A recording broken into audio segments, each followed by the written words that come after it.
Hello everyone, this is Thersites the Historian. I'm joined tonight by Sean Chick. Our task tonight is to rate 18 Japanese admirals from the Second World War. All of these men commanded warships against the Americans and the other Allied powers. Many of them, as you'll see, died in action. This is a pretty capable group, but of course some are better than others, and that's why we gotta rate them. So Sean, would you like to make some preliminary remarks to get everyone acquainted with the difficulties and trials of being a Japanese admiral? Yeah. There's a few things to note about the Imperial Japanese Navy. For one thing, it is based on the British Navy. That was their model for how they would organize themselves and how their tactics are built around. And I'm talking about in the early 1800s. I'm talking about the late 1800s, of course. Now, that doesn't mean they didn't have other influences. The French Jean École school, which was all about using light warships, was also very influential as well, because the Japanese did place a lot of stock in torpedo training and destroyer training in particular.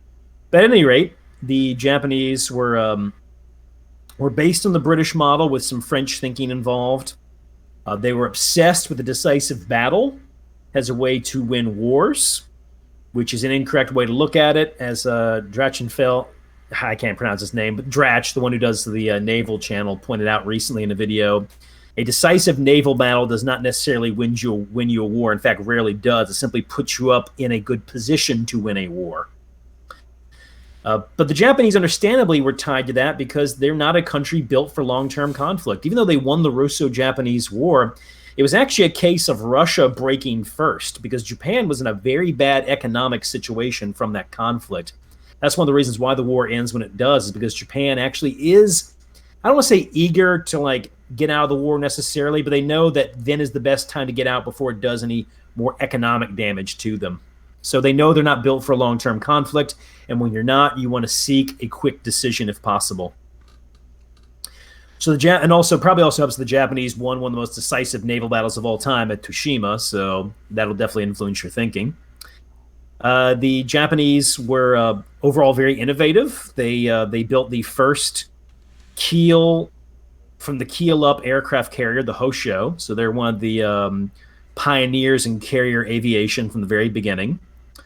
Experts in night tactics, the use of torpedo attacks. They were behind on radar, though. That's definitely something.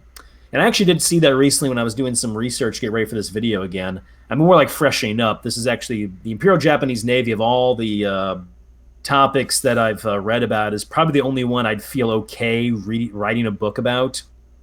That's not the American Civil War, because it's the one I've read the most about and the one that fascinates me the most. But at any rate, the Japanese officer was talking about how the Navy was this mix of both innovation and conservatism, to shocking extremes.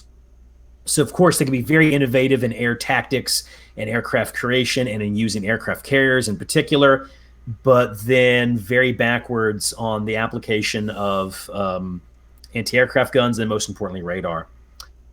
Should also be noted that your average Japanese admiral did not exercise as much direct control over their fleets sometimes. A lot of things were left up to the staff. That's true of any more modern military, but for instance, in the German army, your average German officer was expected to take initiative, even go to the front lines. Japanese admirals, a lot of them were actually rather passive, and their staffs were doing much of the work for them. But the admiral would still make key decisions, so of course they're very important. That also gets to one of the reasons why the Japanese Navy chose war with America. Most of your senior admirals were opposed to war. Although there were a significant number who were in favor of it, a lot of these officers were against going to war with America. They understood they didn't have much of a chance. But there are two things weighing against them. On the one hand, the younger officers, including those staff officers, do want a war. And young officers, staff officers, middle grade officers have a lot of influence in both the Japanese Army and Navy. At the same time, there's a belief that they are being forced into a war by America's embargo on their oil. So they have two choices: either national humiliation or go to war, a war you probably can't win, but a war that allows you in that regard to save face, which is very important. The Japanese being very interested in both saving face, formality, and of course consensus. That's another important thing. So once the decision was made for war, most of your admirals fell right in. Very few of them remained actively opposed to going to war with America once the decision was made. Those are just things that for a lot of us don't make as much sense. Japanese are that interesting mix of both Western and particularly Japanese, even largely Eastern values, which makes them all the more fascinating to read about. What's something else I'd like to note about them? Oh, we should probably talk a little bit about Admiral Nagano. He was actually the commander of the Japanese Navy when the war started, not Yamamoto. Yamamoto was in charge of the fleet and its operations and tactics. Nagano was the one who set the policy and strategy. Nagano, as Yamamoto's reputation has gone down, Nagano's reputation has gone up because Nagano and Yamamoto did not like each other. While I am as critical of Yamamoto as anybody else, although I think some people have gone a little too far, I will say the high credit given to Nagano is not exactly warranted. The main reason a lot of people give him credit is that they say, like, okay, well, Nagano thought they could attack the British and the Dutch without having to attack the Americans. So he opposed Pearl Harbor. He opposed declaring war on America. And the idea being that Japan could have gotten away with that without America interfering. And I'm like, okay, maybe. However, America could maybe use that as a pretext to get involved in the war. The degree to which that's true is debatable. America's definitely more Europe-focused. So maybe they can get away with it, but the Japanese in their mind can't risk it. And they also can't risk the fact that, let's say Japan does attack the Dutch East Indies and Singapore, right? Well, America could then start shifting over more considerable naval assets, say, towards the Philippines. Now, to be fair, the Philippines doesn't have the absolute best naval facility, but the Philippines being there gives the Americans a naval, but more importantly, an air base from which to attack the Japanese. The Philippines could cut off their supply of oil almost instantaneously. So in their mind, they have to neutralize the Philippines. And I can understand that. Also, there's nothing to say that America wouldn't be even more anti-Japanese once you attack the Dutch East Indies. Which leads us to another point as well. The Japanese were attacking the Americans before the naval building program really got going. And the Japanese, they're not total fools. They know in a few years the American Navy is going to have crushing superiority. So it's almost like somewhat of a Hitler decision in a way, and also the Kaiser as well. Both Hitler and the Kaiser, one of the reasons they attacked Russia when they did was they knew that Russia was in the middle of a modernization program. So better to attack them in the middle of that program than to wait for it to finish when you've got a better foe to face, right? My criticism of Nagano is that he had the charisma of a mule, not very energetic. Trump would call him low energy. And even though he may have been right about they don't have to attack America at that moment, he is still wedded to an extremely aggressive Japanese naval and strategic policy. And he's one of the reasons why Japan's in the bad situation they're in, because he was a leading opponent of the London Naval Treaty of 1936. The fact that treaty was scuttled meant that now America could build at will. And guys like Yamamoto, for all the criticisms of him, was a very good strategist. Yamamoto said, hey, if we do not sign the London Naval Agreement, okay, sure thing, we can build as many ships as we want. But now the Americans can build as many ships as they want. And they can build way more than we can. So Yamamoto actually saw that by signing the London Naval Agreement, the Japanese Navy couldn't be as powerful as the American Navy by the terms of the agreement, but they could have a more even footing than they would if it's just our economic might versus theirs. Yamamoto understand there's no way we can compete with theirs, So, I think Nagano's reputation recently as like a cunning strategist is vastly overstated. I think he was temperamentally unsuited to his position. So I have a pretty low opinion of Nagano overall. So anyway, those are just a few of my comments on the Navy. Oh, one other fun thing about them. Japanese warships are interesting. They tend to favor, of course, firepower, so lots of torpedoes, slightly heavy caliber of guns. Their destroyer cannons, for instance, were superior to ours, but they didn't favor armor. Their damage control training was subpar, and this meant that the Japanese could suffer quite a few heavy casualties, and a lot of ship losses were due to poor damage control. And some of that can also be traced back to Japanese military thinking, which always emphasized attack over defense more than anything else, right? Right. And this is a fascinating navy, a navy that it had a stupendous rise and fall, a navy that achieved some of the most shocking and decisive victories in naval history, and yet within a few years at the reach of its pinnacle was almost completely obliterated. Outside of all the military branches that I've ever read about, this one actually fascinates me more than any other one, more than the Confederacy of the Union. I mean, the Civil War interests me as a topic, but the actual militaries themselves, the military ethos, not nearly as interested in the Japanese one, especially for the Navy. So those are a few comments that I have. What you got, Derek? Well, the two things. First, I have a question for you. In one of the for when I was doing the readings for one of these guys, I came across something that he had intercepted American radio transmissions and decrypted them. What was the state of Japanese decryption as opposed to, say, the Allies? I don't know exactly on that one. I know it's poor relative to what the Allies have. The British put a lot into decrypting signals, and understandably so. They had done this during World War I, which is one of the reasons why their Navy is able to win the First World War. They know what the Germans are up to most of the time in the North Sea. I mean, that can't be understated. And keep in mind, the German Navy of World War I is large, very well-trained, excellent warship designs. I mean, that is a Navy that really could, on a good day, sink the Royal Navy. And in fact, the Battle of Jutland, they did very, very well. I mean, think about it. They caused heavier losses to the British in both sailors and ships.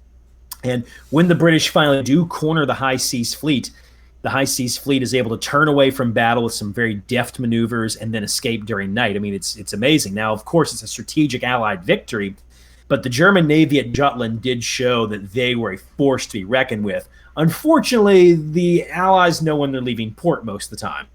You know? So you're already at a numerical disadvantage. You're pretty much screwed after that. So the British invested quite a bit in decryption anyway. They were helped out, of course, by the Polish. Some Polish guys escaped to help with decryption. You had a lot of different people involved in that. So anyway, the Americans, of course, were able to read the Japanese diplomatic cables before the war. And then they cracked the naval code, which, of course, is one of the leading reasons why we're going to win the Battle of Midway.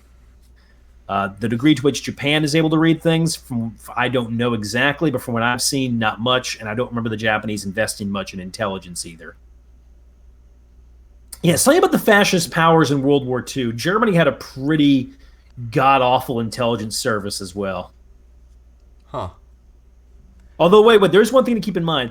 The Japanese did have a fairly large spy ring in America, but Japanese internment annihilated that off the bat. You know, so for instance, the Japanese spy ring in Alaska that existed. I was reading about this about maybe a year ago. They all got thrown in an internment camp, so the Japanese suddenly had no intelligence on Alaska, and they actually overstated Alaska's danger to Japan. That's one of the reasons why the Japanese attack the Aleutian Islands when they do. There's actually a fear. It's not a good fear, but there's a fear the Americans will strike Japan from the north. You know? And the other thing I wanted to talk about is I noticed a distinct pattern when I was looking at these guys' background. Yeah. There's not a lot of diversity here, so pretty much all of them went to the Naval Academy. Actually, all of them did. And even more to the point, most of them graduated just a year or two after the Russo-Japanese War. So with only a few exceptions, all of them were just a tad too young to actually fight in that conflict. Yeah. All of them went to torpedo school and naval gunnery school, and most of them served on destroyers during World War I and during the 20s. In fact, I think it's safe to say all of these guys at some point were either on a destroyer or commanded one. And Yeah. Almost all of them, or at least a very high percentage, also served as attaches somewhere else in the world. So that's basically the biography in terms of preparation and professional career for all of these guys. So we're not going to go through it in great detail because otherwise it would just be the same story 18 times over. But I will point out a few details here or there where they're relevant. Yeah, yeah. Most of what you said, of course, is correct. It's understandable so, though. I mean, the Navy in particular requires you to go through proficient technical training. They're going to gunnery and torpedo school when those are the weapons of decision. They had done very well in the First World War. I think one of the big divisions, though, amongst these guys is between those who held almost exclusively held sea commands and those who were more staff oriented. Is one difference I do know with some of them. So a few guys like Kurita, Nagumo, and Nishimura were all they rarely did staff or shore work at all. Whereas guys like Toyota and Koga were almost always just on shore and staff. Guys like Yamamoto actually had a much more balanced career as far as that goes. So that is one division amongst them. Should be noted, a guy like Nagano was a pure staff officer. He only ever commanded one ship ever, and I think it was a cruiser. Huh. So there you have that, huh? Yeah. But hey, it's not all about being at sea. I mean, hell, I think Nimitz got seasick on his first cruise. Yeah, and usually in the U.S. Navy, I think that they spend 6 or 7 months at sea and then the rest of the year on land, typically. Yeah. So, no, there's nothing wrong with entirely having a majority shore-based career, if you will. But anyway. So who's our first guy? Our first admiral is Hiroaki Abe. Hiroaki Abe. Do you have the link for the images? Yes, I sent it to you as a PM on Discord. Okay. Or a DM. I guess they call them DMs now rather than PMs. But yeah, I didn't get anything necessarily. Let me see if I really? can. I just want to make sure I've got it. Okay, because I sent it. Play for technical reasons. No, I got it. Okay, there we go. I was gonna say because I know I definitely sent it. So, all right. Excellent, man. Cool. Now, if you want after this, I can email you some pretty cool pictures to use for the list. But okay, definitely. Yeah. Hiroaki Abe. I straight up of all the guys we're talking about on this list, this is the one I know the least about. I used to get him confused with a different Abe, who was actually involved in the planning for Pearl Harbor. This is not the same guy. But anyway, Abe was a cruiser commander. He was involved in the invasion of Wake Island. And he was, of course, also at the Midway operation. He was technically the second in command of the carrier force. That was because he commanded some of the escorts, though. So he temporarily had to command the carrier force when Nagumo was knocked out for a bit because Takagi took major damage. He's mostly known as the guy who was charged with the Battle of Guadalcanal, which is this massive surface battle where the Japanese are sending in the battleship Heya and a whole force to take out Henderson Field. This battle is a confusing mess. The weather was bad. The Americans got slightly worse in the worst of the battle, but the Heya took heavy damage and was sunk the following day by aircraft. Abe's orders during the battle were very poor, and many Japanese blamed him for the defeat there, and he was essentially retired after that battle. I've rarely heard anything particularly good about him. So, yeah, got anything for Abe?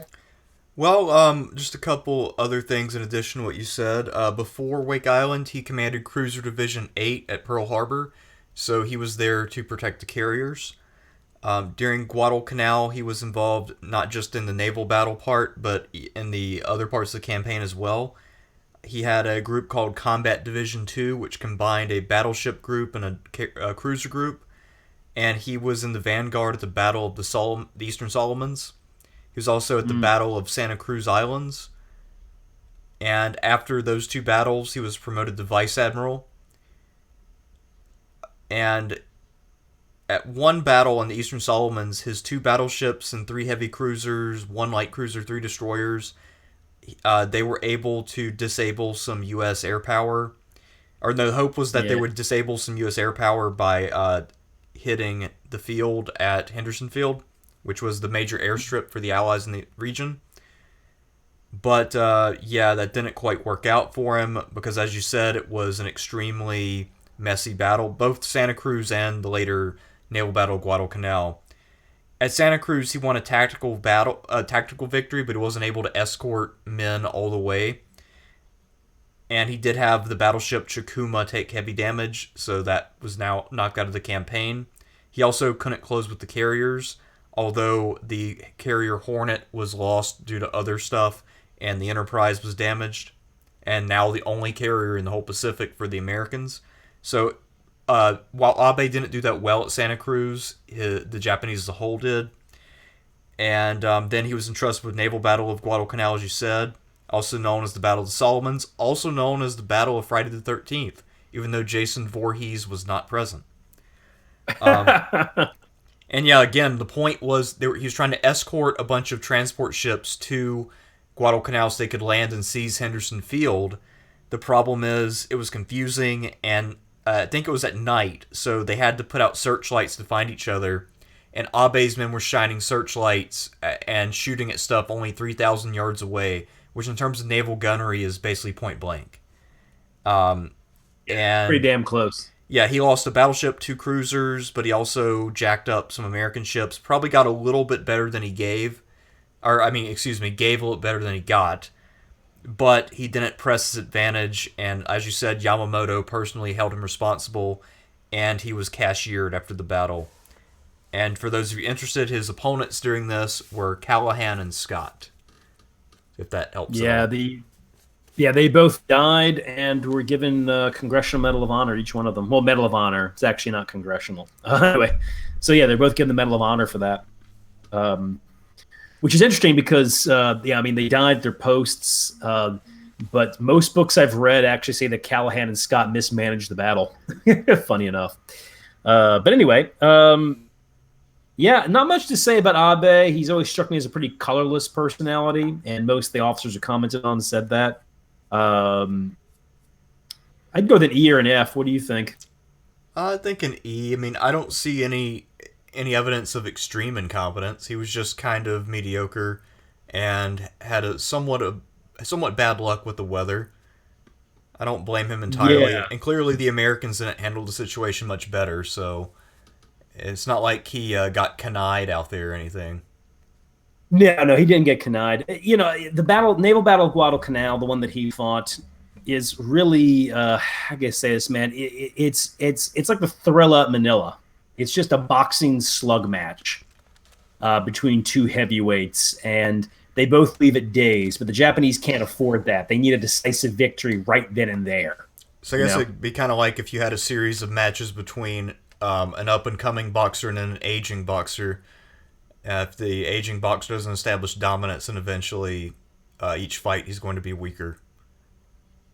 Yeah, I could see something like that. Yeah, so they needed something much better than what he got, of course. All right. Well, they did not get it from Abe. But how about they did not. Boshiro Hosoya? This is one of the most maligned admirals in the Japanese Navy. He starts off the war as the commander of the Japanese Fifth Fleet, which essentially guards the north. And that meant all he had was some very old light cruisers and destroyers. So he guards north of Japan. Since he is the guy in charge of north of Japan, he's the one who directed the invasions of Attu and Kiska in the Aleutian Islands. But keep in mind, there's nobody really there to oppose him, so only a true idiot is going to lose this one, There are bears in those islands, though, so... You got a point there, and, we all know bears are bulletproof, right? True. Although, eventually, though, we, of course, went to retake the Aleutian Islands. Before that, though, one of Hosoya's reinforcement fleets actually fought a battle off the Komodorsky Islands. This is a very interesting battle. It is the last daylight gunnery naval surface battle of World War II between major forces, not just a cleanup operation. And the U.S. cruisers were a bit overmatched, and they were starting to win. But Hosogoya withdrew because he thought that he was attacked by aircraft at one point. Yes. And one could say, like, oh, that's a reasonable reason to run. But then again, American land-based aircraft at that time had a piss-poor record against ships, and any aircraft that would have run into him would have been operating extreme long range to begin with. So Hosogoya withdrew. The U.S. fleet was spared maybe not a major defeat, but an embarrassing one, a considerable one for sure. Hosogoya was held responsible for that and pretty much never had a job afterwards. Yeah, apparently it's a little more embarrassing because his job was to reinforce that garrison, or not reinforce them, but supply them. So he was escorting some ships. And not only was he winning the battle, I mean, McMorris's flagship, the heavy cruiser Salt Lake City, was just about to go down. And then when the Americans were firing back, their fire was inaccurate, so it was creating big splashes. So he thought that those were bomb splashes. That's why he thought he was under air attack. And then he fell back and snatched defeat from the jaws of victory. Yeah. I've never read anything that indicates anything good about him. I mean, there's a reason why he was in command of the North Fleet. Now, keeping in mind, Hosogoya was a senior commander. He had risen up through the ranks. So he was given a minor position because nobody had that much faith in him to begin with, right? Right.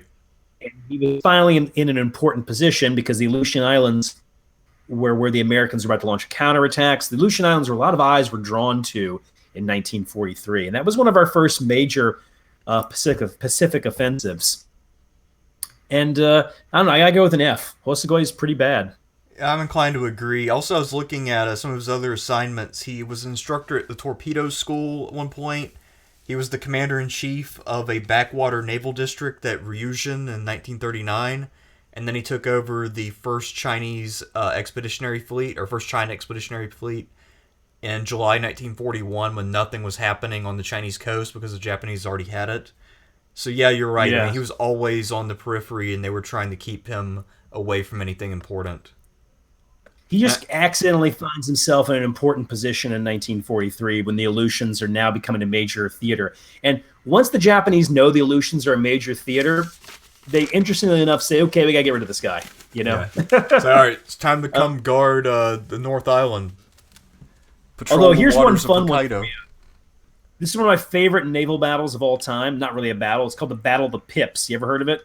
No.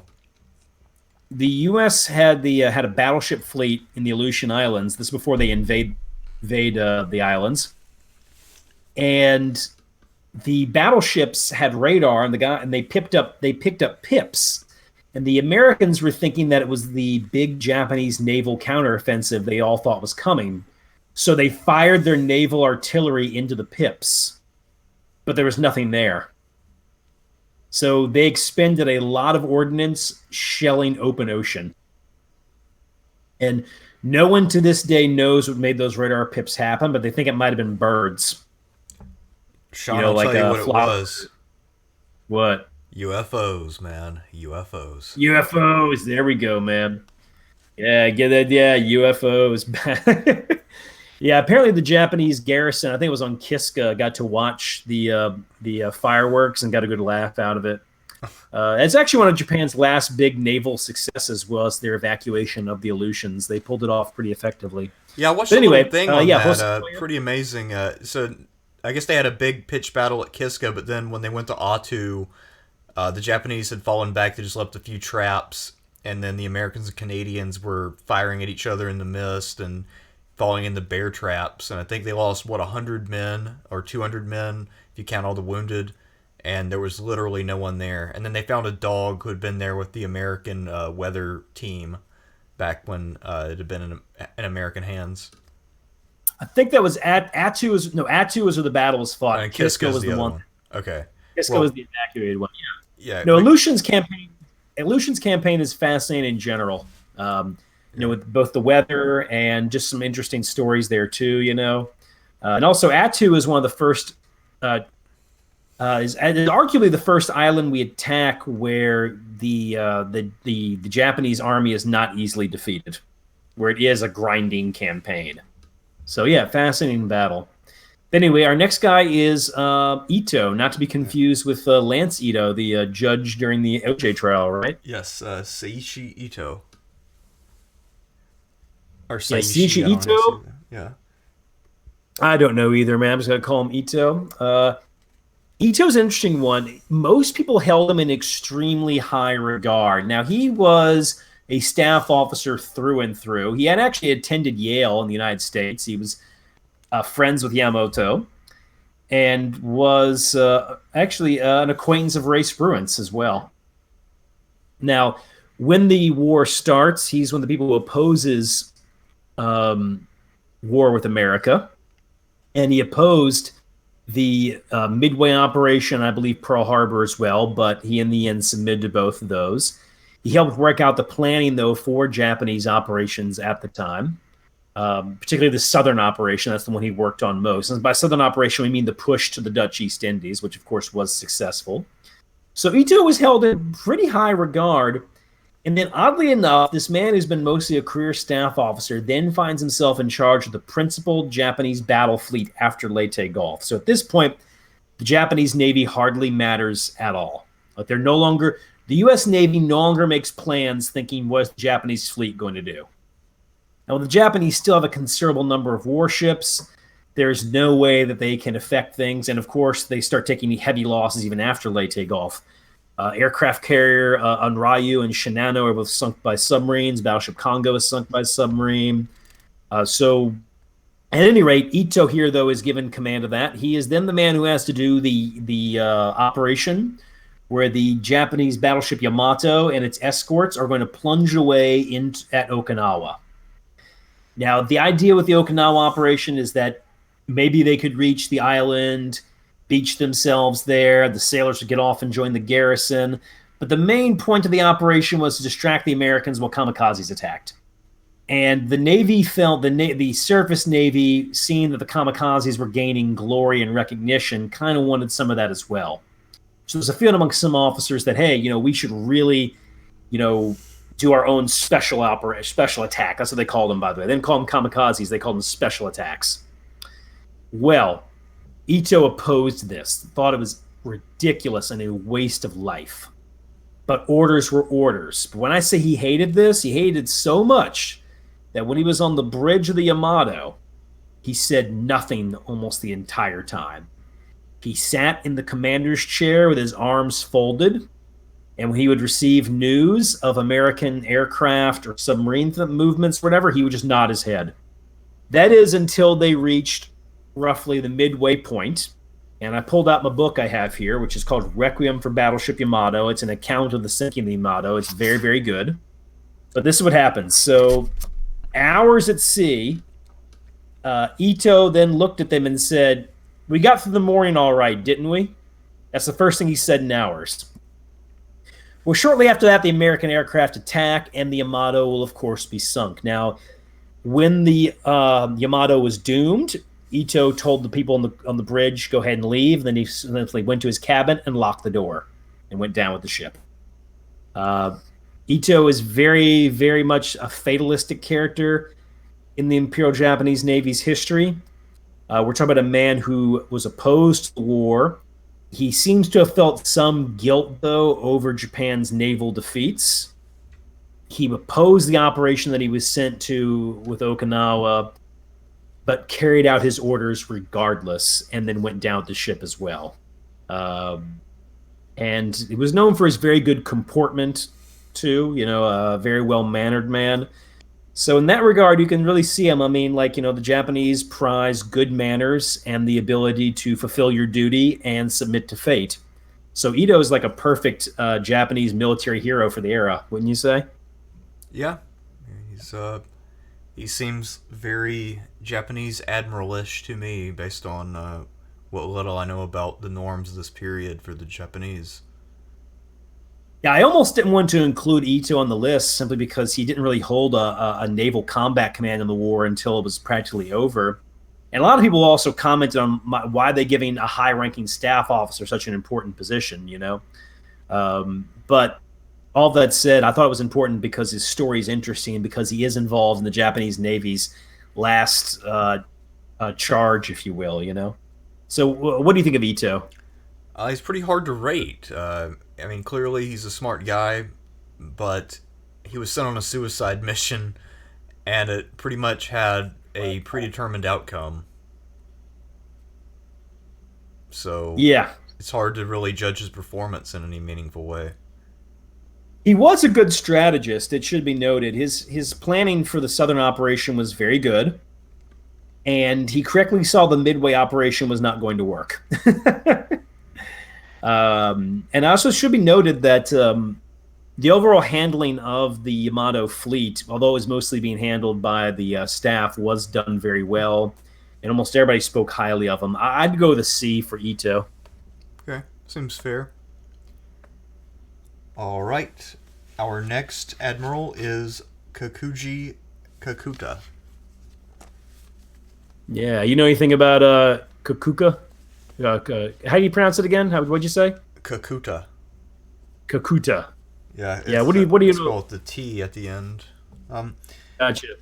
He was mostly he did surface fleet, then he was in carriers, and he was fairly important for a number of major operations. It looks like he was at both Santa Cruz Islands and Naval Guadalcanal.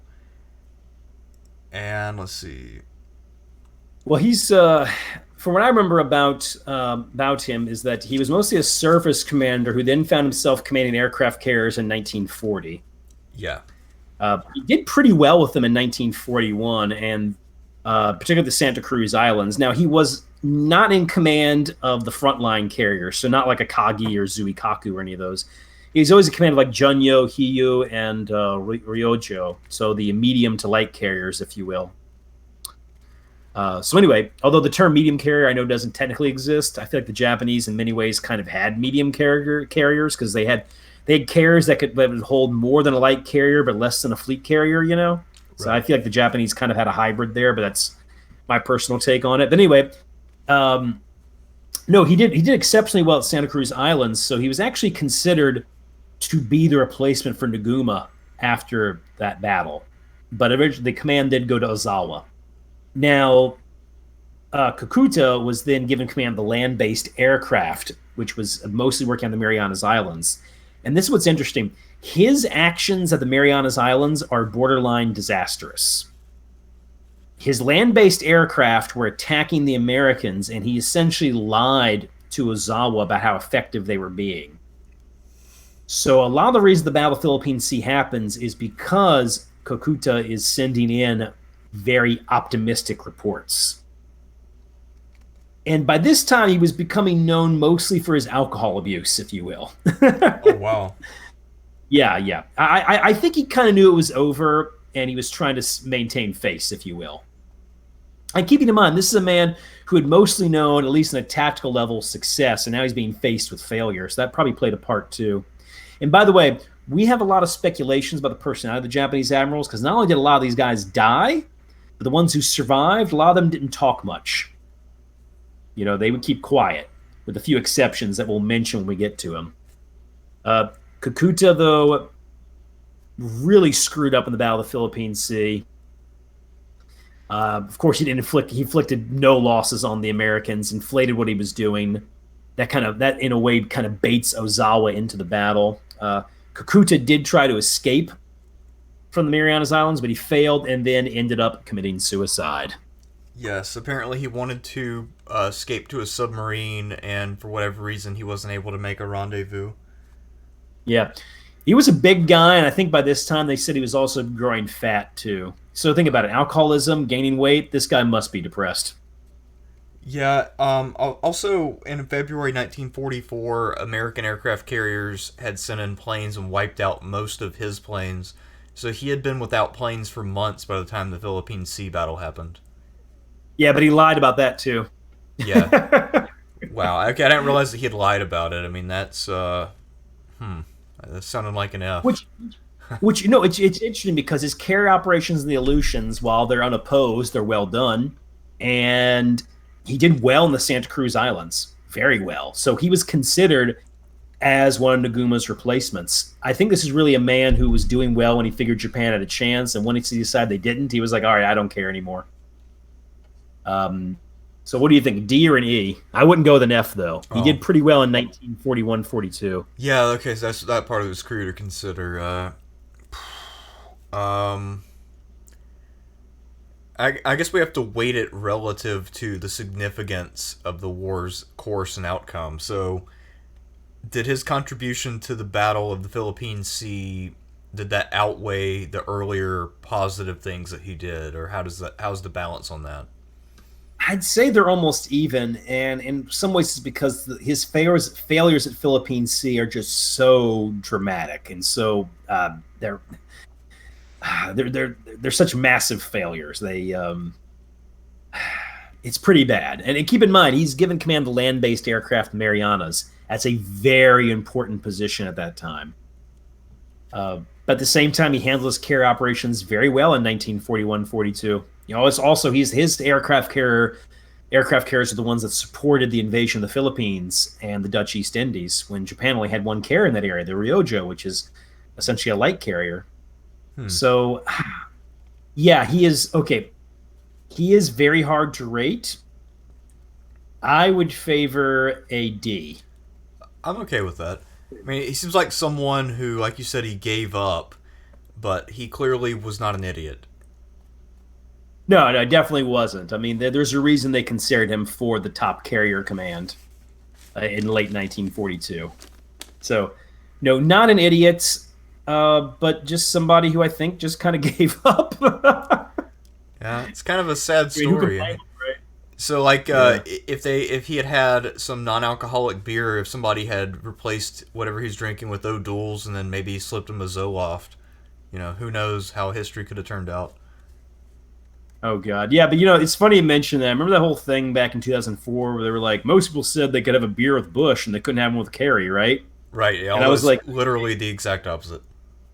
yeah, although I'm like, yeah, Bush should be a non-alcoholic beer, Yeah, enjoy your O'Doul's. I one time accidentally ordered a non-alcoholic beer at a bar one time. How was it? It's terrible. It was a British one. I just saw the name and I thought, oh, I think it was called Caliban or something. I didn't know it was non-alcoholic. I just thought, oh, I'd never had that beer before, and I was drinking it. I was like, wait, this thing has no alcohol. And that was one of the worst bartenders ever run into in New Orleans, too. God, she was horrible. Anyway, keep in mind, everybody, 90% of our bartenders are top flight aces, okay? So we don't get a lot of knuckleheads around here. So when you do run into one, they really stick out. Good to know. Well, you want to move on to Admiral Yamamoto's successor as commander of the combined fleet? That'd be Koga. Yes, a Mineichi Koga. Got any views on Mr. Koga? Well, I know that he did a pretty substantial reorganization of the Navy after Yamamoto's death, and I think that he tried to make it more like the U.S. Navy, which is an interesting decision, since I guess up to that point, the U.S. Navy hadn't really demonstrated much in the way of tactical superiority, but I guess perhaps from Koga's perspective, they were better organized, and that's why he imitated them. I don't know. I mean, he seems like an interesting guy, and also it looks like he was pretty active strategically. He also seemed to really realize the danger of subs. He's the guy who sets up an escort command. I mean, he's definitely trying to adapt to the situation. I don't know how effective his reforms were, but he was mostly a staff shore commander. His only active naval command during the war before he takes command of the fleet was overseeing the invasion of Hong Kong, which is really a foregone conclusion, right? So, not not exactly the most prestigious or important position. Koga took over after Admiral Yamamoto. I'll be honest, I've never been able to quite figure out why him in particular. It might be an age rank thing, though. And he, of course, was a capable strategist and organizer, and that might have been felt like that was what they needed at the time. At any rate, like you said, he sets up an escort thing to fight against submarines. With the aircraft carriers, he did something controversial, though. He depleted the air crews and put them on the shores. He decided that the Japanese aircraft would be better working from the land, and that what he had to do with his carriers was conserve them for a decisive battle in 1944. So his idea was to marshal his fleet and then he would strike the Americans in 1944, developed a series of plans for that. He thought the most likely area they would attack was the Marianas, where he really wanted them to, the most optimal place for them to attack, in his opinion, was Palau. His plan then was to use a carrier task force. That's what he got from the Americans, that idea, along with submarines and what's the other one? Oh, yeah, submarines and, of course, land-based aircraft. Now, Koga actually, funny enough, made it to the cover of Time magazine because the Japanese Navy fought very few major actions in 1943. They fought a few minor surface battles in the Solomons. And when I say minor, I mean, they did have losses. Destroyers were sunk and whatnot, but nothing like what they'd seen in 1942. So the cover of Time magazine was essentially saying, "Where's Koga's fleet?" And the American Admiralty wondered that as well. When they invaded the Marshall and the Gilbert Islands, they expected the Japanese to react with a major naval force, which they didn't. Now, by the way, Koga was planning to launch a major attack into the Aleutians when the Americans sent ships there, but the carrier Hiyo was damaged by torpedoes, and the battleship Mutsu exploded, so Koga eventually canceled the operation. So Koga, I wouldn't call so much cautious as prudent, but it could be argued that he depleted the aircraft carriers of their absolute best pilots, and that made sure that by the time the carrier aircraft groups were replenished by 1944, the pilots were not of the best quality. In fact, Katuka there, by the way, comically enough, was one of the guys who favored rushing Japanese pilots to the front, where they would just train on the job. Not the best idea, In fact, the Japanese... the Japanese carriers were becoming known for being very accident-prone in 1944. So I would argue that Koga's strategy was flawed in 1943. 1943, the Japanese Navy, while the Americans had the advantage, it wasn't yet truly decisive, and Koga held back the naval forces in their last chance to actually affect things. So basically the U.S. Navy just had all this time to reinforce itself, train, and get ready.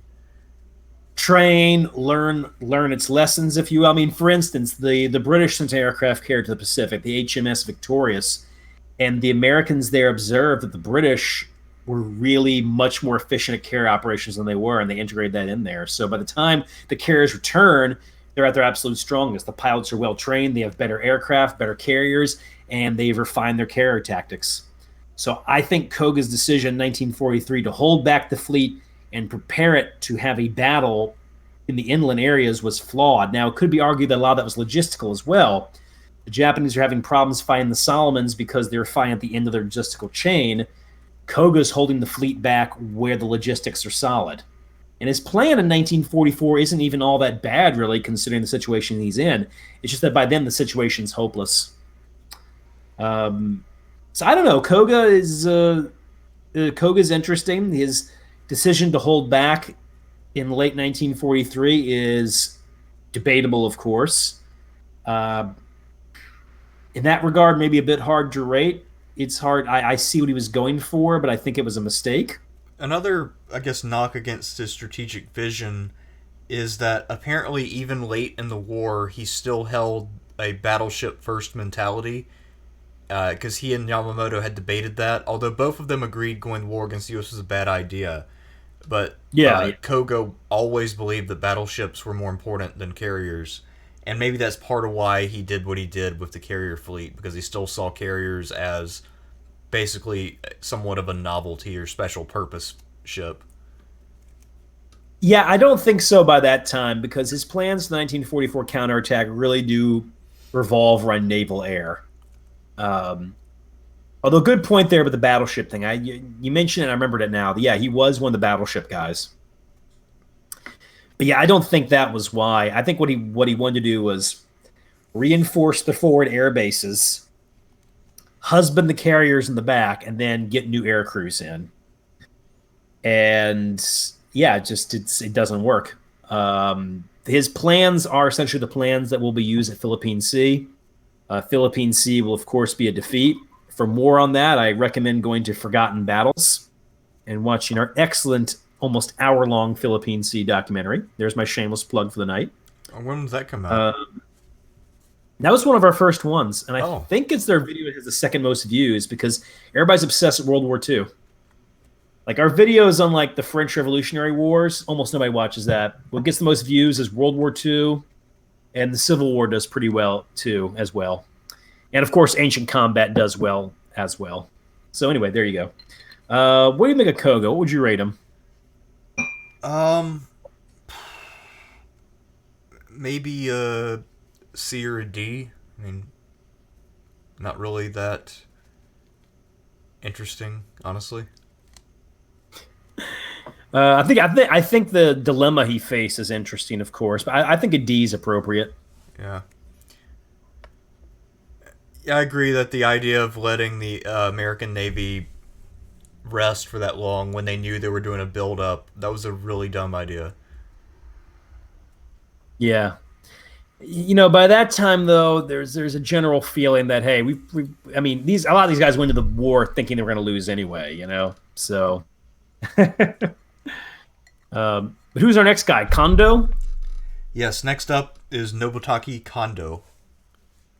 Yeah, Kondo is the kind of the head of the battleship first section in the Japanese Navy. Um, he was a pro-German guy. He actually studied in Germany, so he favored an alliance with the Nazis. Kind of saw Britain as their true enemy, if you will. And he was the guy who opposed war with Russia. And keeping in mind, he's one of the most high-ranking admirals in the Japanese Navy, so his word is very important. That said, he's in the overall command of the Strike South. He led the escort forces to Malaya. Um, he was involved in the operations that end in the capture of the Dutch East Indies. At Midway, he wanted some modifications to the plan that were not seen through. He actually correctly deduced the Americans might be able to detect their signals because they were in Saipan instead of Truk, which he found Truk more secure. And then comes the Guadalcanal campaign. He is the one who leads the battleship Kirishima with its escorts to Guadalcanal, where they get into a battle with the battleships Washington and South Dakota. Now, keeping in mind, they're probably going to be destroyed at that point. The Washington and South Dakota are both modern battleships. The Kirishima was actually a battle cruiser with slightly upgraded armor. Its main usefulness was the fact that it was fast, and it was when it came out, it was a superbly designed ship. So even though it's old, it's a good design at least. But the Kirishima doesn't have much of a prayer. Well, the South Dakota had a malfunction with its gunnery, so it wasn't able to shoot back, but it didn't matter. The Washington was able to shoot back. The Washington commanded by Willis Lee, who we'll talk about when we get to the Americans. A very interesting guy. And Kirishima is sunk and lost. Kondo was then sent over the China area fleet. Let me see. Oh, yeah. It should be noted that after the war, he became a successful businessman. Kondo was one of the most popular officers in the Navy. He took suggestions well. Considered a solid commander, but maybe not the most imaginative. Ultimately, probably a little too wedded to the battleship, really. You got any opinions on him? I mean, he was definitely associated with some of the more successful operations. The East Indies campaign, the Indian Ocean raid, were some of the Yeah. more impressive things the Japanese Navy did. I found a lot of contradictory information on the Indian Ocean raid. Who was actually in charge of the operation as a whole? All right, so you have Kondo, Nagumo, and Ozawa are involved, the three main admirals. Kondo would be the one overall in command. He outranks Nagumo. But Nagumo's in charge of the main raiding force and has a lot of operational latitude. Ozawa's in charge of the secondary raiding force, which was mostly attacking shipping in the area, while Nagumo was concentrating on sinking warships. So Kondo would be the one overall in charge of it, but he's not a carrier guy, and it's really Nagumo and Ozawa doing the action. Okay. Well, I mean, Uh, the Indian Ocean raid, I found it to be pretty impressive. They did a lot of damage to the British doing that. Oh, they did. They did. And the British are lucky. It could have been a lot worse for them too. It was pretty bad what as it was. There's an interesting book, Empires in the Balance, great book, but he makes the case that the Indian Ocean raid is the high point of the Japanese Navy because they were not only was it very successful, but they humiliated their mentor, the British. But also, if they had concentrated in the Indian Ocean, they could have unraveled the British Empire, and that might have actually been enough for the Axis to win the war. Now, that could be a bit of a stretch, but I think that was Japan's only chance of winning, was pressing the advantage in the Indian Ocean because they really had the British on the back foot. Yeah,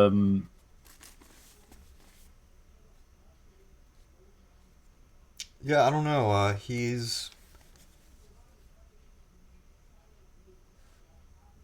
maybe a C. Yeah, I go with the C. It seems to have been a solid overall commander.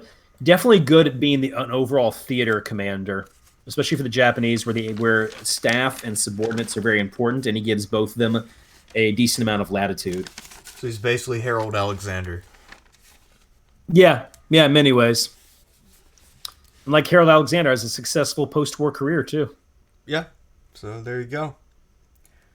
All right, and next two guys, interestingly enough, both lived for quite a long time after the war. The next one is Takeo Kurita. Yes, Takeo Kurita is one of the most fascinating admirals in the Japanese Navy. Now, he was a recognized expert in surface warfare. He is very much a ship commander, not a shore staff guy. I think he actually actively avoided those kinds of positions. He was friends with Ozawa, and he actually commanded Ozawa's escort in the Philippines and into the Indian Ocean raid. And I mention this because Kurita, as the war goes on, becomes an increasingly much more depressed and is essentially telling Ozawa by 1944, what we're doing is useless. And keep that in mind. You got those other Japanese admirals who are getting really steeped in Bushido and sacrifice, and Kurita is not one of those. And this plays an important part because Kurita is then given command of the main attack fleet at Leyte Gulf. Now, this is an awful choice. Now, on the one hand, it seems like a good one. Kurita is an experienced and capable surface commander. But Kurita had actually been very good at escort jobs. He had fought precious few naval actions. And he's also a commander whose heart really isn't in the conflict. Well, Kurita did manage to force the Straits at Samar and then fought the Battle of Samar. But the problem is, by the time he had done that, he had already taken heavy losses. Battleship Musashi had been sunk. So had two of the heavy cruisers, Maya, and I forget the name of the other cruiser. They've been sunk by sunk by submarines. And so Kurita's men they've taken losses. They're on edge. They haven't gotten much rest. And so even though they outgunned the Americans fought desperately, and they have the advantage of not being totally exhausted. And something else too, radar. Radar-controlled gunfire by this time is so important. The Japanese don't have it. The Americans do. That means that even an American destroyer, while its shells aren't going to penetrate the battleship Yamato, all they got to do is direct those shells at the bridge of the Yamato. And therefore, you can mess up the Yamato's ability to control things. So the Americans end up winning the Battle of Samar. And Kurita could have pressed his advantage, but he later on confessed that one of the reasons he didn't is by that time he knew that everybody who would be engaged would die anyway, so what was the point? And after the battle, funny enough, he was put in charge of the Japanese Naval Academy, and he was emphasizing to the officers what they were going to do after Japan loses. Wow. Like, what are you guys going to do in peacetime, you know? He lived a long time after the war, very steeped in very steeped in Buddhism. He was one of the Japanese admirals who did talk with the Americans quite a bit. Known for being fairly modest, he felt bad about the war and the heavy losses that were suffered during the conflict. So I don't think he's a particularly good admiral. One can make the argument that he should have pressed the advantage at Samar, but at the same time, he was thinking to himself, this thing's already over, you know? This is already done. So, I don't know. I guess he's somebody I like as a person, but I couldn't rate him highly as a commander. What do you think? I feel the same way. I found it interesting that he actually did feel genuinely bad about all the people who died under his command. Because I feel like a lot of these officers we've studied in the World War II period, a lot of them were unapologetic careerists who will try to disguise their personal ambitions in the language of patriotism and all that. But Kurita actually traveled twice a year to a shrine to make sacrifices and pray for all the men who died under his command in the war, up until the year he died, which is 1977. Yeah. So, about 32 years, twice a year, doing these pilgrimages. So, yeah, I mean, I have to respect the guy on a personal level. I think that also there was a lot of anger about his failure at Leyte Gulf. Apparently, when he was reassigned to the Naval Academy, he was under constant threats of assassination. There were plenty of people who wanted to murder him for his conduct in that battle, especially since the other two prongs of the attack were basically butchered. So because he got a lot of his men to safety, there was this feeling that he was a coward or a traitor in some way. So Yeah, it should be kept in mind that that butchery is relative. His command took heavy losses. yes, I mean they got Yeah. battered pretty good, but I mean they didn't get wiped out the way that the other ones did. So anyway, it's I have to respect the guy probably more so than any of these other admirals, but as a commander, he didn't do that much, and what he did wasn't that impressive. So I'd have to go maybe D. I'd go with an E, actually. Oh, really? Okay. Yeah, if I'm rating based purely upon your military skill, then yeah, you're an E. If I'm rating you as a human being, you're one of the few X's commanders who I like Yeah. personally. No, I mean, Feel definitely. bad. The Yeah. other thing too is, so I noticed that apparently Ozawa's distraction did work, but even with Halsey Oh, yeah. pulled away, Kincaid still had more than enough to contain Kurita. Debatably, we'll get to that. We'll get to Nishimura because I have my opinions on Nishimura. Okay, but I'll wait to talk about Nishimura though. Okay. All right. All right. Well, next up is Gunichi Mikawa. Yeah, not a controversial man, right? Yeah, he was commander of the main escort forces for the Pearl Harbor Attack Force, so very much a surface fleet commander. Anyway, he was. What else? Yeah, he commanded the escorts essentially for the main carrier groups all the way to the Indian Ocean raid.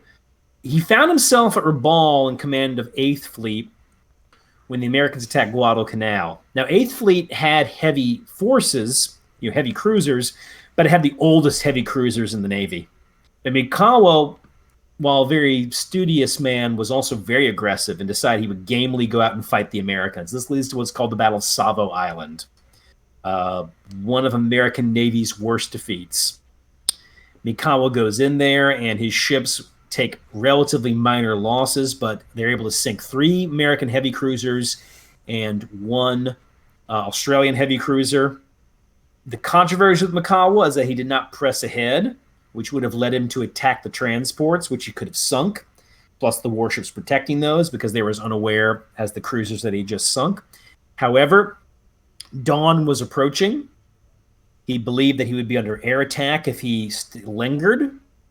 And in addition to that, while he took very light losses at Savo Island, one of those hits was actually on his bridge. So he lost some of his charts, if I'm not mistaken. So Mikawa's thinking is, hey, I just went in here and did very well. The Americans got aircraft that could hit me. I'll just go home. And keep in mind, at the time, very few people questioned his wisdom. Savo Island was treated as a major victory by the Japanese, and for the Americans, very, very shocking defeat. I believe Admiral King, the overall commander of the U.S. Navy, said it was the worst news he received outside of Pearl Harbor. And so Mikawa does find himself commanding surface fleets during the Guadalcanal operations from then on out. However, one of his operations, where to shell Henderson Field with some cruisers, really wasn't that effective. Now, some of that wasn't his fault. It turned out that heavy cruisers shelling a position aren't nearly as effective as battleships, right? Right. And in retrospect, he started to get blamed because in retrospect, the Japanese started to say, now, wait a minute. If Mikawa had pressed ahead and sank the transports, the operation would have been over. Or if Mikawa had shelled Guadalcanal more effectively, maybe would have won the November naval battle, which was the climax of the campaign. So I think in retrospect, Mikawa started to get blamed, but it also didn't help that Mikawa did order a reinforcement operation to Lae, which is in New Guinea, which resulted in the Battle of Bismarck Sea, which is a massive Japanese disaster. I mean, the convoy is shredded by land-based aircraft, which before that, land-based American aircraft had been ineffective against ships, nearly a joke. And they sank almost all the ships guarding the convoy, and most of the troops that were being sent over drowned. Major disaster. They blamed Mikawa for that, which probably wasn't his fault. The Japanese didn't know that the American the American land-based air tactics improved that much. One thing that they were particularly freaked out about, by the way, was skip bombing. I read one Japanese commander who said that he met the captain whose destroyer survived Bismarck Sea and said he was about to have a nervous breakdown just over skip bombing. He'd never seen anything like it. So Mikawa was then sent to the Philippines. He organized some other Tokyo Express operations there after Leyte Gulf, but those were annihilated because by that time the Americans have overwhelming superiority. And that's pretty much it for Mikawa. He's sometimes unfairly remembered as the man who could have done more, but what he did was already pretty impressive. I don't blame him for Bismarck Sea. That came a bit out of nowhere. Now, it could be argued that, hey, it was a bit bold to just have a convoy move in broad daylight the way they were going. But it should be kept in mind that up till then, land-based aircraft, Army land-based aircraft in particular, had not been very effective. So, it just happened to be that when the Japanese were finally informed that it could sink their ships, it was in a very dramatic way. So Mikawa, like many of these guys, is a hard man to rate. He seems to have been a very capable tactician. Maybe not as good on the operational level. A bit more of a scapegoat than is warranted. I don't know. What do you think? Well, here's something. So when he took high command in the Solomons, or maybe it was in the Philippines, he told high command that the Solomons was a black hole for men and material, and that it basically was a lost cause and they should focus their efforts elsewhere. What do you think of that idea? He's right. But what happened was the Army wanted to commit. Yamamoto reluctantly then decided to back the Army. And some of that was sympathy, too. And Yamamoto heard about the bad conditions of Guadalcanal. He's like, we can't just leave these men stranded. But keeping in mind, at that time, the Army had a pretty nasty reputation. They'd done really well. So I think there was also a belief that, hey, we just land a few Army regiments there, they'll mop up these Marines, But as we know, that didn't happen. So if Midway was really the shock to the Japanese Navy, Guadalcanal is the shock to the Japanese Army and its capabilities. It's kind of a hindsight thing, though. Mikawa was correct. On the one hand, the Japanese do want to stop the Americans, and to be fair, I think they came very close at Guadalcanal to succeeding. There's a reason that that campaign is remembered by both the Navy and the Marines as really where they came of age and were tested. Neither one of them, it's about as severe a test as one can have. So in hindsight, I guess Mikawa was right, but at the same time, they came close. I don't know. What do you think? He seems like a pretty capable commander. I don't hold him responsible for Bismarck Sea. I think that was unforeseen. And I don't know if his force would have been equipped with the means to do anything about it once the attack was launched anyway. Because I guess at that point they figured you don't need to send aerial escorts with these transport fleets. So without a bunch of air power protecting them, they were pretty much screwed no matter what the Navy did. Yeah. I actually think he's But probably a B. He seems pretty solid to me. I'll, I'll go with that. Savo Island itself is extremely impressive. Yeah, I mean, so a lot of the stuff that follows Savo Island, which a lot of it's not his fault. I mean, first he gets Bismarck Sea, then he gets put in the backwater. But I think Savo Island showed that he definitely has some capability. And had he been employed more, he probably could have gotten a few more successes. Yeah. So I know our next guy is Nagumo, who's a big one. Do you want to take a quick little break? Sure. I'm gonna, excellent. I'm gonna grab some water, and we'll talk about Nagumo because a lot of the guys we're gonna talk. A lot of the guys coming up, like Naguma, Nishimura, Tanaka, Yamaguchi, especially Yamamoto. There's a lot to be said about them. So Uh, in many ways, some of the least interesting ones we've already gotten out of the way first, like yes. Abe, Uh, Abe and Hosoya. You know. oh yeah, by the way, I think that when you sent me the list for this, you said his name was Naguma, but it's actually Nagumo. Oh yeah, no, it's Nagumo. I just probably hit the keys wrong. That's all. Oh, okay. I know it's Nagumo. All right. Cool. Because that confused me for a minute, but anyway. So yeah, let's take a fiver and reconvene.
Right. Okay, let's check something. Make sure everything's still going. I know we had that one time where my audio cut out midway through, so hopefully we won't have a repeat of that. Hopefully not, man. That turned to be a weird video. Yeah, I haven't watched it, but I can only imagine how ghostly it must have been. I've thought about doing some re-recording, but I don't remember what I said, so. It was good. I just felt I just like it's like fuck, you know what I mean? Yeah.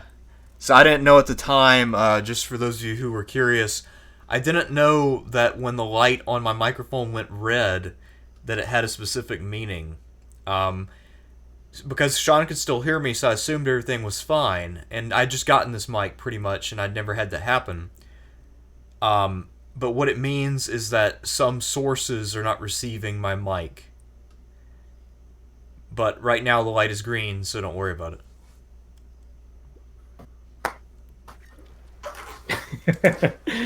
All's good then. All's good. Yes, all's good. Now we got our guy here. Chuichi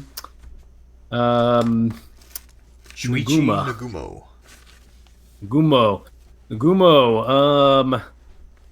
You know, kind of one of the most controversial and famous of Japanese admirals. I've always seen him in that picture where he has the sash on and the very over the top uniform, which is interesting because he was actually known as something of a slob. Oh, really? Yeah. He's an interesting guy. Nagumo was a torpedo expert, and I don't mean just any torpedo expert. He's actually considered the surface torpedo expert in the Japanese Navy, like their best one. What in the hell is he doing in charge of carriers? Well, a lot of it is because the surface people, the surface faction, the battleship faction, if you will, felt that they could be sated by having their own guy there. Nagumo was also friends with Nagano. Remember, Nagano and Yamamoto hate each other. No other way to put it. These two hate each other. So Nagano's idea is like, okay, I'm going to sign off on Pearl Harbor, but only if my guy's in charge of it. And also, Nagumo and Yamamoto came from different factions in the Navy in general. Nagumo was a supporter, was a guy who was against the London Naval Treaty, and was mostly a pro-war guy. Not necessarily with America, but generally in favor of Japanese aggression and expansion. Whereas Yamamoto was much more skeptical and definitely was for the London Naval Treaty. So Nagumo owes his position purely to politics.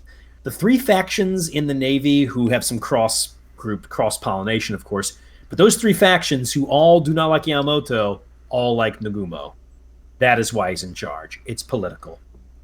However, to his credit, Nagumo was a fairly easy officer to work for and with. He was actually known for having a sense of humor, being fairly approachable.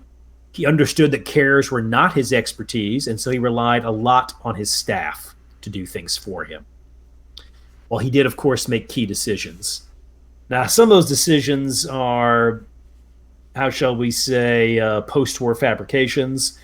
The idea of doing a second wave attack on Pearl Harbor was never truly seriously considered, at least like at the moment, that is. The Japanese would have had to have rearmed all their aircraft, and by the time they attacked, the Americans would know they're coming. Nagumo understood that, hey, we've already done very well at Pearl Harbor. Let's get out while the getting's good. That said, of course, his fleet does a series of raids, the two most successful being Darwin, which is a great Forgotten Battles episode on that one as well. There's another shameless plug for you. And yes, since I love the Pacific War, Forgotten Battles has lots of Pacific War content. But anyway, Nagumo then does the Indian Ocean raid, and now he's at Midway. Midway, he comes in a bit hampered. For one thing, Fuchida, the man who was the fleet commander at Pearl Harbor, is sick. Gendo is actually under the weather as well. Gendo was the man who helped plan Pearl Harbor, brilliant naval air tactician and strategist. And Nagumo has 4 carriers when he expected to have 6.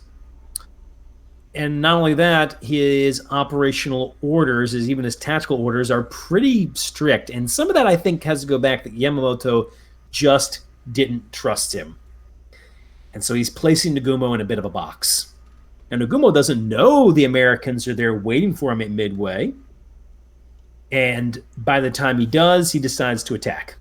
Now, probably Nagumo's main flaw at Midway was even after the 3 carriers have been hit and are burning, he closed the distance with the American carrier fleet. We can argue if the Hiryu could have escaped or not, but closing the distance with just that carrier was probably a major mistake.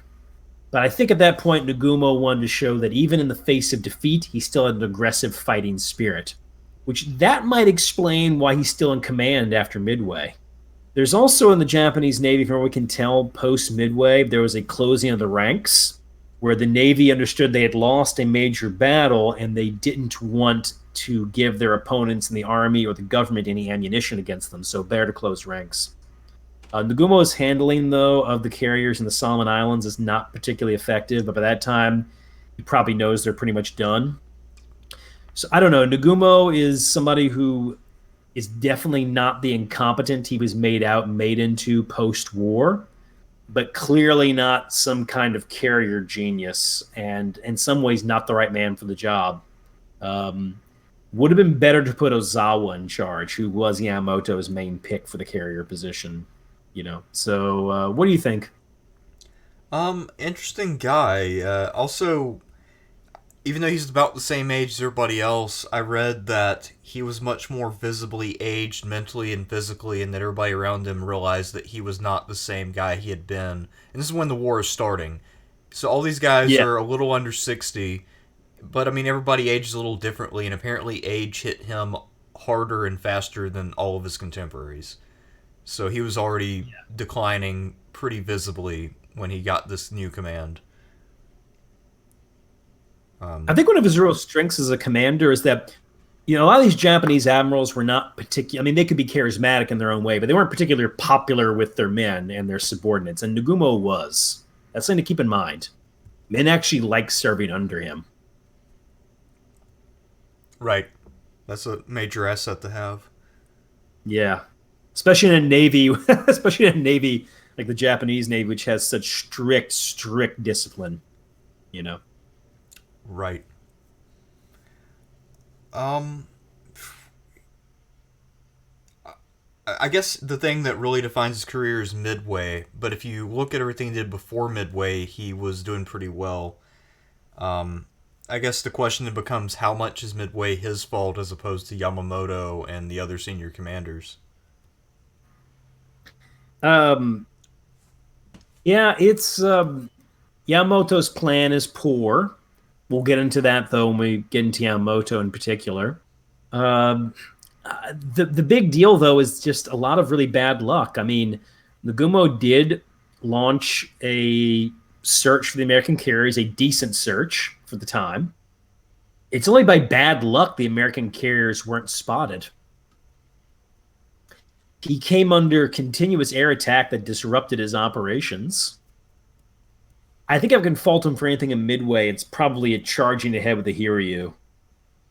That was probably a mistake. Also, should be kept in mind when the Americans attacked. I mean, I know there's been a whole thing to try to make out Midway into like less of a miraculous victory. I still think it's a fucking miracle. I mean, it's not every day you sink 3 carriers in 5 minutes, But if you think about what happened at Midway, I mean, the Japanese fighter protection, which was doing very well, was pulled away at that moment. The dive bombing group from both Enterprise and Yorktown converged at once. Now, the American dive bombers overcommitted against the aircraft carrier Koga, but then 3 bombers, led by Dick Best, what a name, huh? Moved to the Akagi. And not only when they attack the Akagi, I mean, they only score 1 direct bomb hit, but that bomb hit plus the near miss, which actually was a near miss near a sensitive area, is enough to knock out the Akagi. I mean, the amount of bad luck the Japanese had at Midway, I mean, don't get me wrong, the Americans do a lot of right things, but the Americans make a lot of mistakes too. Most of Hornet's aircraft don't even find anything. Hell, Enterprise's dive bombers barely found the Japanese. They went to the wrong area. Then they moved a bit to the north because McCluskey decided to take a chance on it. And then they saw a Japanese destroyer and just followed it. So if you really look at Midway, I mean, there's a lot of luck involved.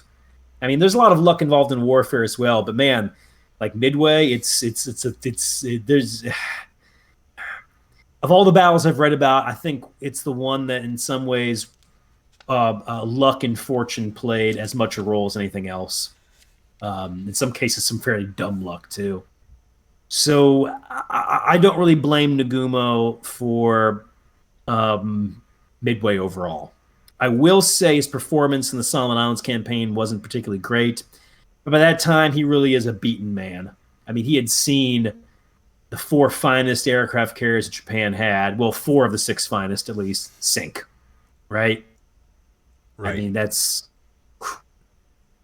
Um, oh my God, what else? Oh yeah, the luck the Japanese had their aircraft, their attack aircraft, not on the decks like Fuchida used to say, but the fact their attack aircraft was being prepared, so they had lots of fuel and bombs around. I mean, those aircraft carriers were being hit at exactly the time they were most sensitive. I mean, it's Midway is truly, in that regard, a stunning battle, and I don't particularly blame Nagumo for it.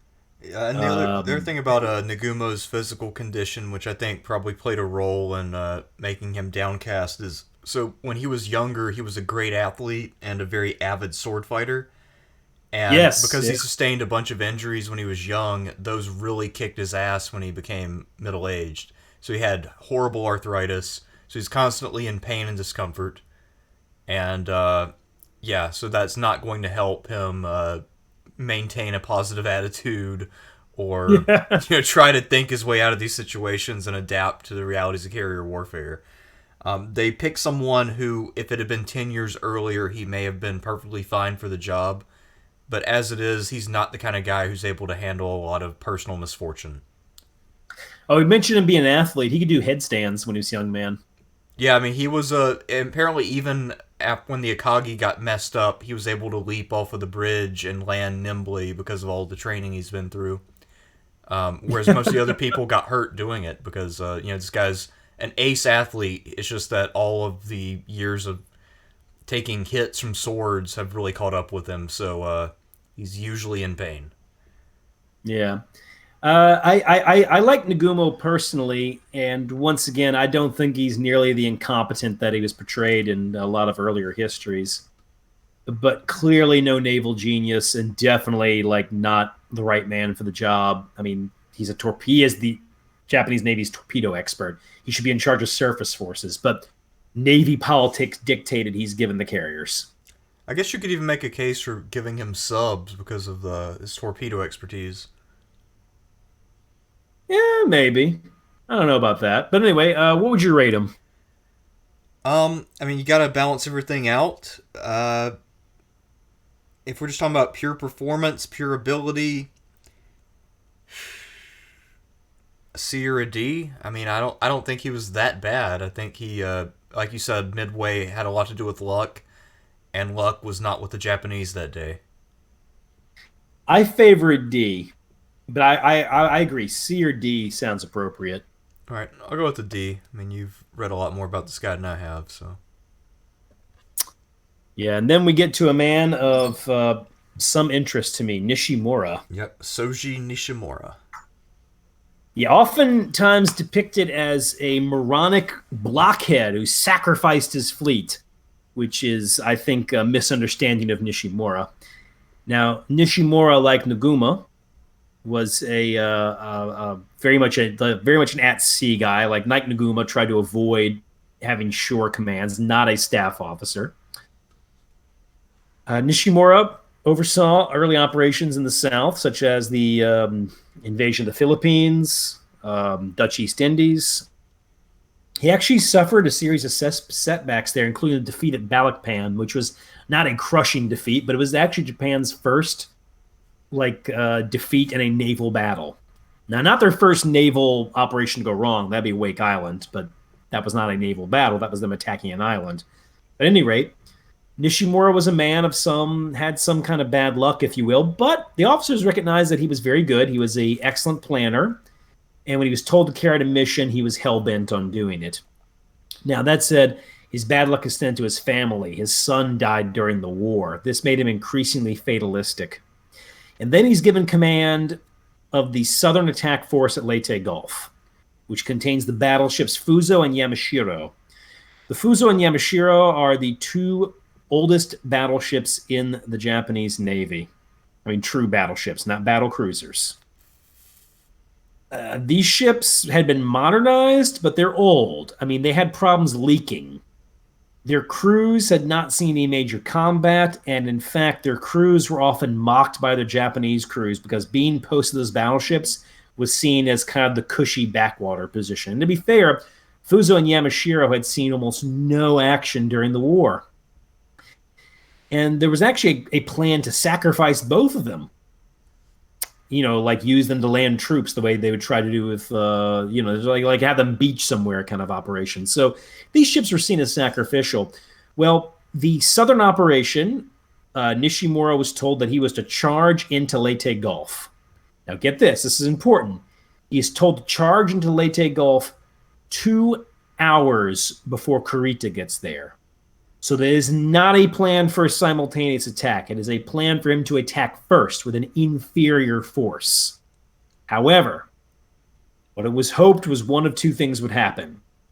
Either one, all of the American attention would be on the ships to the north, and Nishimura could sneak into Leyte Gulf. Or what is more likely and what appears, that Nishimura was meant to be sacrificed. The point of his fleet was to cause as much damage as he could, and barring that, make the Americans expend as much ammunition as possible. Ammunition that could penetrate warships. Because keep in mind, the ships that are in Leyte Gulf, the American ships, they carry anti-shipping ordnance, but mostly they carry ordnance to shell Leyte Island itself. So Nishimura charged into Leyte Gulf. He only suffered one air attack, but that air attack was enough for the Americans to know he was coming. The Americans set up a very good picket line of ships. The battleship Fuzo was knocked out very quickly in the battle. And then Yamashiro charged right on in and was destroyed. Most of the ships in this fleet were sunk. And that's actually one of our problems with the battle. We have almost no records of what was going on because almost all the crews of those ships died. Like, there were years there where they thought the Fuzo had no survivors. They found out it did have a few, just not many. I mean, if you didn't drown, you burned when the oil was lit on fire. If that didn't get you, there's plenty of sharks in that area. And that didn't get you, the natives on the shore, well, the Japanese haven't been too nice to them, so they're likely to butcher you. And then to make it worse, a lot of the attempts the Americans made to rescue some of the Japanese sailors refused to be fished out of the water. So these two battleships with crews combined crew total, I think, of 2,500 men or 25 to 3,000 men, only like 8 men survived or something ridiculous. Damn. So we don't, our sources on this are the planners themselves and the Americans. And for a while, historians took the American line. Admiral Oldendorf said, yeah, Nishimura was a moron, and I just, sunk him like you'd sink any moron. But I'm going to agree with this excellent book, Battle of Surigao Strait by Anthony Tully, who's an excellent historian, where he says that Nishimura technically achieved his mission. Nishimura's mission was to distract the Americans and at the very minimum make them expend their anti-shipping ammunition, which they did. So if Kurita had sailed into Leyte Gulf, Oldendorf and Kincaid had expended most of the ammunition that could actually deal with them effectively. Oh. Not here to tell you the Japanese would have won some stunning victory that it was even worth it. I mean, the war's lost anyway by that time. But I'm saying just in the goal of like what you can achieve in that battle, Kurita had a good chance in Leyte Gulf. Nishimura had accomplished his mission. Of course, at horrific casualties. So I guess the other thing, too, is even if the Americans were out of anti-ship munitions on their ships, they still had a bunch of airplanes. Yeah, they had airplanes nearby. Yeah, like I said, I'm not here to tell you it was going to work or something. I'm just telling you that Nishimura actually achieved his objective. Distract the Americans, make them expend their ammo. Now, it must be said that they did hope that he would get past Surigao Strait, which he didn't. Those ships were sunk and destroyed, So it wasn't like some stunning success. But I think he did accomplish overall his mission.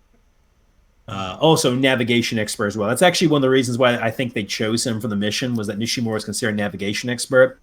And navigating that part of the Philippines is considered extremely difficult. Also, weren't all of the Japanese task force at this point pretty low on fuel, so they had to be pretty precise? They didn't really have a lot of play when it came to making mistakes. They were also basing their fleet out of where the oil refineries were located. And so in many ways, they were using rather crude, I mean, they were just, I mean, I've heard the fuel they were using was particularly volatile, which is one of the reasons why these Japanese ships are really going kaboom at this time, you know?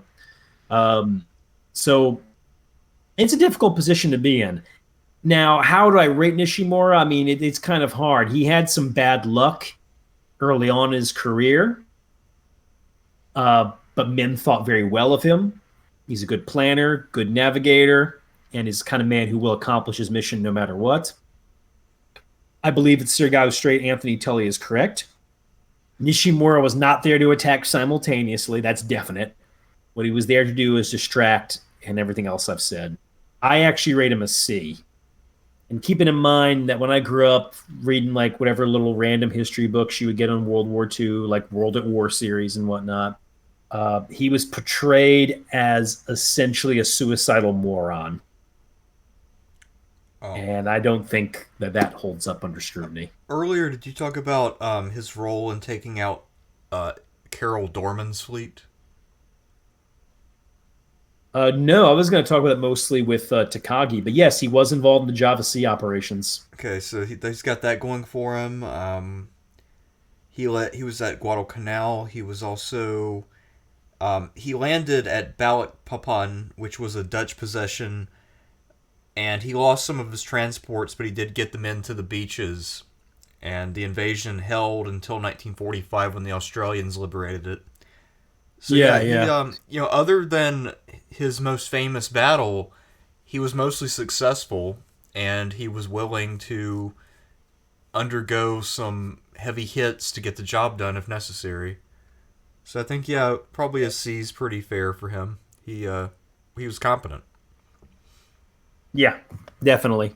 Maybe not some naval genius, but competent. Maybe a little more aggressive than most, but not necessarily in a dumb way.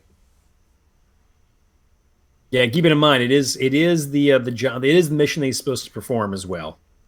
So that should definitely be kept in mind with that one.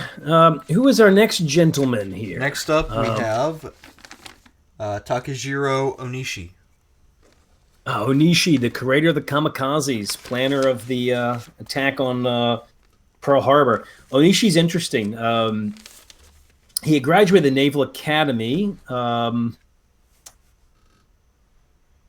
But he flunked out of the Navy War College, apparently because he had slapped a geisha. Wow. Okay. He was known as the kind of guy who liked drinking and women, but could be a little unhinged sometimes. That said, he really is one of the pioneers of Japanese naval aviation. So they retained him simply based on his expertise, and while he opposed the Pearl Harbor operation, saw flaws with it, he did help plan it. It was one of the major guys involved in that. And then he was chief of staff to the air forces that attacked the Philippines and Malaya and the Dutch East Indies, which are a stunning success as well. And is doubly important because while the Japanese air forces in there have numerical and technological advantages, they actually don't have necessarily the best pilots. Now, some of their pilots, of course, are perfectly fine, but they had a lot of more new pilots, for instance. And so their success is all the more impressive because of that. This wasn't actually Japan's A team. Japan's A team was on the carriers. Anyway, Onishi was then put in charge of the Philippines Air Fleet, where he conceived of the kamikazes, or the Special Attack Corps, if you will. He actually wasn't that big on the concept at first, but when they started to have success, he ran with it. So he is the reluctant creator of the kamikazes. To his credit, when the war is over, he goes out like a kamikaze. He committed suicide. He was opposed to Japan's surrender in any way. Interesting fact, his suicide was, how shall I say, like... he disemboweled himself, but he didn't cut his own throat, so he lingered on for hours afterwards and refused the offer to be killed outright by his staff. Yes. So died a very long, painful death. I think that And a fitting death. while he was dying, it took 15 hours to kill him. 15 hours? Yes, 15 hours. And he wrote a note apologizing to all 4,000 dead kamikaze pilots, and he wanted to urge all surviving young people to work toward rebuilding Japan and accomplishing peace among nations. And he thought that through his suffering through the seppuku, that this would make up for what he had done. Yeah, I got to respect that.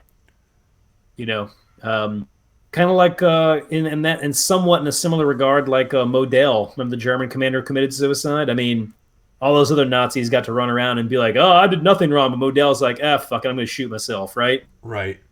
Well, unlike Anushi's got the self-respect to know, you know what? I'm just going to disembowel myself right now. Yeah, because I don't really know what Modal's end game was, but also Onishi at one point was advocating not surrendering after the first atomic bomb, and he tried to tell his superiors that if they were willing to sacrifice 20 million more Japanese, that they could win the war.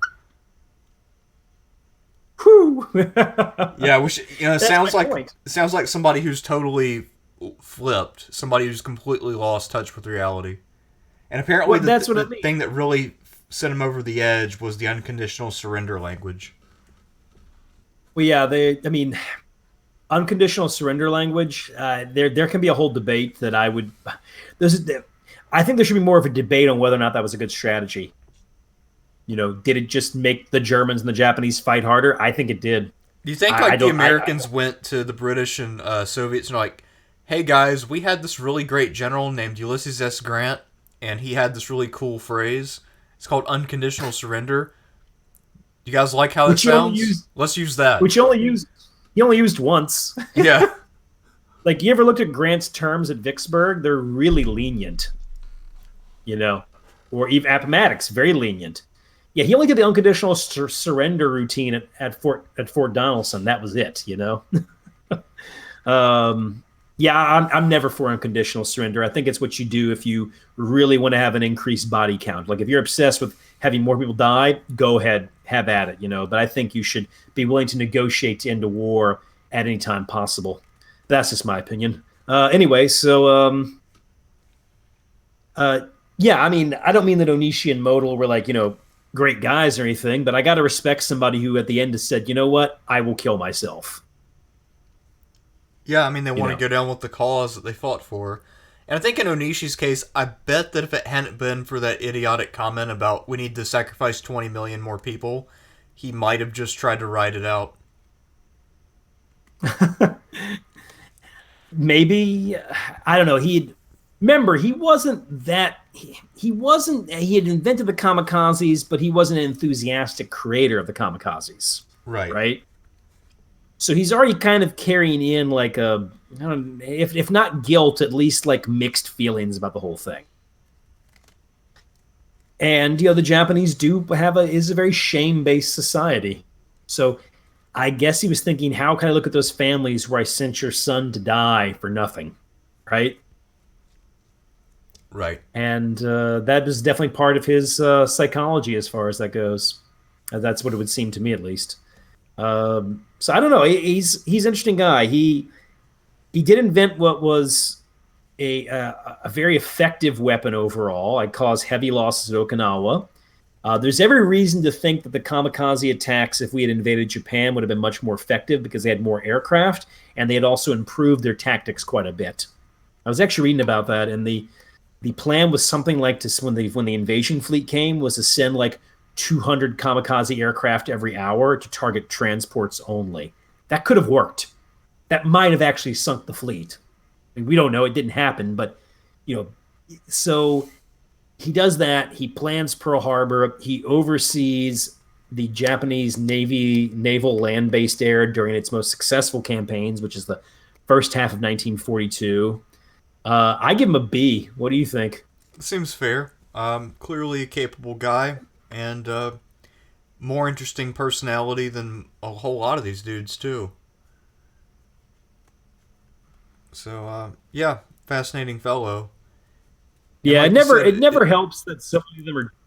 It never helps that I'm sorry, go ahead, man. It's also interesting that the guy given credit for being the father of the kamikaze was opposed to it. Or at least not excited, but he said, hey, it works, right? Yeah, apparently, yeah, he did voice some pretty stiff opposition at first, and then he kind of accepted it and then refined it. I gave him a lot of credit for being I've always had a high opinion of tactical innovators. So I'm not just on kamikaze. I mean, like his work on naval aviation in the 1930s. I mean, he's one of the most aggressive supporters of the power of aircraft. Yes, and we're talking like early 1930s when aircraft doesn't have a lot of ordnance. It actually is fairly fragile and not that effective against battleships at that time. Well, actually, his specialty in the Navy was naval aviation from 1918 forward. So he was on a different trajectory than all of these guys. Yeah, definitely. And I want to emphasize that too. Battleships were not defenseless things that aircraft could easily destroy. Not by a mile. Battleships were still very well armored. They tend to have a lot of anti-aircraft guns. The crews for a battleship tend to be some of the best of the best. The ability of aircraft to actually sink battleships in the open ocean, it can be pretty dicey sometimes. Prince of Wales and Repulse, unfortunately, were attacked by very well-trained crews. And also, Prince of Wales took a very lucky shot from a torpedo, or unlucky for the Prince of Wales, that is. So one can make a case the Prince of Wales and Repulse might have been able to escape if not for that one torpedo that hit Prince of Wales. So while the aircraft was more powerful, battleships were still very important during World War II. And furthermore, they were not like defenseless chickens or something. You know, they could put up one hell of a fight against aircraft. You know, so that should be kept in mind as well. So he's advocating naval aviation back when aircraft's ability to sink ships is not the best in the world. Right. Okay. Well, next up we have, and I don't really know how to pronounce his first name, but I think it's Jisaburo Ozawa.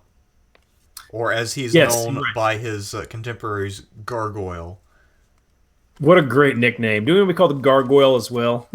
Yeah, I mean, that's clearly the nickname you aim for as a child. Yeah, Ozawa was one of these surface torpedo experts, but he had very early on, fairly early on, been involved in carrier aviation. Friends Yamamoto, and he was essentially the guy who Yamamoto wanted to lead the Pearl Harbor. He wanted him in charge of the carriers. And Yamamoto could not get his way due to politics. So regardless of that, Ozawa was given important positions in the Strike South and did start to lead light carriers, such as in the Indian Ocean raid. He is the man who takes over for Nagumo in November 1942. But by that time, the Japanese carrier fleet had taken heavy losses, no longer packs the punch that it once had. That said, considering the situation Ozawa was in, he plays a good hand. The Battle of the Philippine Sea, to me, interests me because Ray Spruance didn't do a terrible job, but he could have done better. He was really tied to, like, I got to defend the transports, and he arguably could have finished off the Japanese fleet right then and there instead of having Leyte Gulf happen. And so I'm a bit critical of Spruance at the Marianas. I think Spruance is a good admiral, but a bit overrated. That said, Ozawa played his hand perfectly at the Philippine Sea. He attacked from a distance. He pulled away once he absolutely knew that the Americans' fleet had not taken heavy losses. At first, though, he had believed the reports. Remember, he was misinformed by Kakuta as well. So he also guessed pretty effectively what the Americans were going to do at the Philippine Sea. So a lot of books I've read about the Philippine Sea say the irony here is that the guy who lost is the one who commanded best. But it just didn't matter. American training, technology, and tactics and numbers made sure the Japanese were always going to lose that battle. The question was, how badly would they lose it? And arguably, the Japanese, while the aircraft losses were heavy. The carrier losses, they lost 3 ships, right? Only one of them was from carrier attack. That was the Hiyo. In fact, The American carriers' counterstrike on the Japanese was very disappointing in results. And some of that had to do with the fact that while the American pilots had good aircraft, good training, and they had a lot of experience, they had experience bombing islands, not ships. And Japanese crews were very well trained in dodging bombs. In fact, the Japanese really emphasized, if you will, navigation, steering as a way to avoid aircraft attacks over anti-aircraft guns. So they caused only light losses. They sank the Hiyu. They barely sank it. The other two carriers he did lose at Philippine Sea were the Shokaku and the Teho were both lost to submarines. It wasn't because of carriers. It was something that he could not see. So that should be kept in mind. Ozawa was then in charge of the decoy fleet at Leyte Gulf. He played his part decoying very well, but should be kept in mind Halsey was itching for a fight. In fact, Halsey essentially was given kind of a wink from Nimitz and company that, hey, unlike Spruance, if you see the Japanese fleet, take them. And also, Halsey, while he was a carrier guy, he had still served in the old Navy, so he had been trained to be a surface commander. And I think Halsey was itching to command his fleet in a surface battle. Carriers are cool and all, but, we want to be like Nelson, right? Right. You want a victory in a surface gun battle. That's what the heroics are. Anyway, so Ozawa played his part very well, and he is the last commander of the combined fleet. When they removed Toyota, well, really Toyota's kicked upstairs, if you will. It is Ozawa who's in charge. By that time, though, the ships are relegated to port. Mostly what they're there to serve as is anti-aircraft gun batteries.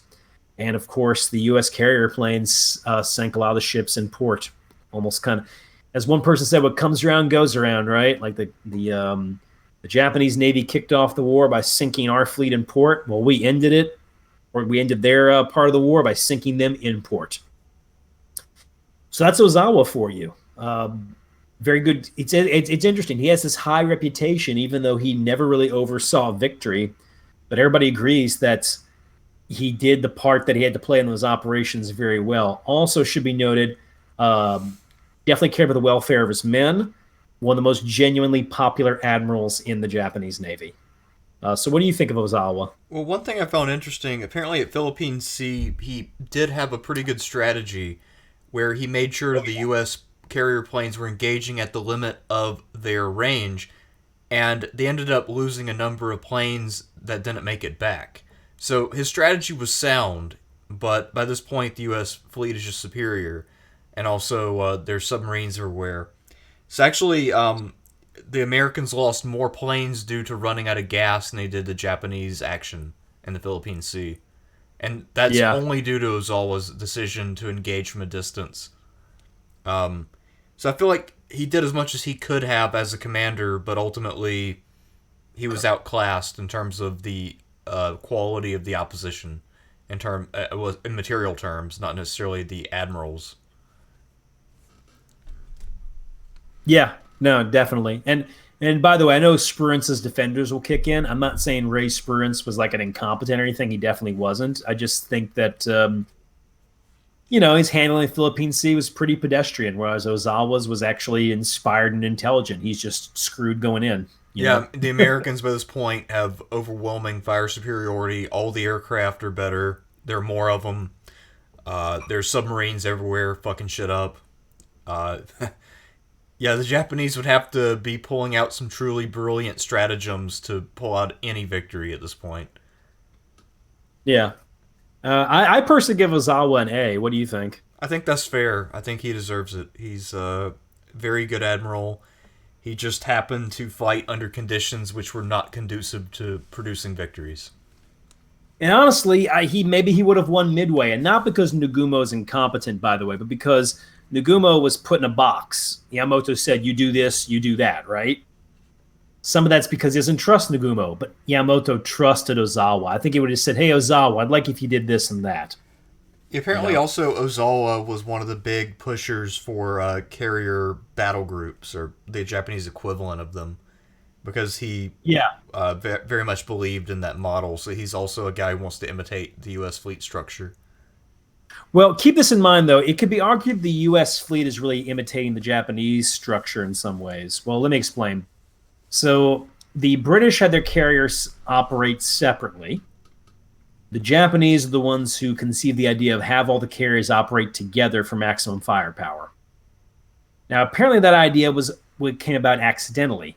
Genda, the man who helped plan the main planner of Pearl Harbor, had seen a British, I want to say, propaganda video where, well, film, no video at the time, so it's a film, where he saw all the British carriers grouped together.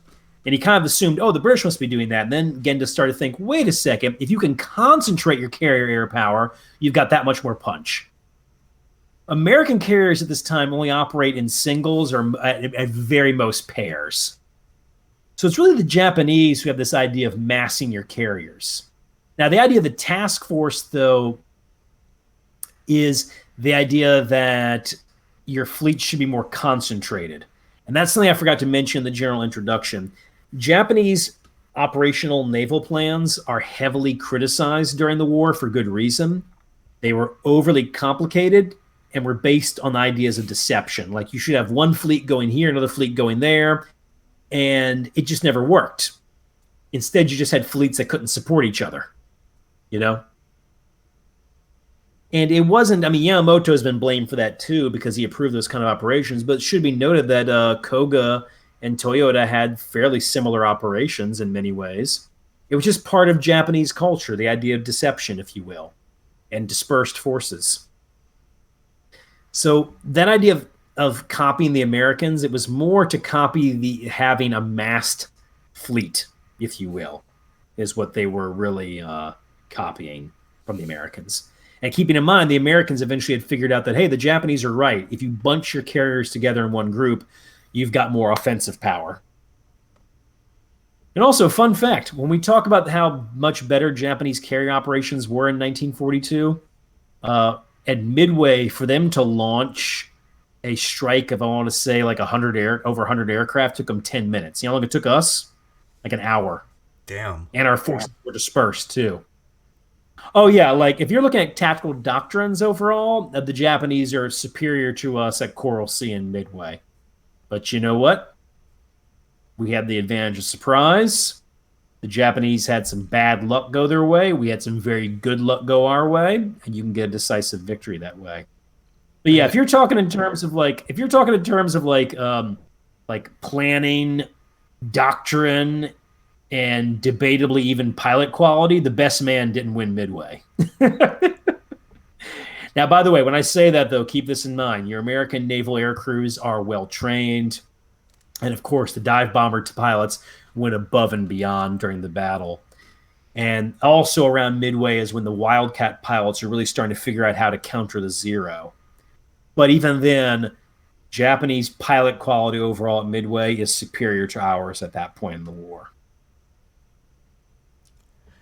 Yeah, I guess the thing that really tipped the balance, the more I think about it, since you mentioned it, the decision by Koga in 1943 to pull the fleet back and then give the U.S. Navy essentially a year to earn a post-bac degree in naval operations. Really just horrible idea. Yeah, I think he was thinking, we'll fall back. We'll use the power of our land-based aircraft to offset the fact their carriers will be in superior numbers, and plus the logistics of it. I know what he was thinking. It was just a bad idea, but it's not an idea born of madness or something. No, I mean I agree. I mean I definitely see the logic of it, and that's the kind of mistake if I had been in his place I could have made easily. But in retrospect, holy shit.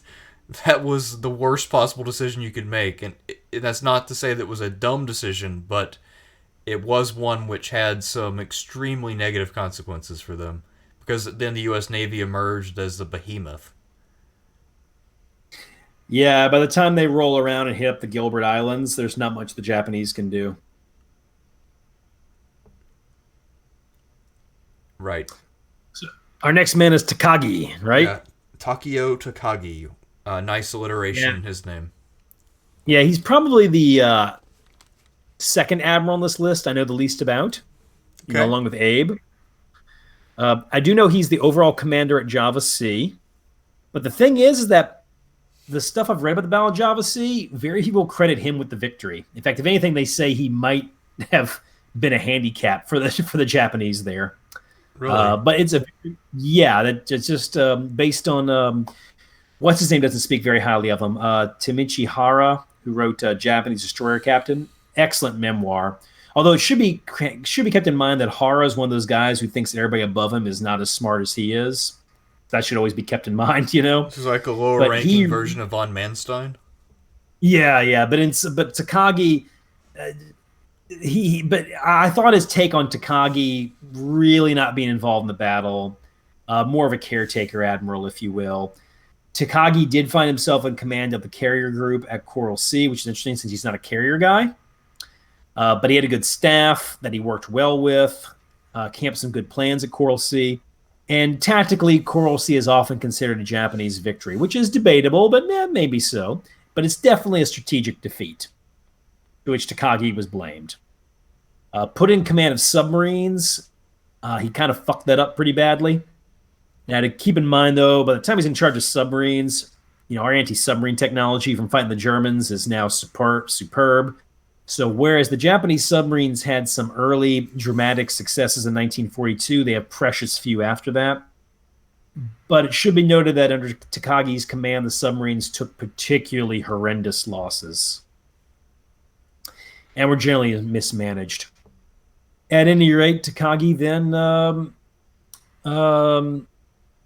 died in the Marianas.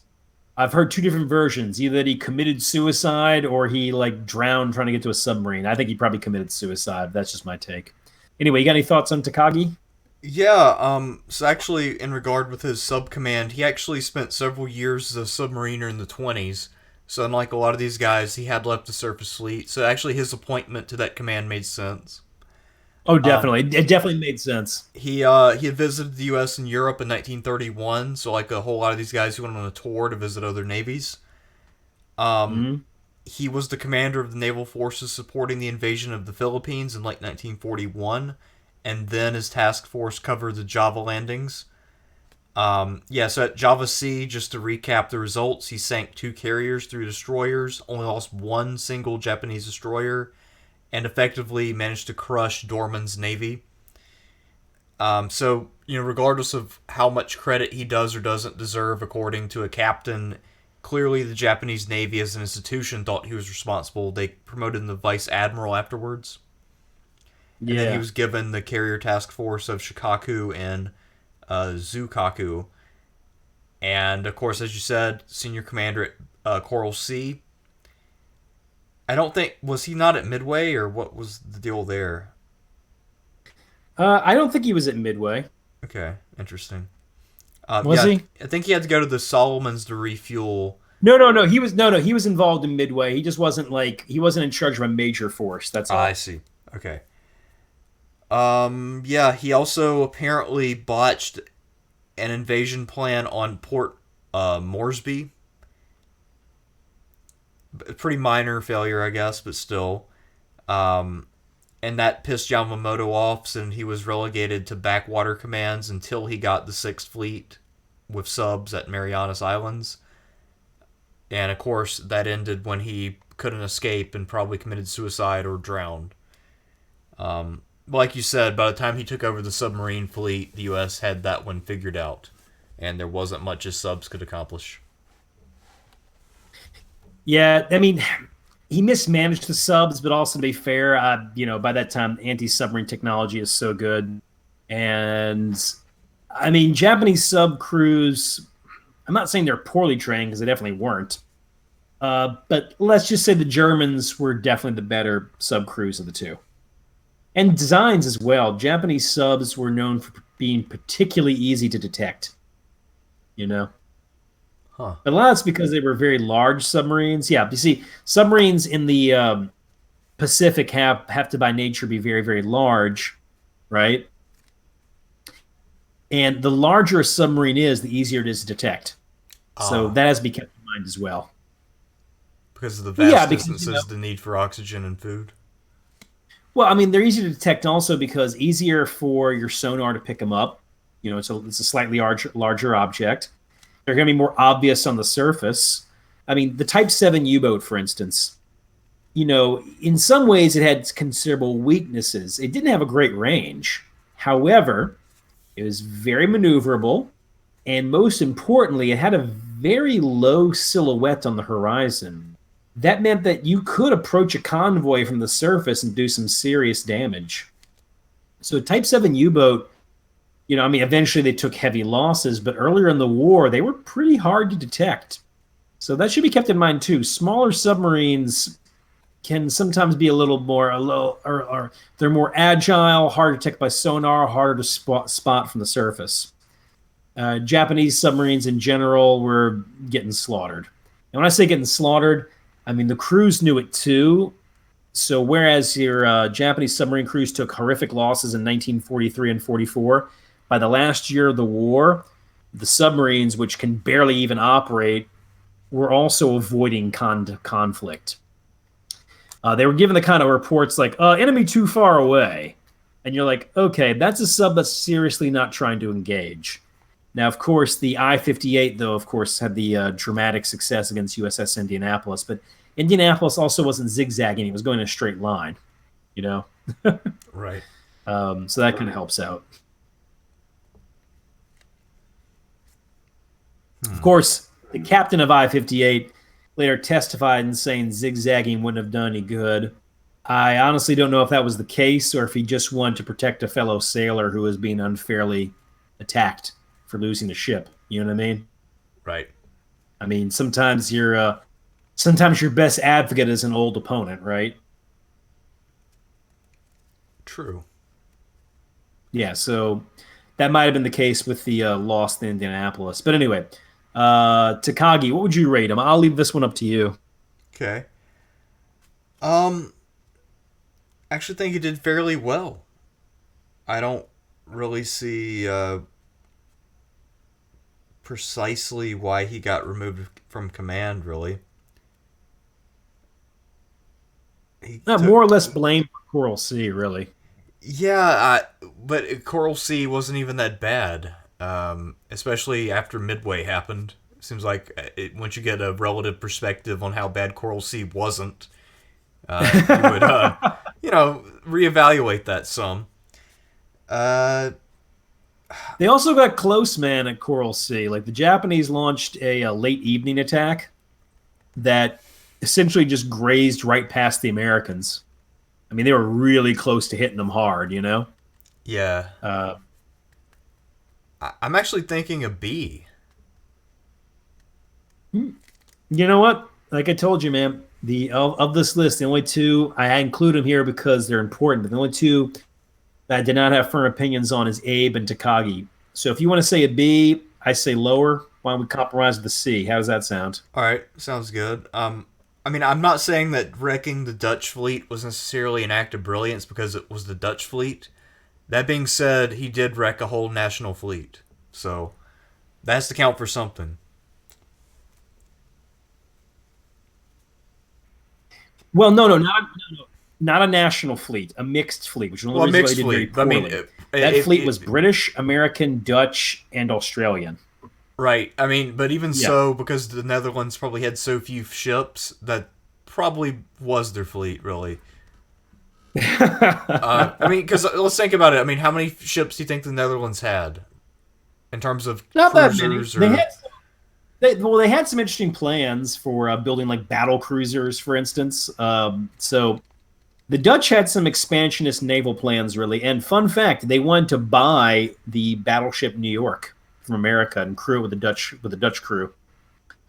To which I kind of joke, and I'm like, what were they going to rename it? New Amsterdam? Yeah. But anyways, no. So the Dutch fleet should be kept in mind. It's a well-trained fleet. They were known for having a particularly good anti-aircraft guns. Oh, and their submarines were decent. In fact, Dutch submarines had considerable success against the Japanese before the American subs ever did.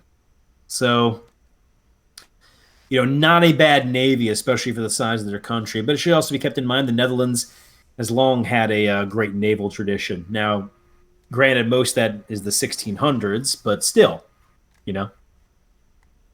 Uh, our next guy, though, is Tanaka. Yes, Raizo Tanaka. What a great name, huh? And his nickname is Tenacious Tanaka. Yeah, well, isn't what the Americans called him or something? I think so. Yeah. Yeah, there's kind of a joke about Tanaka where they say like, he impressed he's one of the most impressive admirals, at least to the Americans. Anyway, he was in charge of the Tokyo Express in the Solomon Islands, that he's mostly known for. Now he had other commands before that as well. He was involved in the lands in the Dutch East Indies, and he was also in charge of the main escort for what was supposed to land at Midway. Anyway, Tanaka's Tokyo Express was able to run supplies there, showed good skill at avoiding ambushes, and he did take heavy losses from aircraft during the naval battle of Guadalcanal. But then there's the battle of the name that I can never pronounce, but Tasafaranga, if you will. Yes. Where his destroyer force gives the American cruisers a very bloody nose, sinking one heavy cruiser and seriously damaging several other ones. This came as quite a shock to the Americans because after the naval battle of Guadalcanal, they're like, well, I guess we finally got the Japanese. It's like, no, the Japanese are still very good at surface night battles, as proven by Tasafaranga. But that said, Tanaka was blamed for the Solomon Islands defeat. And I think some of that had to do with it because he was outspoken in his opposition to the operations there. So he got shunted off to Rangoon. Yeah. I mean, that's like in that movie. Yeah. That's like in those movies where it's like a guy messes up and they're like, okay, transfer him to Alaska. You know what I mean? Well, a lot of his messing up was simply getting wounded in one of the air attacks. And then he was politically unpopular, so when he was wounded in that attack, they used his period of convalescence as an excuse to reassign him. They didn't really have a charge. It was just, oh, you're wounded, so you're out of commission, we got to replace you, and when you heal, we'll send you to another really important post in Burma. Yeah. Yeah, he's basically, he got railroaded by the Navy. Yeah, definitely. I mean, well, it's like George Carlin said one time. He's like, George Carlin has advice for life, and he said, don't complain. Don't suggest anything. Remember, the squeaky wheel gets replaced.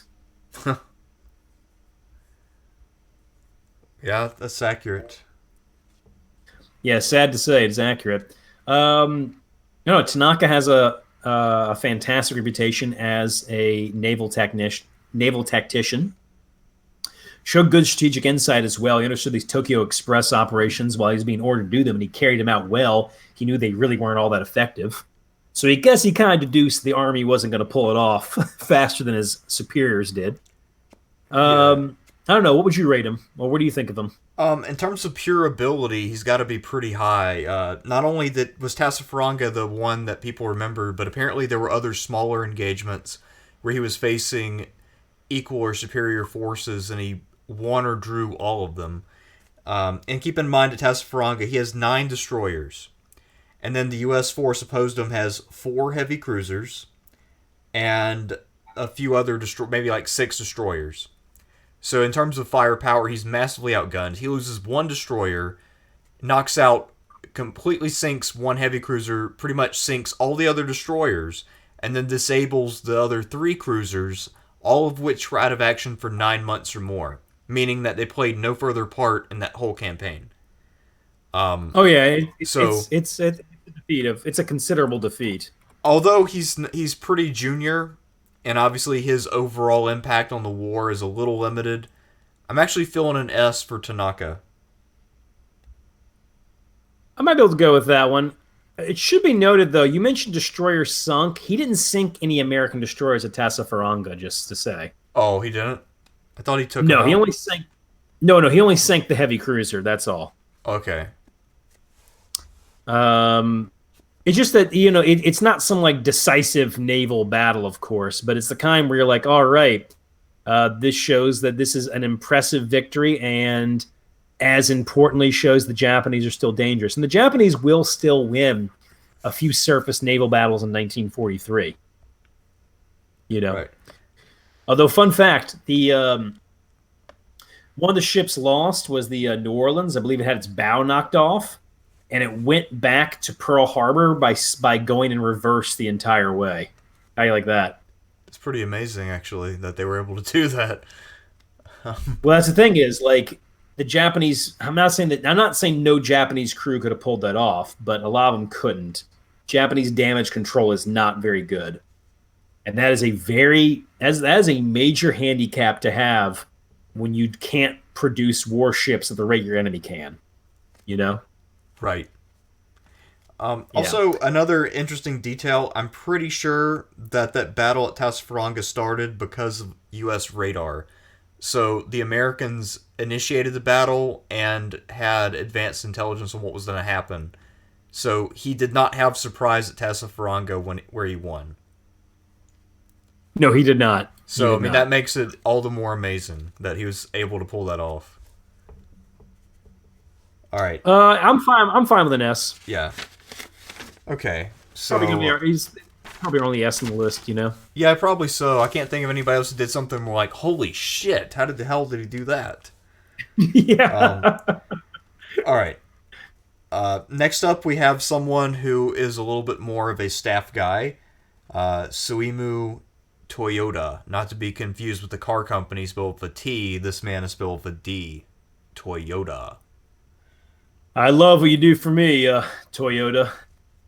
Sorry, had to put that in there, you know? Yeah. All right. So, Toyota, yes, a staff guy. He was in charge of the Yokosuka Naval District when the war started. Known for being sarcastic. Like Yamamoto, opposed war with the United States. He was particularly known for his deep, deep hatred of the Army. He openly called Army generals morons. And it was so bad the Navy had to avoid having him have any interactions with Army officers. This became public knowledge in 1943. Apparently, I think it was over the fact that he told his daughter she could not date an Army man. So, interesting choice, though, for him being the commander of the combined fleet after Koga dies. In fact, the few accounts, some of the memoirs I've read of the Japanese at the time, a lot of people scratched their heads and said, why the hell Toyota? I mean, you know, he was considered to be a good staff officer, and maybe that was the thinking is we need a good staff officer here, right? But I mean, he hadn't commanded any ships in combat during the conflict. He wasn't considered particularly brilliant. Good, but not particularly brilliant. He carries out the Philippine Sea operation, which essentially is the operation ordered up by Koga. That, of course, ends in failure. Leyte Gulf, he's involved in the planning, but he's not able to be involved in the last-minute planning for it, at least the planning towards the end of it, because he was stuck on Formosa.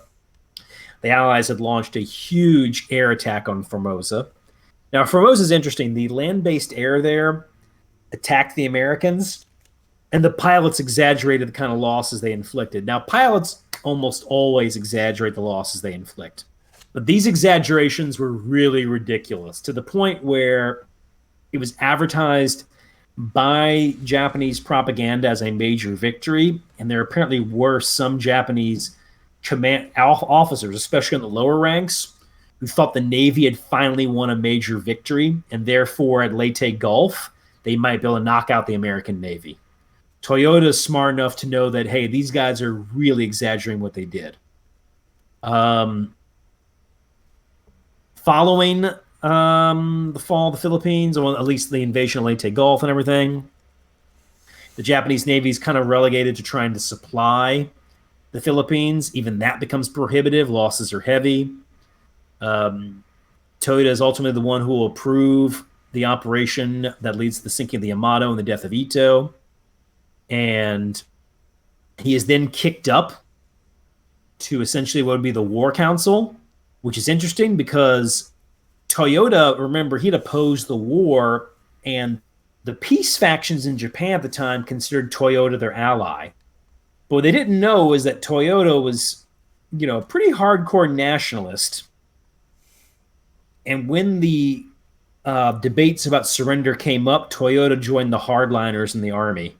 So think about that. A guy who would openly oppose the war with America, and absolutely despised army officers, allied himself with army officers at the end of the war. This is one of the reasons why Japan drags its feet on trying to conclude the Pacific War before things get any worse. Is because Toyota deadlocked the council. Eventually, though, Hirohito intervened and the war was over. And that is Admiral Toyota for you. He was considered a very good planner and staff officer, but generally speaking, people weren't that impressed with him. I don't hold a particularly high opinion of the man. What do you think? He seems interesting, but at the same time, like you said, I don't think he really had a very good strategy. His reasoning for launching the Leyte Gulf offensive is that the Navy would become useless anyway, so you might as well just send it out there to die and hope that it accomplished something. That seems like a very oomphy decision, kind of a very poorly thought out, fuck it kind of move. The kind of thing you do in a board game, but you would never consider in real life. Yeah, because like in a board game, you're like, these losses don't matter anyway. Whereas, you might be thinking, hey, we got to preserve these ships for later, Right. So it doesn't seem like something that someone with a conscience would do. Let's see. When he joined up with the army chief to oppose unconditional surrender, and then he became more entrenched in his position because of the atomic bombs. That does not seem like a rational thinker to me. Because he was basically consigning millions and millions of young people to death for no real reason. If you really think about it, with his actions, both in his thoughts on the army, this is a man of very extreme thoughts and bitterness, wouldn't you say? Yeah, I think that's fair. I mean, I can see that mentality being... I see the mentality of being a hardliner like that not being a problem for a front commander or someone who's in command of a battle group. So if Kurita or somebody we talked about earlier felt that way, or say a General Patton, that's not as much of a problem. But when you have somebody making decisions at a high level whose thinking is that way, it is definitely a problem. Well, I guess if he was thinking of preserving ships, I mean, it didn't matter anyway. They all got scrapped after the war, right? Or nuked. Yeah. I don't know. I give him an F, though. What do you think? I think that's fair. Apparently, in a post-war interview, someone said that he seemed highly intelligent and widely informed. And because of the way that was phrased, I assumed that they thought he was going to be an idiot. Well, yeah, but the American take on Leyte Gulf was that the Japanese had done something ridiculous. I remember one officer said any other navy would have tried to preserve their ships for another day. Only the Japanese would sacrifice all their ships and all their people in a desperate ploy. Yeah. There was... He was the one who oversaw Leyte Gulf, and there was a general view in the American Navy that Leyte Gulf was a Japanese massacre. It didn't have much of a chance anyway. Apparently... that's regardless of controversies involving Halsey, which we'll get into when we get to Halsey when we do the American Admirals. So, interesting side note on Toyota, he is the only Japanese official to be charged with war crimes, but acquitted. The only one charged and acquitted? Yeah, so there are a lot of other people charged. All of them got convicted. There were a lot of other people who might have been charged, but the charges were dropped and never fully brought. He's the only one to be taken to court and then acquitted. And he also wrote memoirs in 1950. Huh. I wonder if those are translated. That'd be interesting. Yeah, it'd be like, Why I'm Actually E Tier by Tsuyomo Toyota.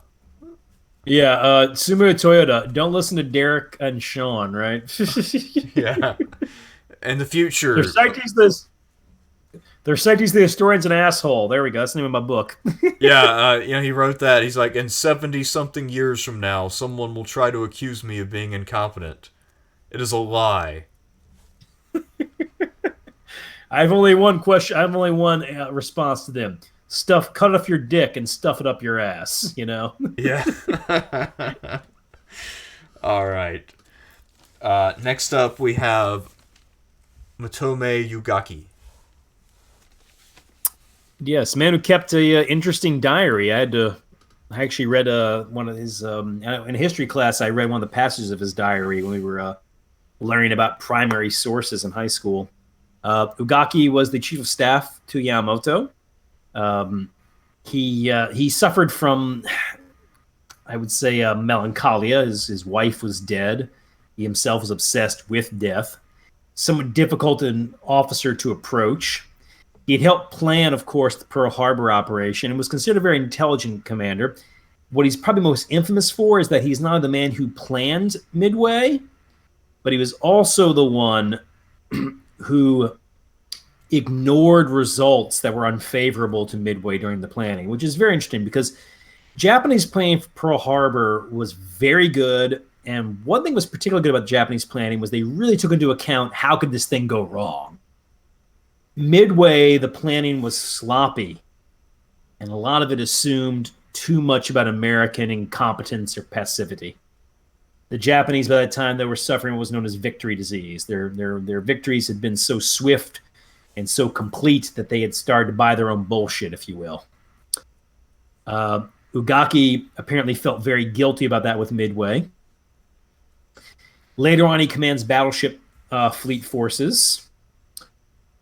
And then is one of your kamikaze commanders, which leads to a very interesting death. When all's over, Ugaki leads out one of the last kamikaze missions, knowing the war is over. His airplane was shot down, and it appears that he most likely was buried on the beaches of Okinawa. And that's Ugaki in a nutshell. You got anything, Derek? The only thing I found about him that was interesting is that he came from a farming family. I feel like most of these other admirals mostly either came from existing military families or they were from cities.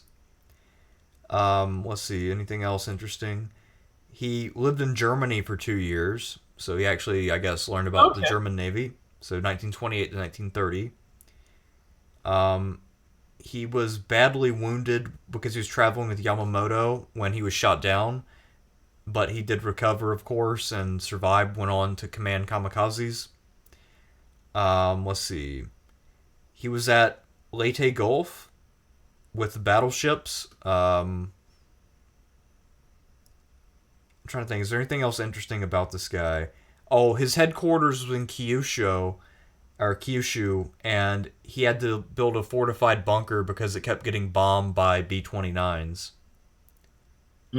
Yeah, I don't know. I mean, I kind of think that the way that he died is probably the most interesting of any of these guys, though, because he went out by himself looking to do one last kamikaze, and he thought that that was in the true spirit of Bushido. Although I don't think any of the people who shot him down realized it. They just thought it was just some crazy guy, and they put him down. Yeah, it wasn't just one aircraft. There were a few other who went out with him. But I think it's kind of the Onishi thing where it's like, hey, I led and ordered these suicide attacks. I can't live with the guilt and the shame of surviving when they didn't. You know?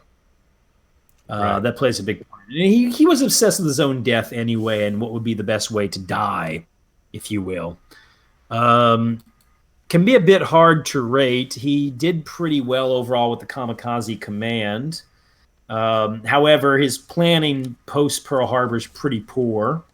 And along with Yamamoto, you can really see a decline in Japanese naval planning post-Pearl Harbor. I'd give him a D. What do you think? That seems fair. Interesting fellow, though, I have to say. Yeah, definitely. His diary is very useful. Like the diary of Joseph Goebbels. It's a fairly honest diary as well. So you can get a lot of good information. Huh. All right. Next up, we have one of the more famous names. I've heard this name many, many times, but until I did the research for this video, never knew who this guy was. Tamon Yamaguchi. Yeah, Tamon Yamaguchi, obsessed with Bushido, which is one of the reasons why he's going to die. Anybody who saw the movie Midway, he had a pretty awesome death scene, of course. What do you know, Yes. everybody? Another dead Japanese admiral. What is with these guys, man? You know? I mean, they like to go down with the ship or the plane or the island, That's just what they Yeah, do. they do. They do. I mean, yeah, we didn't even mention that with Nagumo. Nagumo committed suicide defending the Marianas Islands. But anyway, so back to Yamaguchi. Yamaguchi was a very aggressive carrier commander, one of the big carrier advocates, Yamamoto's favorite. Now, he could not have commanded the Pearl Harbor attack due to seniority. Ozawa was really the choice. So sometimes people will be like, Yamaguchi was Yamamoto's choice. Like, no, he wasn't. It was Ozawa. Ozawa was senior. And in terms of date of birth, for context, Yamaguchi's born in 1892. Most of the other guys we're talking about, like Ozawa and Nagumo, were born around 1887 or 88. So there is an age difference that was significant when it came to ranking and seniority. Yeah, definitely. And also, Yamaguchi, he definitely had some considerable enemies, though.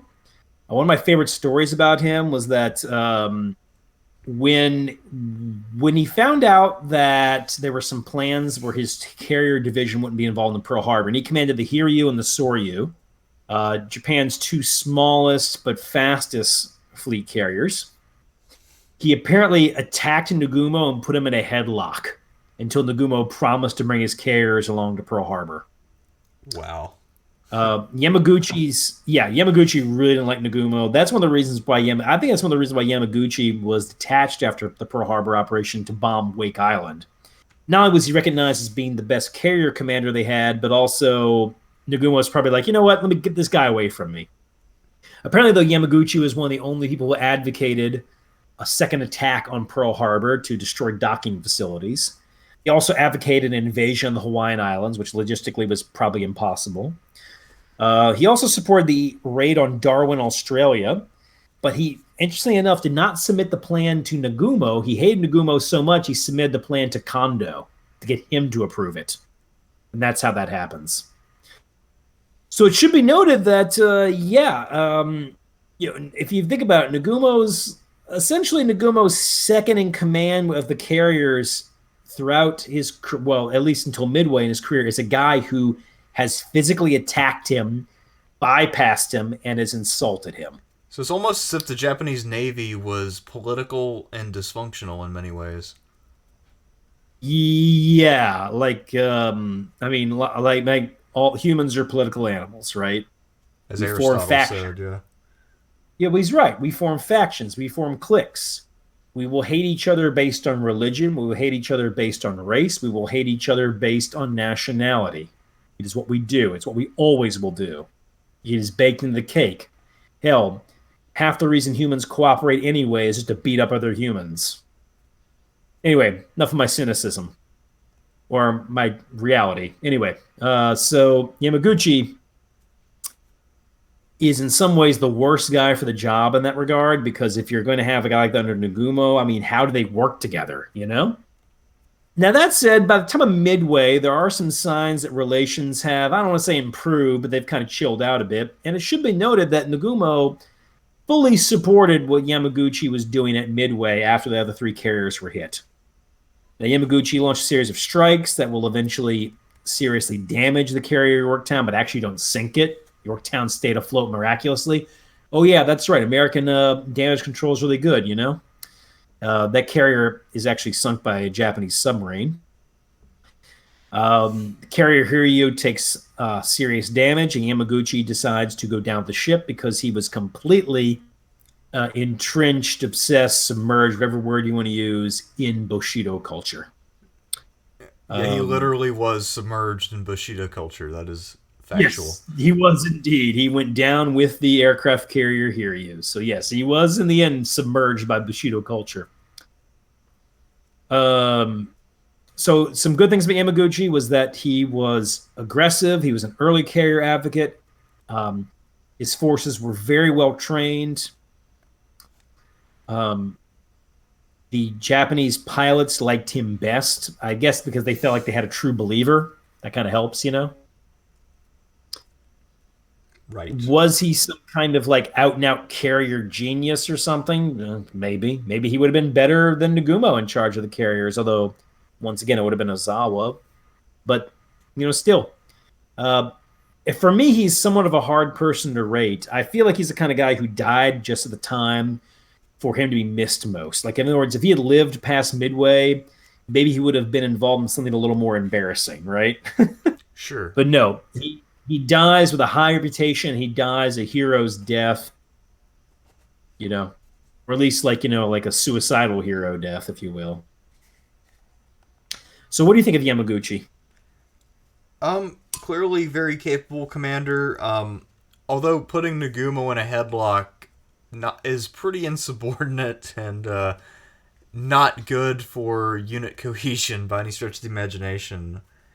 There's a psychological argument made about that where the Japanese had such strict discipline, and one would say the actual consensus by the U.S. Navy today, like when they analyze other militaries, is they think the Imperial Japanese Navy of World War II was trained and disciplined to the point of brittleness.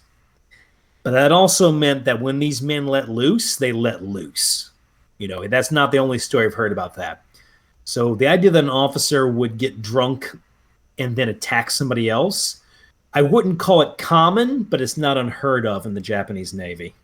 And I think it has to do with an overly trained, overly disciplined force, Right. We're dealing with bottled up emotions, if you think about it. That makes sense. I mean, most of these guys have been subjected to that for decades at this point, so it's time to let loose. Yeah. And I guess to be fair to Yamaguchi, he knew that Nagumo wouldn't be able to resist very effectively because of all the arthritis and whatnot. Yeah. So what would you rate Yamaguchi? What do you think? Based on his record, I would say he's probably B or C. I'll go with a B. Yeah. I think he was mostly very good. Despite his temperamental problems, if you will. Yeah, although I agree, it would be interesting to see how he would have handled further responsibility after Nagumo got relieved. Because I assume by that point he might have had enough seniority to take over rather than Ozawa. Although I imagine Ozawa was still next in line, but still Yamaguchi's standing in relative terms would have still increased. They would have picked either Ozawa or Katuka. That's who they would have picked at that point. I see. Not Yamaguchi. I Probably forgot in about Kakuta, yeah. Yeah, Kakuta, because Yamaguchi not only being junior in age and rank, but also by attacking Nagumo, let's just say that those factions would not have been happy with that. Right. Now, could Yamaguchi have been commander of the carriers, say 1944? Sure thing. Although by then, yeah, I don't think that victory was possible for the Japanese carriers, so that would have been. But that's my point, right? Like how does a Yamaguchi do later in the war when they're really losing? He dies at the high water mark. That makes him like kind of like Stonewall Jackson, if you will, in many ways, right? Right. Yeah. Anyway, last but most certainly not least, we have Admiral Yamamoto. Isoroku Yamamoto, and unlike almost everyone else we've talked about, he was just old enough to be in the Russo-Japanese War. He had just graduated from the academy, and he fought and was wounded at the Battle of Tsushima. That's right. He lost some fingers there, right? Yeah, he lost 2 fingers on his left hand. Yeah. This actually influenced a lot of the ways that he would talk to these other commanders, because especially when the younger officers would talk very like, oh, we should go to war with America, he'd be like, what do you know about war? And he'd show his hand. You know what I mean? Right. And it's not a very big age difference, by the way. He was born in 1884. Most of the other guys we talked about have been born, say, 1885 to 90. So, very small difference, but he was just barely old enough to get sent to fight the Russians. A fun fact, too, I read he is the only Japanese admiral in World War II who fought in that battle. Yes, because I think there was somebody else who was in service at the time but did not partake in that battle. I believe it would be Nagano. I want to say Nagano was in service at the time. Yeah, that's probably right. Um, yeah, no, Nagano would have been in service. That's right. Nagano's older than Yamamoto. The joke with Nagano, by the way, was he actually had a young wife, and he was 62 years old or something, when he married her. So the joke was that was one of the reasons why he was so exhausted. Makes sense. Yeah, no, it makes sense. Yamamoto, Yamamoto's interesting because during World War II, he was very hyped up. After all, he had planned Pearl Harbor, which, with hindsight, we increasingly view Pearl Harbor as this god-awful mistake, of course. But at the time, what the Americans are thinking is, you sank a bunch of battleships and killed a lot of sailors. You did well. And it's a very embarrassing moment for the U.S. Navy. So Yamamoto immediately appears to be a daring, aggressive commander. And of course, that's one of the reasons why he gets killed in 1943 with, I believe it was called Operation Vengeance, wasn't it? The one with the P-38 Lightning shot down his plane. Yes. And when they were talking about that, they actually said Yamamoto is their best admiral. Kill him now. The opinion of Yamamoto his reputation has decreased considerably since then. He is now viewed as one of the most overrated commanders because he was so played up during the war. And also should be kept in mind that in Japan, he became a big hero, not only because he had planned Pearl Harbor, but then had died during the conflict as well. Now, one thing should be kept in mind, too,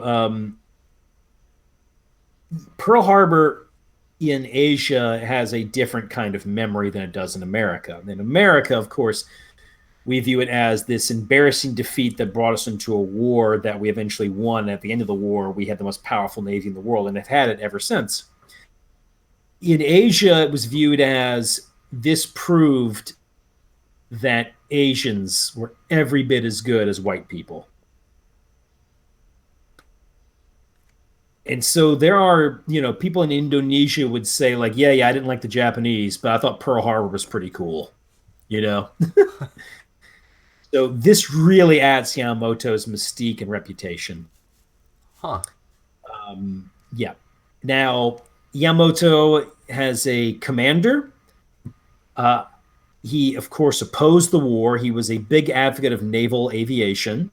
There have been some arguments made that maybe he was still tied to battleships. I don't agree with those arguments at all.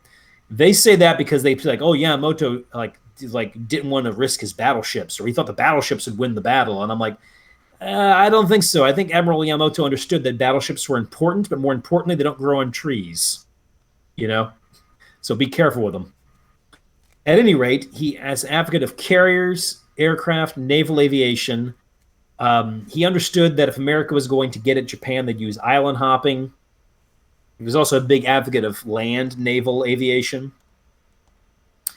He decides the only way that Japan can win is by knocking out the American fleet early in the conflict, allowing them to do whatever they want to do. So he conceives of Pearl Harbor. Now, of course, one of the things they hold against them with Pearl Harbor is that a sneak attack meant the Americans were completely enraged. But if I'm not mistaken, the idea of Pearl Harbor was the Americans would have the declaration of war 1 hour before the Japanese would attack Pearl Harbor. Now, that's in the movie Tora Tora Tora. I have read that elsewhere. I'll confess that particular debate I have not delved deeply into. What I do know for sure, because I read the Yamamoto biography, is that following Pearl Harbor, he was a very depressed man. He thought that the Japanese announcements of all their great naval victories were ridiculous.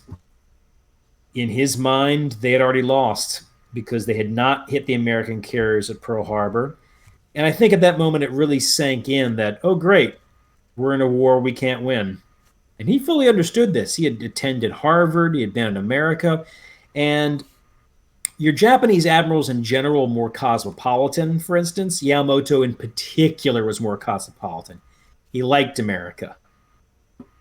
He did not agree with the views that a lot of Japanese had that Americans were like, weak, fragile people. He also was a big fan of gambling, of course, so he'd been to Europe and he had played in the casinos in Monaco and won. He actually used to joke that his dream was to resign from the Navy and become a professional gambler because he was obsessed with poker and other games of chance. Um, and a loveless marriage, known for visiting geishas, known for liking women. I kind of feel like Yamamoto, as his life went on, was like, you know what? I've kind of wasted my time in the Navy. What I really should have done was just gambled, screwed some women, and drank. You know. Yeah. By the way, that argument can be made about Robert E. Lee as well. Robert E. Lee and his not the story about drinking and screwing necessarily, although Robert E. Lee was a big flirt when he was a younger man, by the way. But anyway, Lee showed indications in the last few years of his life that in many ways he was regretful of having taken on and committed to a military life. I think Yamamoto had the similar thing. And I believe this is one of the reasons why the Japanese Navy does so poorly, not exactly right after Pearl Harbor, but after the first 6 months of the war. You have an admiral who is essentially depressed and morose. He's involved in the planning for Midway. He pushes for the Midway operation. And then not only does it fail, he also has to sink his old ship. It was Yamamoto who gave the order to sink the aircraft carrier Akagi.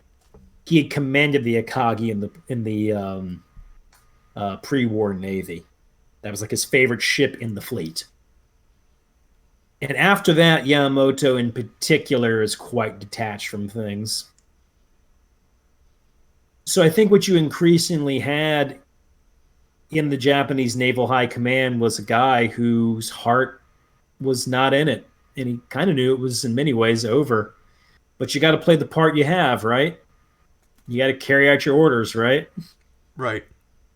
Yeah. So anyway, he went far to the front. He was in an airplane, a Betty bomber, to survey things, and was shot down. There were several commanders who said, you shouldn't be this far forward. Yamamoto brushed him off. One could see that as arrogance, but one could also say maybe he was like, you know what? If the Americans do shoot me down, whatever. I mean, ask yourself, did that sound implausible to you? A man who's obviously depressed in a military that is obsessed with fatalism and suicide. Well, also, apparently he thought that it would boost morale if he was visiting the front, and he didn't think he could do all that much from behind the scenes, so he thought that this was actually a pretty good use of his time.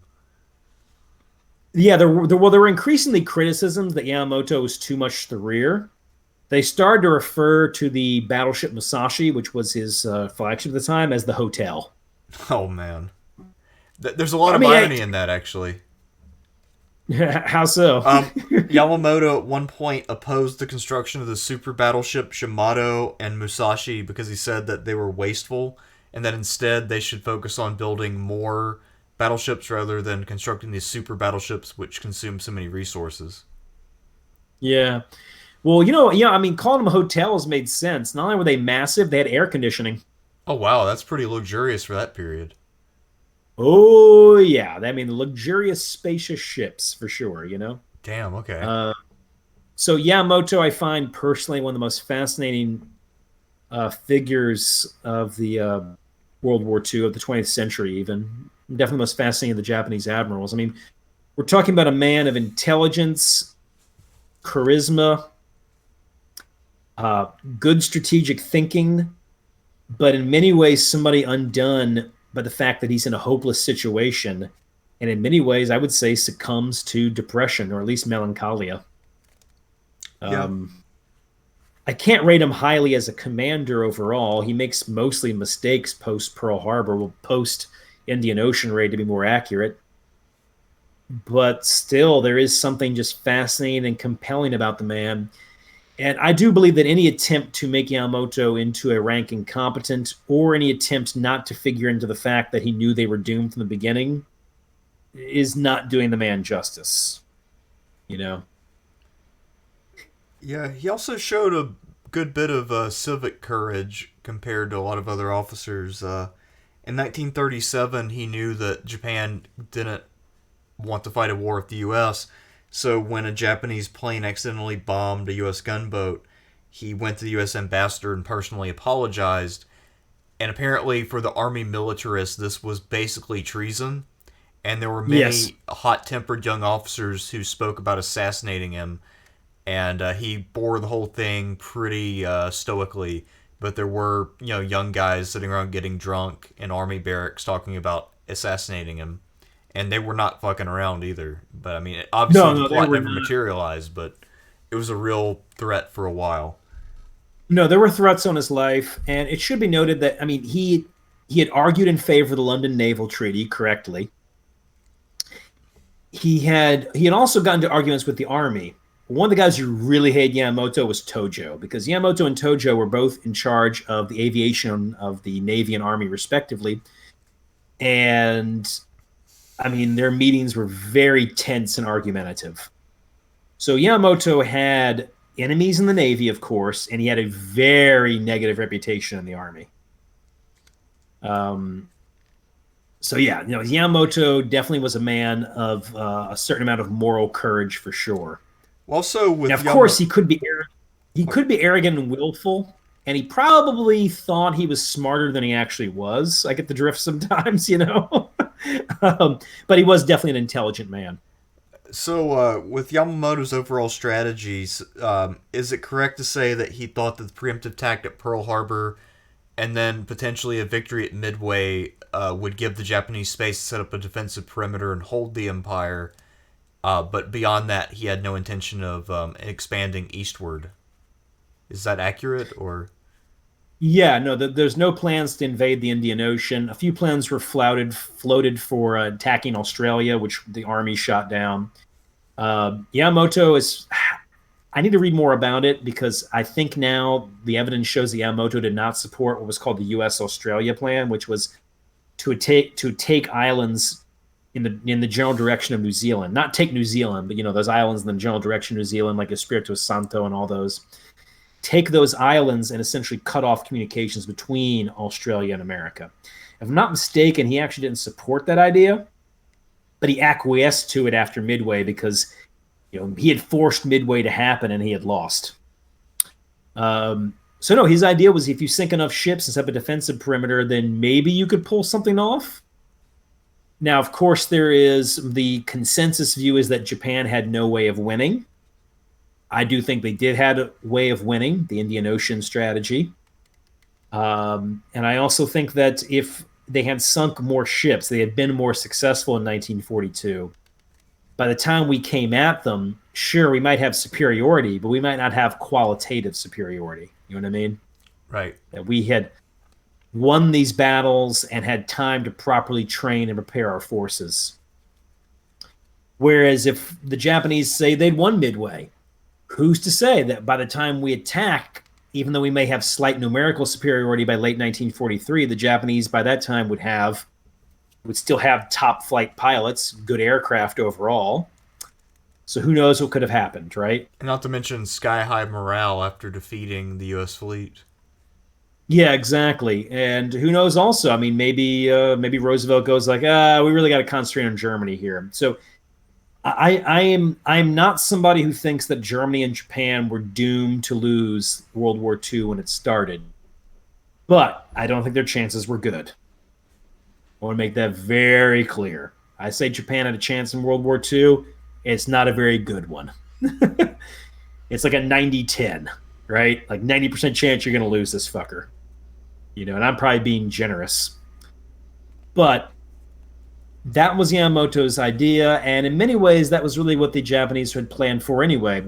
The Japanese decisive battle doctrine called, at least in the 1920s and 30s, called for the idea that if you go to war with America, as the American fleet is moving to relieve or liberate the Philippines, that you will attack their fleet in a series of smaller battles and wear them down, and then by the time they get towards the Philippines, you could then fight the decisive battle that you win. Now, if you think about it, in many ways, didn't the Pacific War play out that way?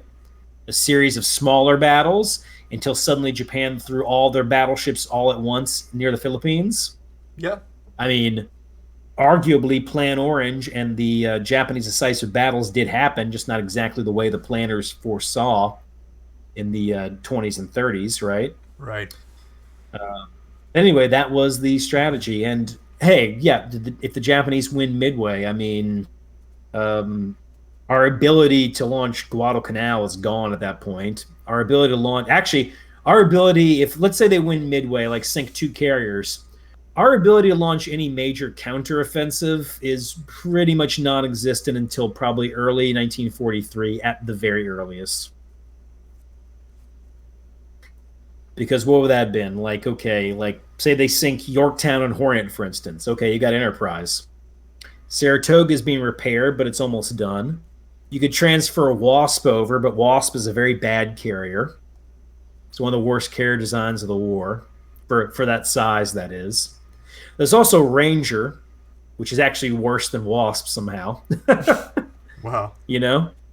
I mean, you'd have Saratoga and Enterprise in many ways. And you could transfer a Wasp over as they did historically. So okay, you got 3 carriers. What against their 6? You know, they also have a bunch of light carriers. Got Junyo, Hiyo, Ryojo, Zuho. Shoho had already been sunk at Coral Sea. I mean, you have no light carriers. You're not going to be able to do anything considerable until late 1943, probably. And what are you going to do in the meantime? You could launch some raids, get some experience that way, but you won't have experience doing amphibious operations, you know? Right. Unless Admiral King wanted to commit suicide with the fleet, you know? It's like, yeah, sure, we'll throw 3 carriers against their 6. Sounds smart. Hell, we barely held on to Guadalcanal, even with carrier superiority. So, in regard with Yamamoto's, battlefield command, how was he once the battle started at keeping people in line and doing what they're supposed to do? Well, he's only really, and at least in World War II, he's only really in a battle command at Midway, where he's in the rear with the battleship Yamato and some of the other battleships.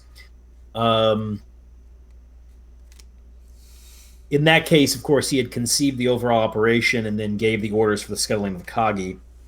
Yeah, his only appearance is Midway, and he's really just kind of in the rear. I personally go the D for Yamamoto. Oh, wow, okay. Yeah. I didn't see that D coming. I thought you were going to go with a C or a B, maybe. No, not a B. No, Yamamoto has considerable shortcomings. A lot of that's to do with personality and the fact that he's fighting a war that he knows they can't win. He knows their chances of winning are so goddamn low, you know. And in some ways, I would argue that the Japanese Navy might have been better choosing an admiral who really believed they could win. Now, how many high-ranking admirals really think they can win? Not Toyota, not Koga. We didn't put Inoue on this one, which is spelled Inoue. Yeah. He was an interesting guy. He actually played guitar. He was very much opposed to the Pacific War. I mean, none of these guys are true believers, are they? Doesn't seem like it. It seems like Maybe the Pacific War was really a project of the Army carried out by the Navy.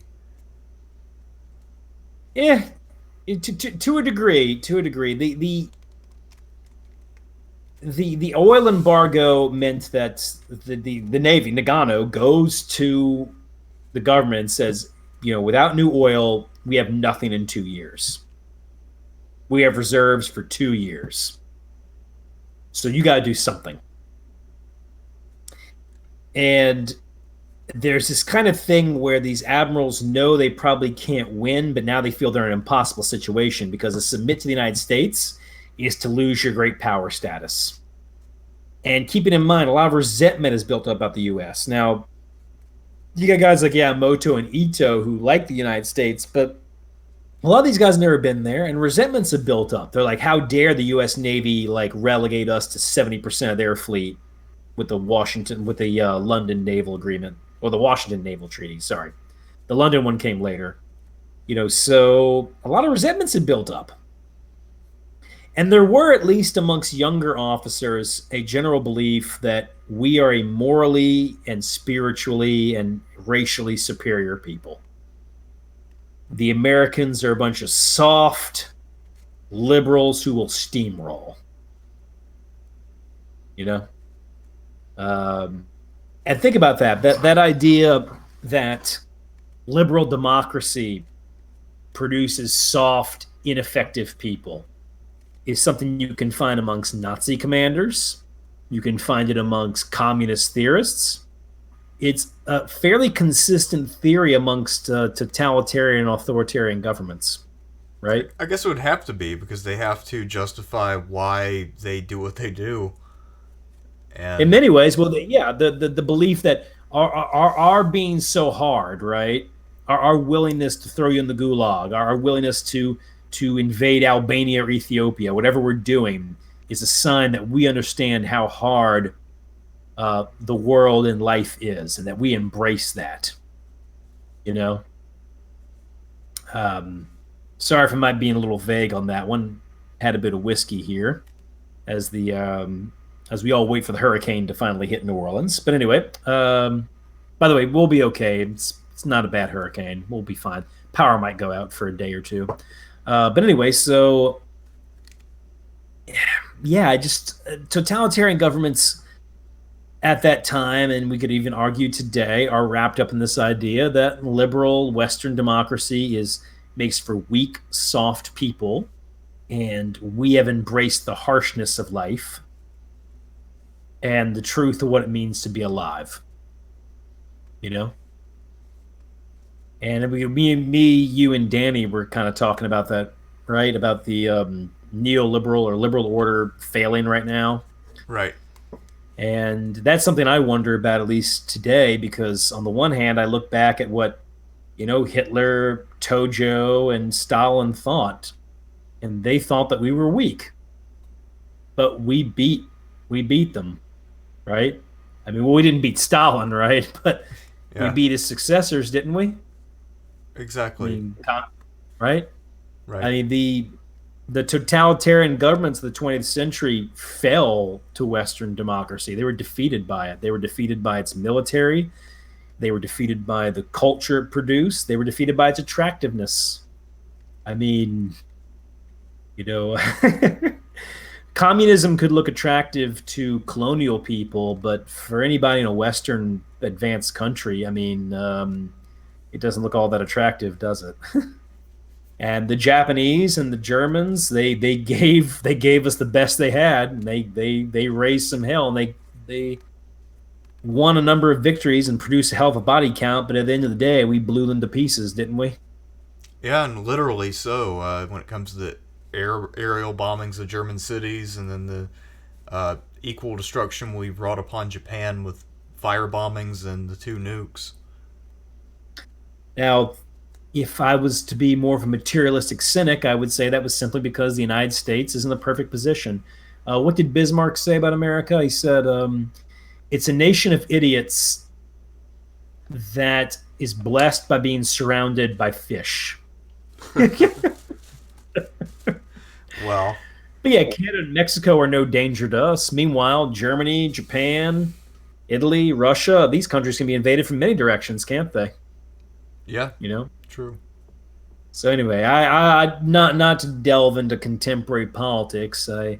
I do feel though that it's kind of funny. I think liberalism's losing bad right now, really bad, and it seems to have no way to defend itself. Like it has no faith in itself, and also it seemed to have done better against people who were overtly horrible, right? Like these people are, they're butchering millions of Chinese. I mean, the Nazis they have like an enemies list. I mean, Jews are the most famous, of course. We got Slavs, Jehovah's Witnesses, disabled, whatever, right? Yeah, atheists, Gypsies, gays. Yeah. They had a hell of a laundry list, don't they? Yeah, they had a pretty narrow vision of who should be allowed to live in their utopia. Yeah, there's also an anti-Christian bent to them, like I've mentioned before, which they didn't pursue too aggressively.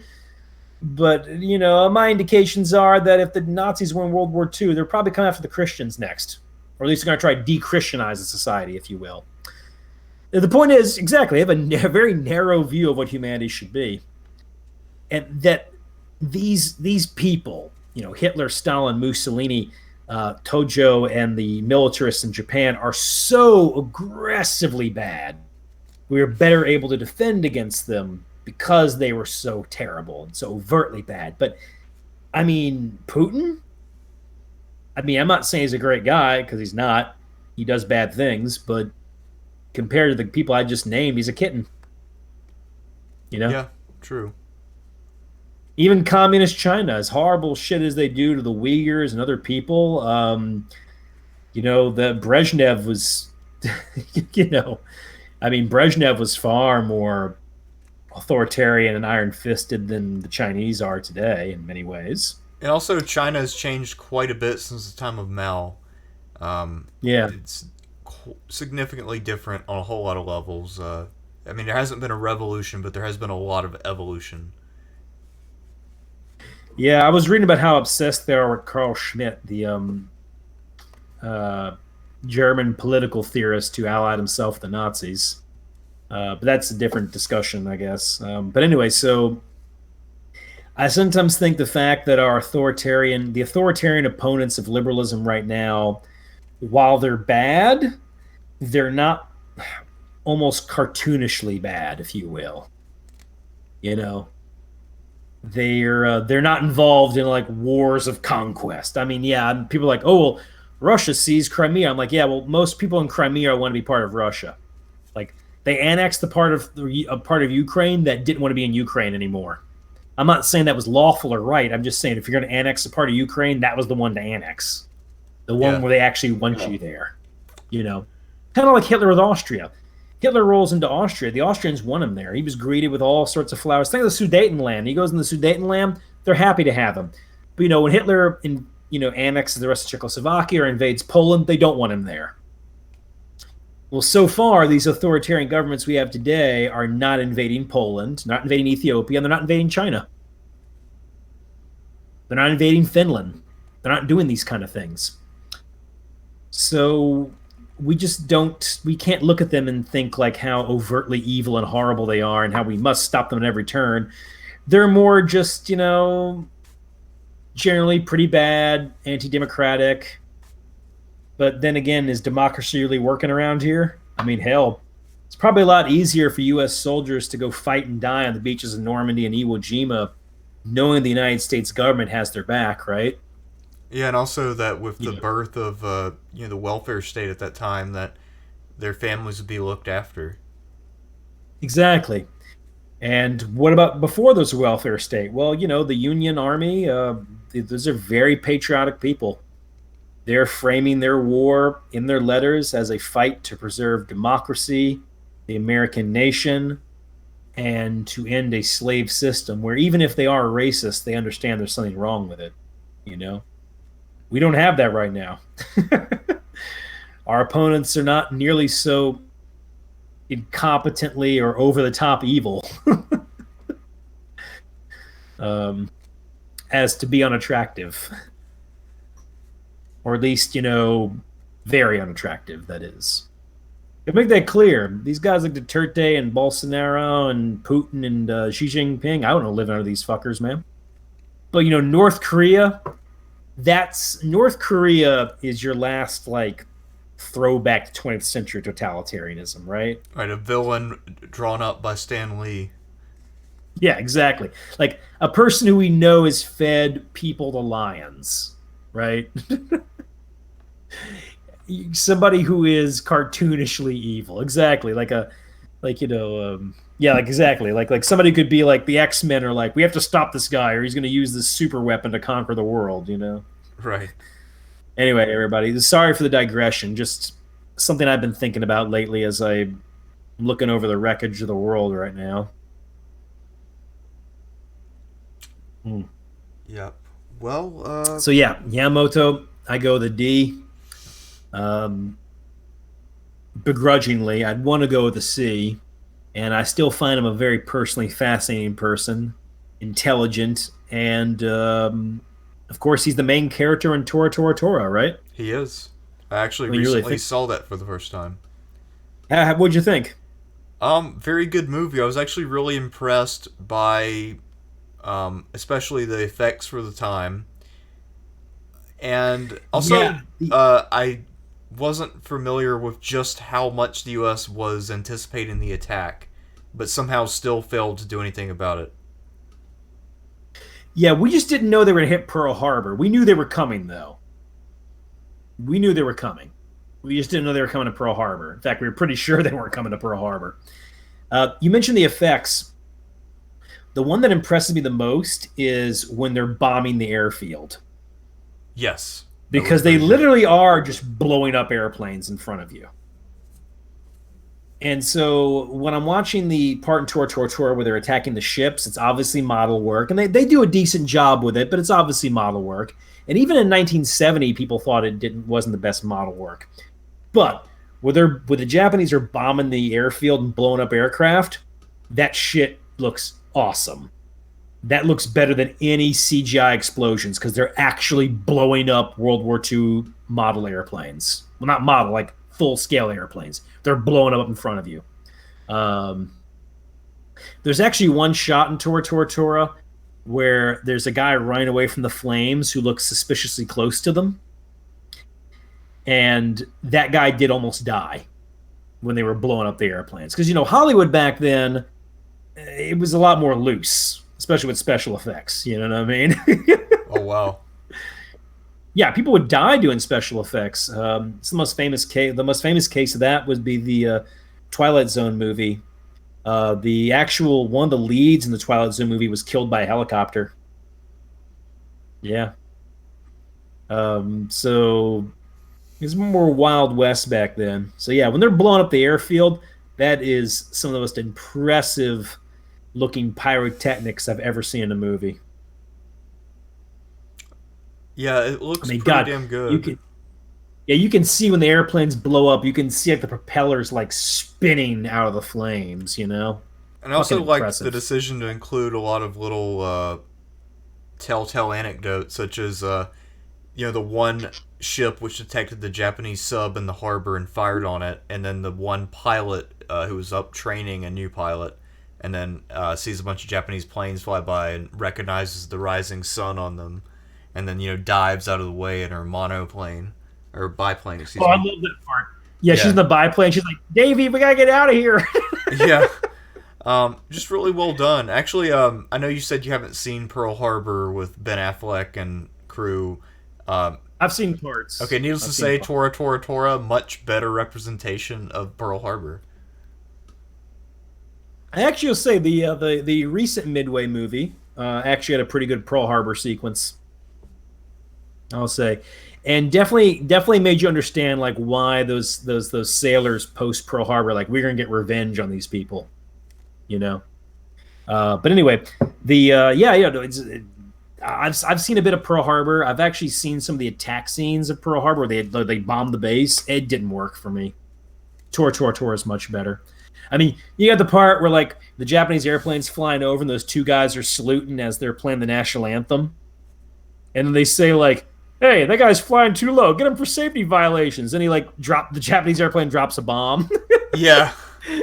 And they go run over to the thing like, air raid Pearl Harbor. This is no drill. You got all the stuff at the airfield with the airfield exploding. The explosion of the Arizona is very well done.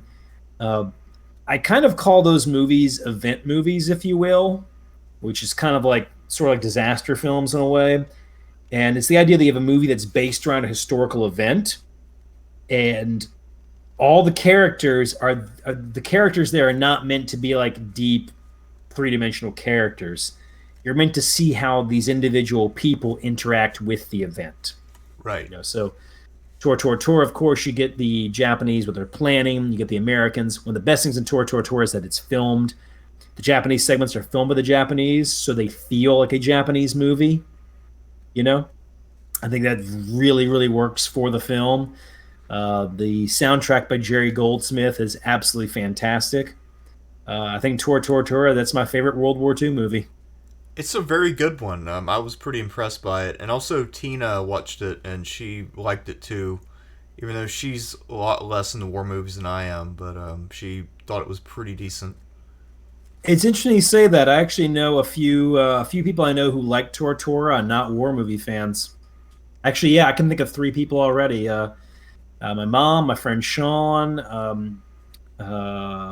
Michelle. Yeah, none of those are war movie people. They all like Tora Tora Tora. But Tora Tora Tora is not a typical war movie. It's not about like, like army guys, like in a dire situation. And nothing wrong with that at all. I fucking love the Dirty Dozen.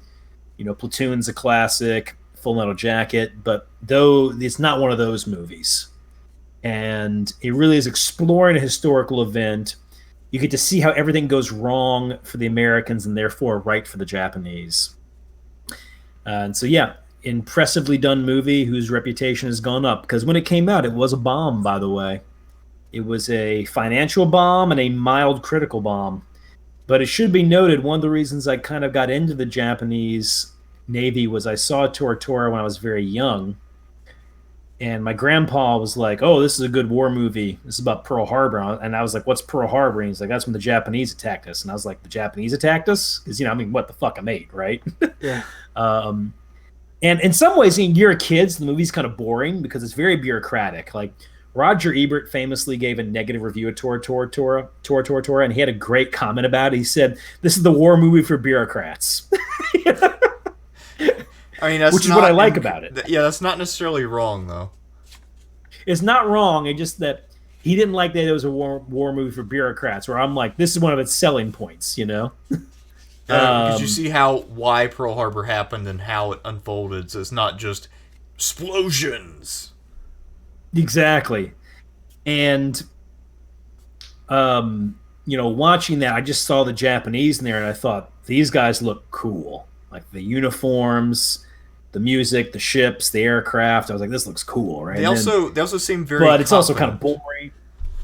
Oh, yeah. I mean, like, when they were training, when they were doing the recognition cards of different ship silhouettes and all that, I mean, the Japanese seemed very at ease and very confident of what they were doing. At least the rank and file. I mean, the Admirals, especially Yamamoto, were a bit more morose, but the rank and file were exuberant, and they were all about what they were doing. Oh, yeah. Well, they knew they were the best because, Japanese pilot training was insanely intense. So if you are a Japanese pilot in general in the Navy, you are somebody of a very high status. If you're a carrier pilot, you are considered the elite of the Navy by many people. So, yeah, those guys had very, very high morale going in. And that's funny, too. When they're doing the card recognition, me being like fucking... Pacific War nerd that I am, when he holds up the card and says, "No, that's your flagship," I'm like, "No, that's not his flagship. That's the Enterprise." He identified correctly. His flagship is a smaller island. Wow. Sorry, man. Got a nerd out there. But anyway, yeah, so... It's also the exact opposite of the Italian Air Force, where they were so bad at ship recognition, they couldn't be trusted to cooperate with the Navy at all. Yeah, and the Navy has that paint scheme where it's like a barber thing, the red and white. You know what I'm talking about? Not quite. The Italian warships on their decks had red and white stripes painted on them, on the usually on the bow, but sometimes the stern as well. Which, think about it, good way to recognize from the air who's who, right? Yeah, also very helpful for enemy airmen. Yeah, that too. Which should also be noted that, when they were bombing Japanese carriers at Midway, they said, "I just aim for the rising sun." Because think about it. The Japanese put these big red dots in their carriers, right? Yeah. Well, there you go. There's your target. Yeah. It's a bullseye. Yeah, there's your bullseye. Aim for the sun, man. Doesn't mean they actually hit it, but it does give you something else to zero in on that's bright and red, right? But yeah, no, the Japanese in that one are displayed as being very, very confident. They're kind of like joking with each other. But you're right. Like on the admiral level, it's all tense and serious.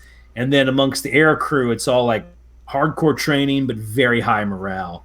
Yeah, because they definitely strike that balance between professionalism, but also being a bunch of young guys who are really amped up to do something that they think they're very good at.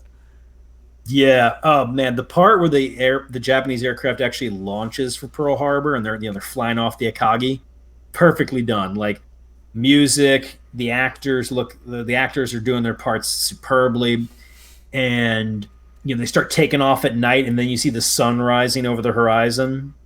It's absolutely perfect. I actually feel like I wasn't there when they launched the aircraft on Pearl Harbor, but from what I've read about it, that actually feels like I'm watching the aircraft being launched for Pearl Harbor. And also the scenery, because I've never gotten to go to Pearl Harbor, Hawaii at all, but the scenery really is gorgeous, especially when they're flying into the harbor.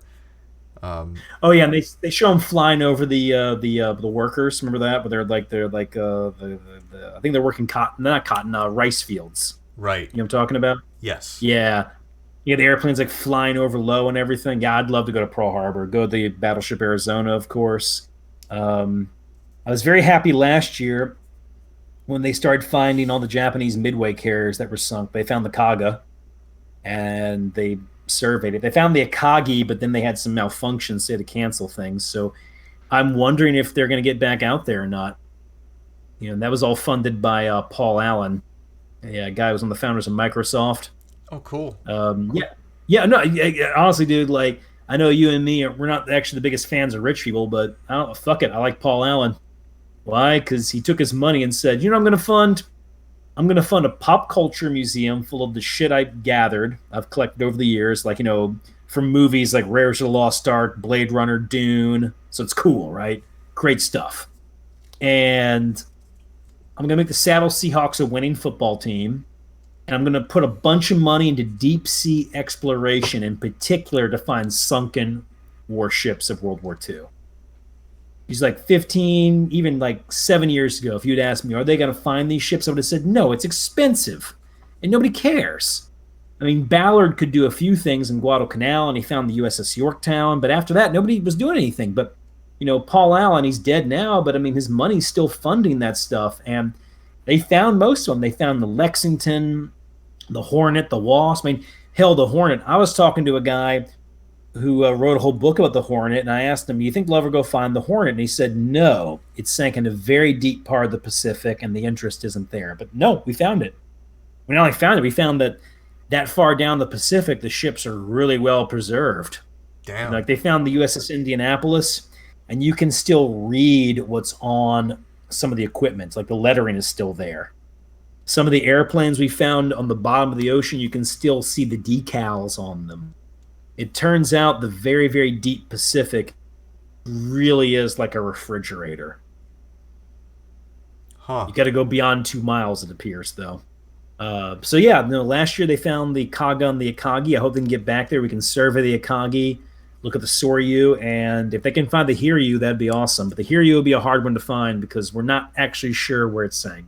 Well, the next step is to raise those ships and get them back on the surface in sailing condition. Well, you've been watching that shitty movie, Raise the Titanic? I haven't seen it, but just the idea seems ridiculous. Although, if you think about some of the billionaires who are willing to fund random stuff, like, what's his name? Elon Musk literally has his own space program. I think eventually something like that could happen. If Jeff Bezos were to suddenly become obsessed with ships, something like that would absolutely happen. Oh, yeah, dude. Like, if I was one of those fuckers, man, I'd be pouring money into that. I'd be like, I want to know where all these sunken World War II ships are. Like, I want to know where the HMS... I want to survey the HMS Barham. That shouldn't be too hard. It's in the Mediterranean. Not too difficult. HMS Courageous. What else? Oh, yeah. For the Japanese, finish out the Midway carriers. I really would want to find Shokaku, Taihyo, and Zuikaku. Zuikaku being my favorite of all the Japanese warships. His name means lucky crane, by the way.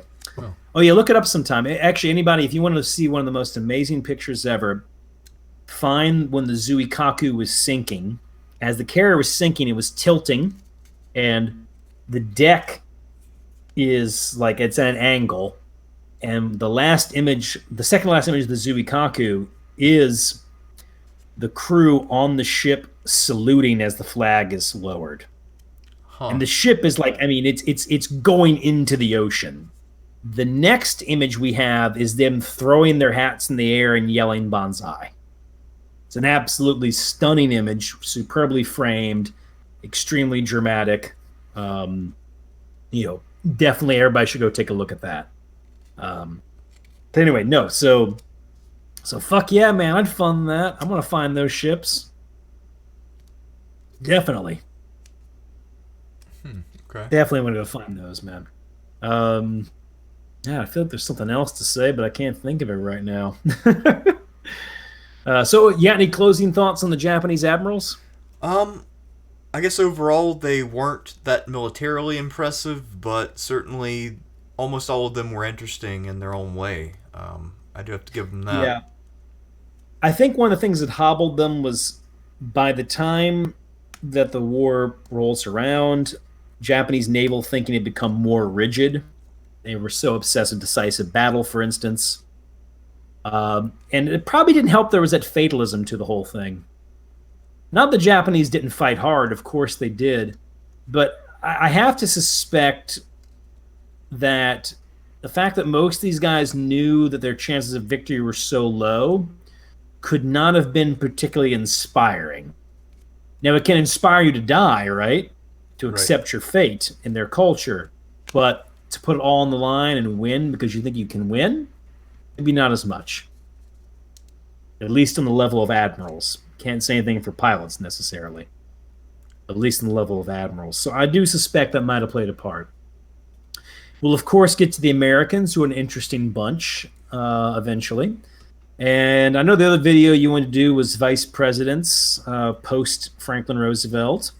And before the national tragedy known as the 2020 election happens, we were probably going to do a video like this on U.S. presidential contenders who lost. You know, the Barry Goldwaters and the Henry Clays of the world, right? Yeah, a very interesting group of people. Who ultimately weren't very successful. John McCain, Hillary Clinton, Al Gore, a whole lot of people that you're probably fairly familiar with if you follow either politics or history. So, or Alf Landon. Who else? John C. Breckinridge, Samuel J. Tilden, Thomas Dewey, Samuel Crawford. Oh, Rufus King, the last Federalist to run. Rufus King, Aaron Burr. Definitely Aaron Burr. William Jennings Bryan, I think one of the most important losers of all time. Right up there with Barry Goldwater, for instance. Alf Landon, not quite so interesting. Wendell Winkie, very interesting. Although we had to learn a lot about Alf Landon when I was a kid, because at the time I lived in Kansas, and he was from there. So the way that class was taught, it was as if Alf Landon had beaten FDR and was one of the true great presidents just because of the fact that he was from the state. Yeah, that sounds great. Yeah, no, if you live in a boring state when you have to take your state history class, it is a real chore. For those of you who are lucky enough to be from a state where stuff happened in the past. Well, what are states that are interesting, do you think? In terms of interesting histories and having stuff happen, in the South, Louisiana and South Carolina probably have a lot to talk about. Texas has an interesting history. Virginia, Maryland. You get up into, say, Pennsylvania, New York, Massachusetts. In the West, California has an interesting history. Alaska, not so much. Although, I mean, our friend Michael would kill me if he heard me say that, but I doubt he watches these videos. Hawaii's pretty interesting. I'll agree with Michael. I think Alaska can be pretty interesting. Kansas, you'd have to. I mean, Kansas has its own. All right, let me say this. Okay, I think Iowa's boring. Yeah. I think Kansas is more interesting than Nebraska or Iowa, for instance. I'll give you that, but it's only because I know exactly what period you're referring to, Kansas in the 1850s and 60s. But once you get beyond, before and beyond that, very boring. Also, no, Kansas in the 1890s. Very interesting then, too. Oh, yeah, they had the populist movement, right? Or progressive. Exactly. Yeah, although they weren't at the heart of it, but still. They were big in it though. So I will say though, I mean, but I get what you mean. Kansas is a tough one for sure. Yeah, Louisiana's very very interesting. Like we have a great history here. One of the things we pride ourselves on. Now, does Mississippi have an interesting history? Yeah, not as much, but that's if you want to look at history just in terms of like great events. Mississippi, though, if I look at it musically, is completely fascinating. I mean, birthplace of jazz. Sorry, not jazz, blues. My bad. Jazz is New Orleans. My bad. Sorry, guys. Birthplace of blues. Big influence on folk, country, and rock and roll. Right. So I oftentimes say that in terms of culture, both literature and music, Mississippi's influence is way out of proportion to its size and population. Yeah, I mean it's got some So yeah, significance. if you want to, yeah, if you approach Mississippi history from like a cultural, artistic point of view, fascinating. If you approach it from like a great event point of view, kind of boring. Yeah, but I mean I'm guessing that's probably how it's taught at the middle school level though, is most likely through fact, event, date, basic significance, and that's what's going to be on your test. Because that's usually when those state history courses are usually offered around seventh or eighth grade. Yeah, I'm a big advocate for incorporating more art and culture into history of how it's taught, of course. And at the same time, I think with the same thing with our money as well. Um, I mean, it's cool having presidents and a secretary of the treasury on the money and all that jazz, but I don't know. Part of me thinks it's kind of nice to have like Louis Armstrong and Edgar Allan Poe, right? Yeah, I also like that the airport where you live is named after Louis Armstrong rather than some random politician like Landrew or Beauregard or whoever. Yeah, I agree with that, man. Although you know what it was called before that? What's that? New Orleans International Airport. Oh boy, so fun. But even before that, though, it was named Moisant, I believe, and that was named after an early pioneer in aviation who crash landed near where the airport is today and died. That's actually not So that the bad airport, either. no, it's not that bad. It was kind of cool, which is why our airport's code is MSY. Oh, That's why it has that weird code. Like people, because our airports only want to know if we're like MSY. What the fuck does that mean? It's like that's back when it was called like Moisant, I believe is the name. oh, Um, and then they changed to New Orleans International Airport, and then they named it Louis Armstrong maybe like 20 years ago. Which yeah, it's pretty cool. It's nice having an airport not named after a politician, right? Like who are you thinking of right now? What like Ronald Reagan International, yeah, Ronald George H.W. Reagan. Bush, John F. Kennedy? Yeah, Kennedy and Reagan are the two big ones from the last century who got a lot of shit named after them. Um, let's see. Speaking though of Pacific War, both of Chicago's airports are named after the Pacific War, Midway and O'Hare. Oh, Yeah, O'Hare was one of your first aces in the Pacific, U.S. aces. And if you go to O'Hare Airport, they actually have a wildcat inside the airport. Pretty cool, huh? it is pretty cool. If you go to the Midway Airport, there's actually a small display on the Battle of Midway with a Dauntless dive bomber hanging above you. Whoa. Pretty awesome, huh? Yeah, it is. I've never been to those airports, so I don't know, but it does sound pretty Yeah, cool. no. O'Hare and Midway, like anytime I've been there, I always try to like make sure I go by the World War II Pacific aircraft, you know? It's pretty dope. Uh, Yeah, no, exactly, man, exactly. Although, fuck, man, my dream would be to fly in a Zero someday. That'd are be there still beautiful. any flying zeros around? Oh yeah, there's a place called the Texas Air Force, I guess is what they call themselves, and they do like traveling shows, if you will, and you can pay money to fly in the airplane, which can vary from like $300 to 1,000. And at that time, I was making a lot of money doing tours, so I flew in a B-25 for like $400. And as expensive as that was, I will tell you, at that moment, I could afford it. I couldn't afford it now. I mean, we're all fucked because of the economy, and also tours don't pay what they used to pay. But that was worth every penny. It was awesome being inside a World War II propeller airplane. because jet airplanes, they go so fast, we don't have the miracle of flying, I think. And when you're one of those old propeller airplanes, you really feel like you're flying the way like a bird would almost, in a sense. Because keep in mind, the plane's not going like super fast as they might in an attack run, but the point is, it's a bit gliding, so you can really take in everything. You're not just zooming by it. You know what I mean? Right. So I could see the entire city of New Orleans in detail. And then we flew over the swamps and over Lake Pontchartrain. And I'm in this World War II airplane, a particularly great aircraft, the B-25 Mitchell, and it was amazing. It was one of the best moments of my life. Yeah, I remember when I was a kid, I think the Texas Air Force visited Alaska. This is when my dad was stationed near Anchorage at Elmendorf Air Force Base. And we got to tour the inside of the B-17, but we didn't pay the price to fly on it. And looking back, I definitely regret that.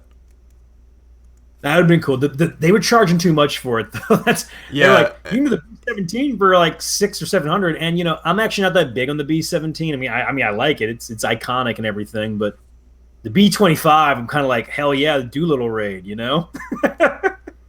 Yeah, because even as a kid, I think I was probably around 10 years old when this was going down.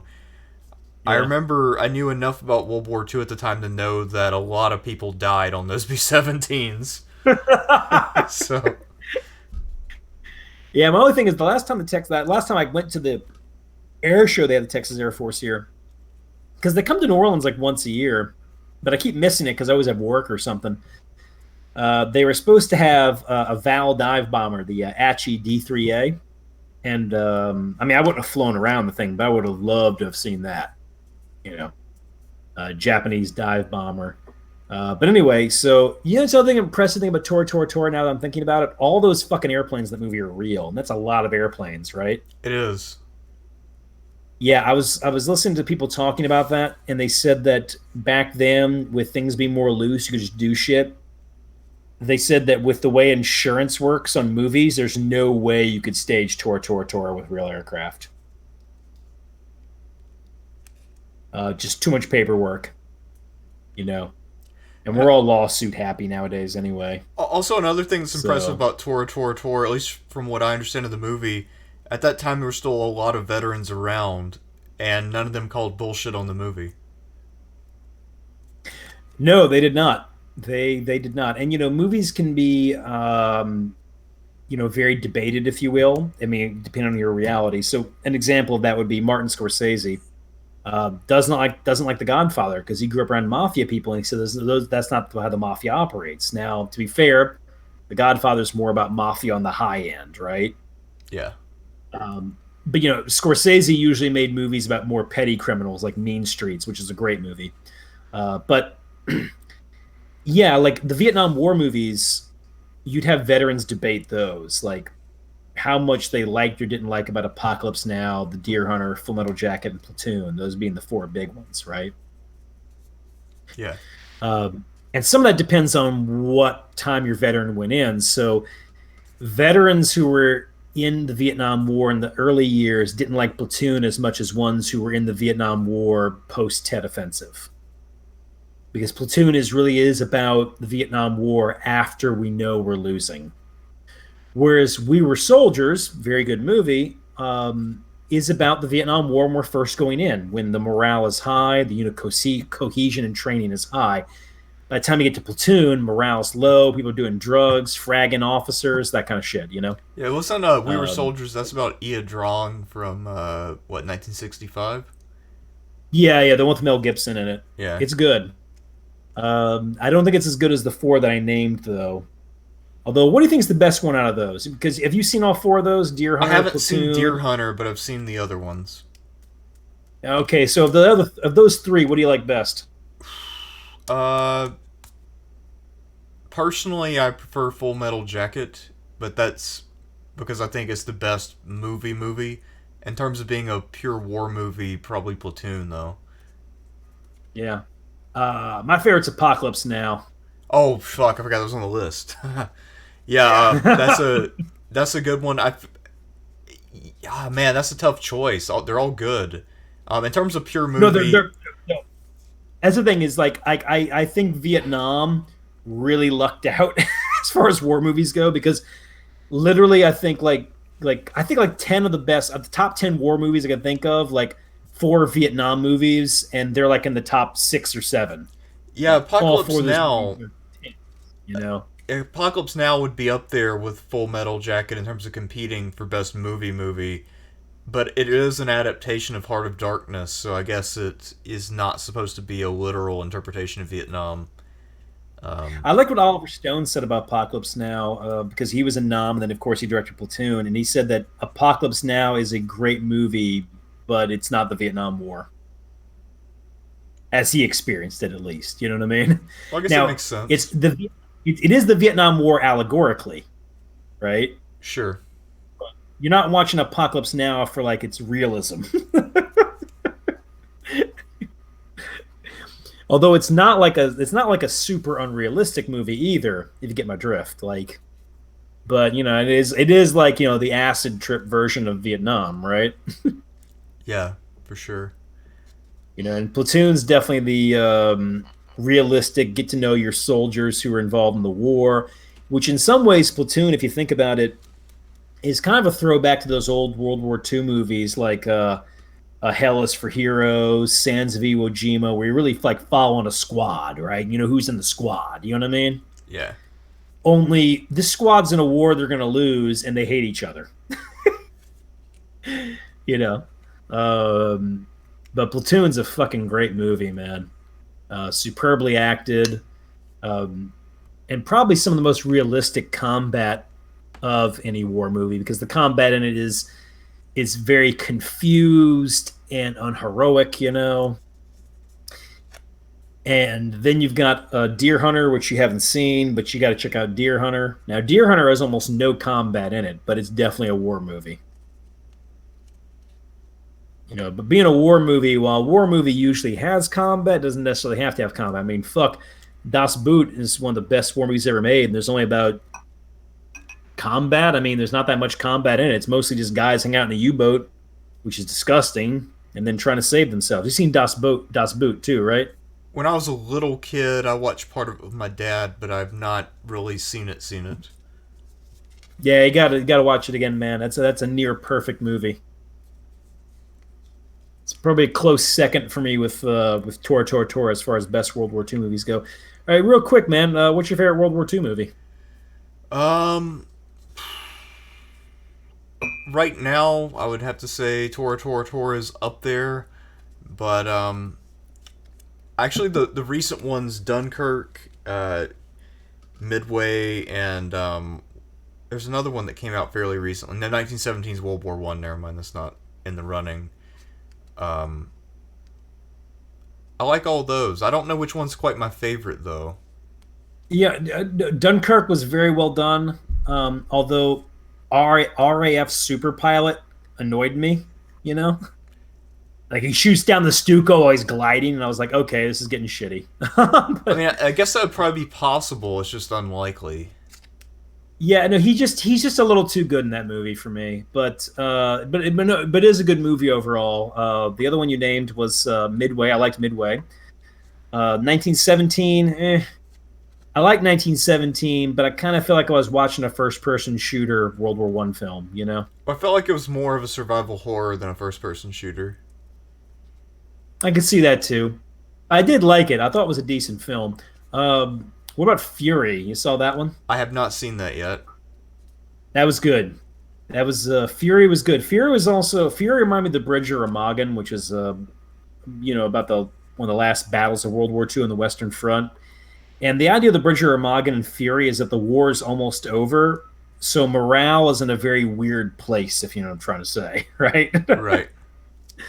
Like, you're about to win, but you've been in this fight long enough to where your morale is a bit shaky, and you definitely don't want to be the last guy dying, do you? Right? I mean, what could be shittier than being the last man to die in a war that's already been decided, huh? Yeah, that would suck. Also, as I saw recently, what's it called? A Bridge Too Far with Sean Connery. Oh god, the fucking cast in that is psychotic, man. You got Sean Connery, fucking Robert Redford, Elliot Gould, Michael Caine. Uh, I mean, you get to a point where like, who's not in this fucking movie, right? Also, I don't know how old Sean Connery's character was supposed to be, but in real life, I think he was still south of 40. But in that movie, he looks like he's about 55. Yeah. I didn't like A Bridge Too Far as much. I found it kind of boring in places, you know. Yeah, in a few places, I can see that. I didn't think it was terrible though. I did But think it wasn't. one thing that annoyed me is that all of the British characters are ultra chipper and polite in all circumstances, even if they're under fire. Like, oh boy, it's a lively day, isn't it? Let's go for a spot of tea, good men. Oh God, you're right. Fuck, man. Because Well, don't watch Battle of Britain then, okay? I think I've actually seen that. It's not very good, man. And they're really chipper in that one too. Honestly, you know it's probably I think the best British World War II movie is The Cruel Sea. That's about convoy escorts in World War II.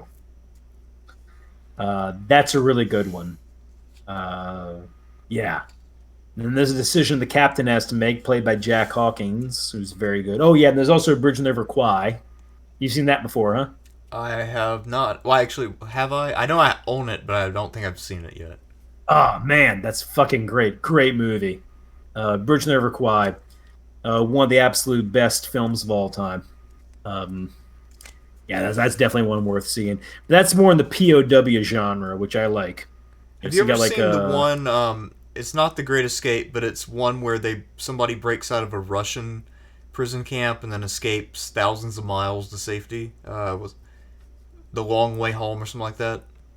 No, I never heard of this one. Because I've had it for a while, but I still haven't gotten around to watching it because it's about 3 hours long.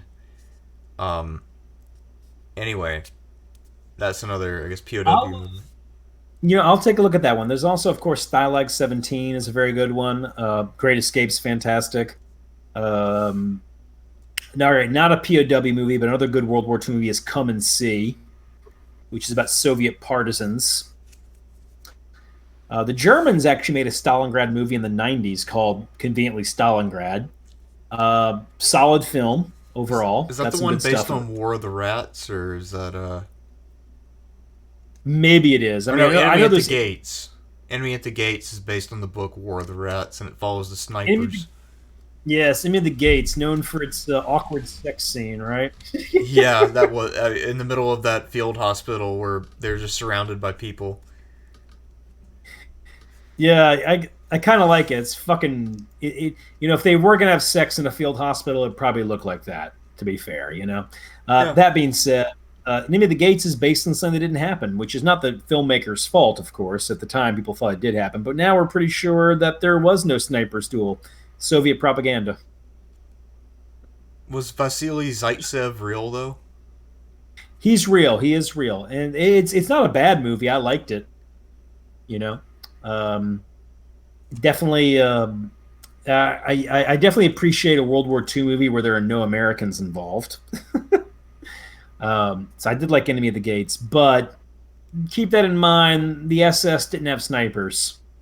There was no sniper duel in Stalingrad. But Vasily Zaitsev is a real man. Yeah, because I know that became a really popular story to the point where there was a Tom Clancy novel about, was it a Chinese or Japanese invasion of Siberia? And this elderly sniper who had served in World War II demanded to get one shot off before he agreed to evacuate. And he was basically a stand-in for Zaitsev. Cool. Yeah. I think it was Tom Clancy. It might have been Stephen Kuntz. Either way, I mean, basically same person, same genre. It doesn't matter. Oh, here's one. There is an Italian war movie called El Alamein. That is a good movie as well. That's about an Italian unit at the Battle of El Alamein. Which you don't run to that too often. You don't get too many North Africa movies, do you?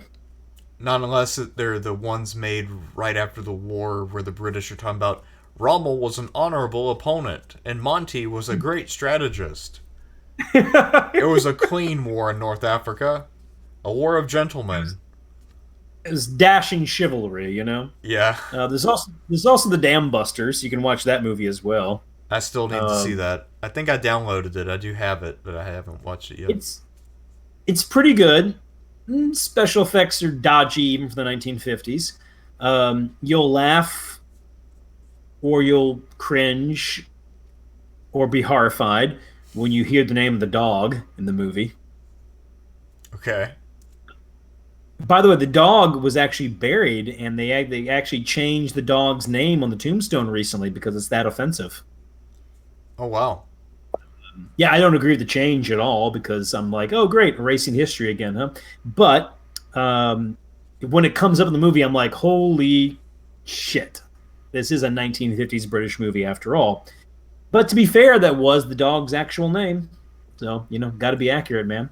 And The Dam Busters is one of those movies that tries to be almost clinically accurate, if you will. Um, there are, of course, those war movies made when the war is going on, which tend to have very cartoonish depictions of the enemy, which not to say we're not guilty of that nowadays, because we are. But, like it was like Casablanca, where the German guy is so evil, you're like, what does this guy eat children after he's done talking to Bogart and them? But a pretty good one from when the war is going on. Two good ones are Lifeboat, directed by Alfred Hitchcock. I like that movie. And Mrs. Miniver, which is about a family, trying to get by while the Blitz is going on. Oh, that's one other good one. Here's a really good British World War II movie, Hope and Glory, which is really about World War II Britain from the point of view of a child. But the part where the Spitfire flies over their neighborhood while shooting down a Messerschmitt is one of the most magical scenes I've ever seen in a movie. Is you get the beauty of these aircraft involved and the raw excitement of that kind of moment, and you're like, yeah, that's what a young boy would feel like. Here is a British airplane flying over my city, shooting down the enemy, and a beautiful airplane too, right? Which also, of course, leads me to another good one is Empire of the Sun, the Steven Spielberg movie about the kid who's living in China, in the British section, and the Japanese take over. That's a really good movie as well. Beautiful movie. I haven't seen that one. Yeah, everybody, this discussion went from Japanese admirals to war movies. Yeah. Well, of the World War II variety. We could talk about World War One movies some more, Vietnam War movies. There's not too many good ones made about any other wars, are there? They're all essentially from three conflicts, aren't they? pretty much. World War One, we don't have as many movies, but they're all quality. 1917's good. Paths of Glory, the Stanley Kubrick movie, is great. Both versions of All Quiet on the Western Front are very well done. So, World War One, what movies that are set in World War One are usually very good, unless they involve airplanes. For some reason, as soon as there's an airplane involved in a World War One movie, it's fucking stupid.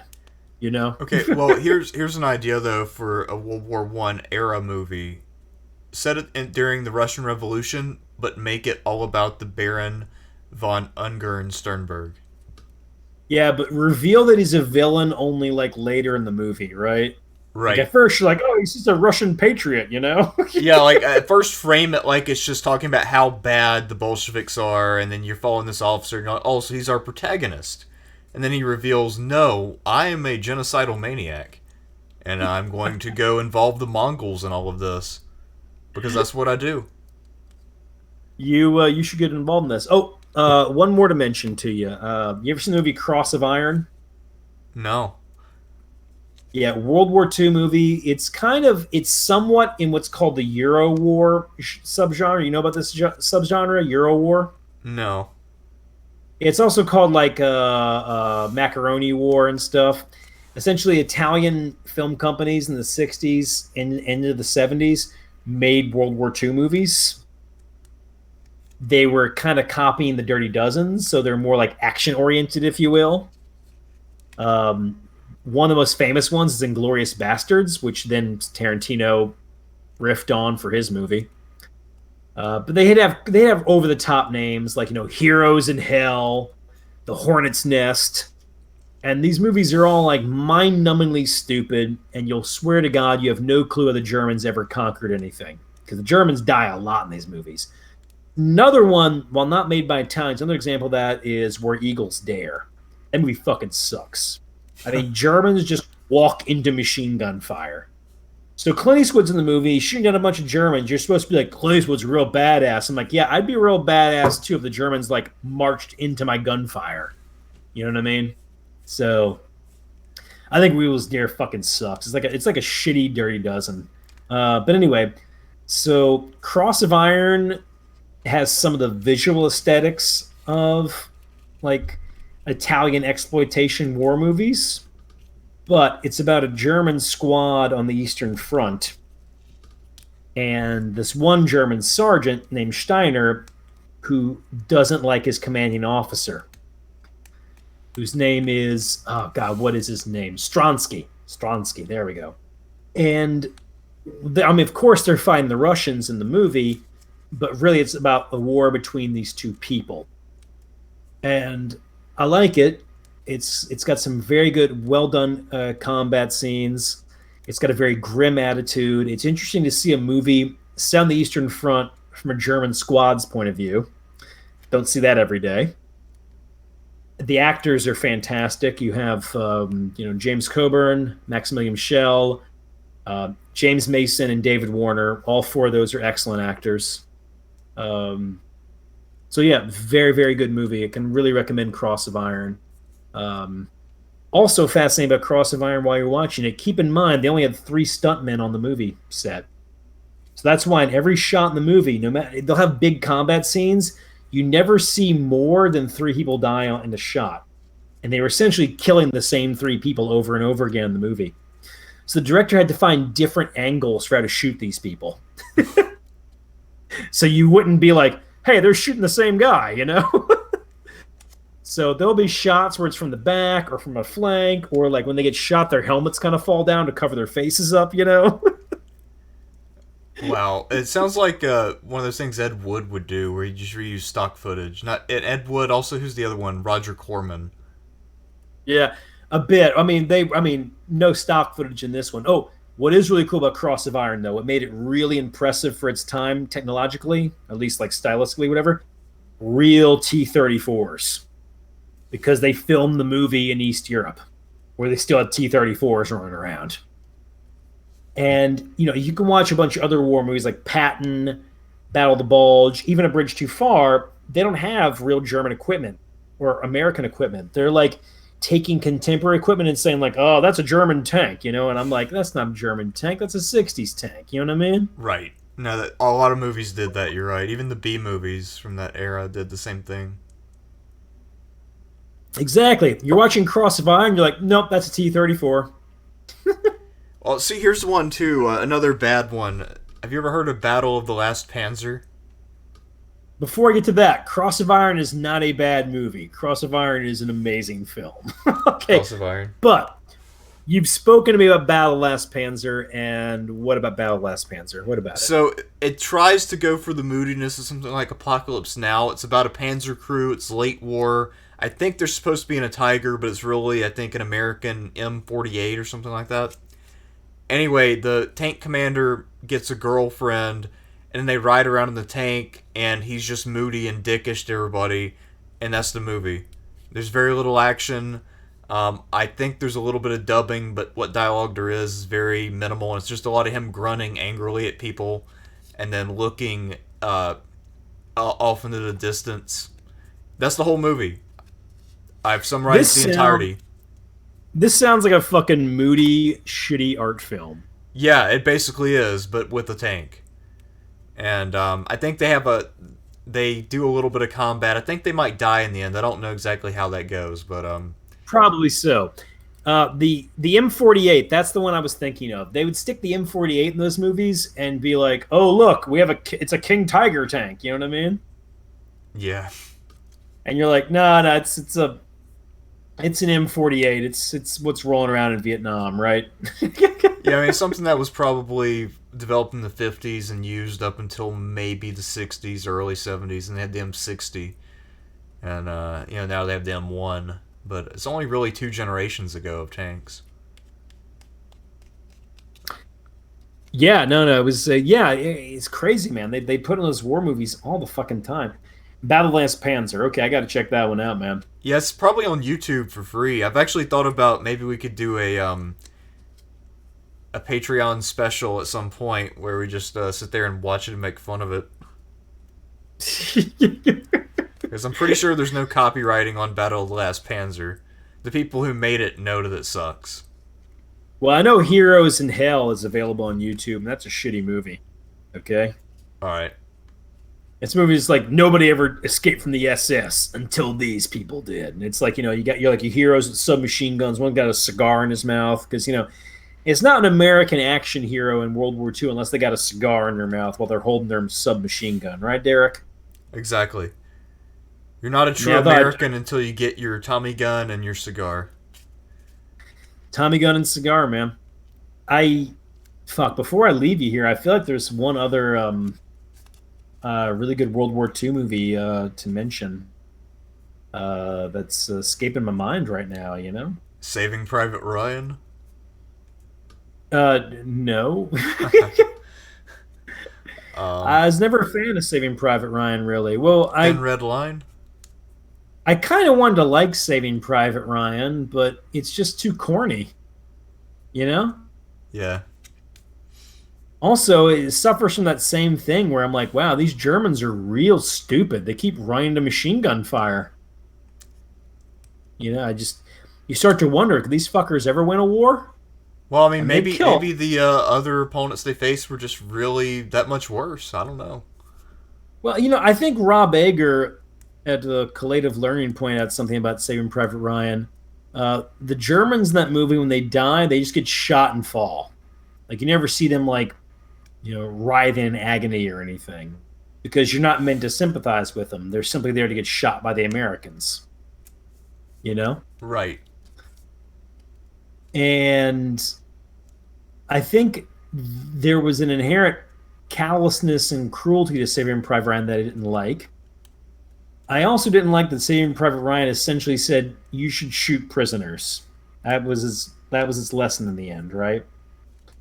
And the degree to which people were into Saving Private Ryan when it came out actually kind of disturbed me, because they weren't into it in the sense of isn't this horrific, but for them it was like a heroic moment.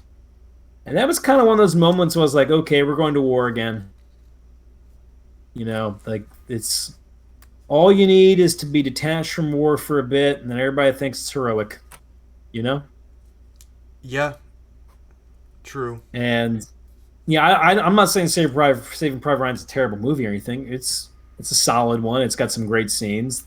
The Omaha beach landing scene is very well done. But I've got major problems with it, and not a big fan. Yeah, not a big fan. Yeah, I never been big on the heroic war movie shit, really. Same here. Yeah, I probably one of the only exceptions might be Glory, and the Civil War one about the 54th Massachusetts, and even that I consider to be Glory's main detractor is that it's a little too heroic. I know people will be like, well, of course it's heroic. It's, these former slaves fighting for their freedom. I'm like, yeah, I get it. But the fact that they're killing other people, to me, will essentially make it horrific. Not only that, but some of them die in the process. Yeah, also should be kept in mind, the 54th Massachusetts was mostly made up of free men, not slaves. You want to follow a slave unit fighting Confederates, you should follow the Louisiana Native Guards, or any number of other units, but not the 54th Massachusetts. 54th Massachusetts is mostly made up of free people of color living in the North, mostly. Now, there were some former slaves in the unit, but it was not predominantly made up of former slaves. Anyway, there you go. But I do like Glory. But not my favorite. Oh Actually, man, even Midway kind of has that whole heroic thing going on.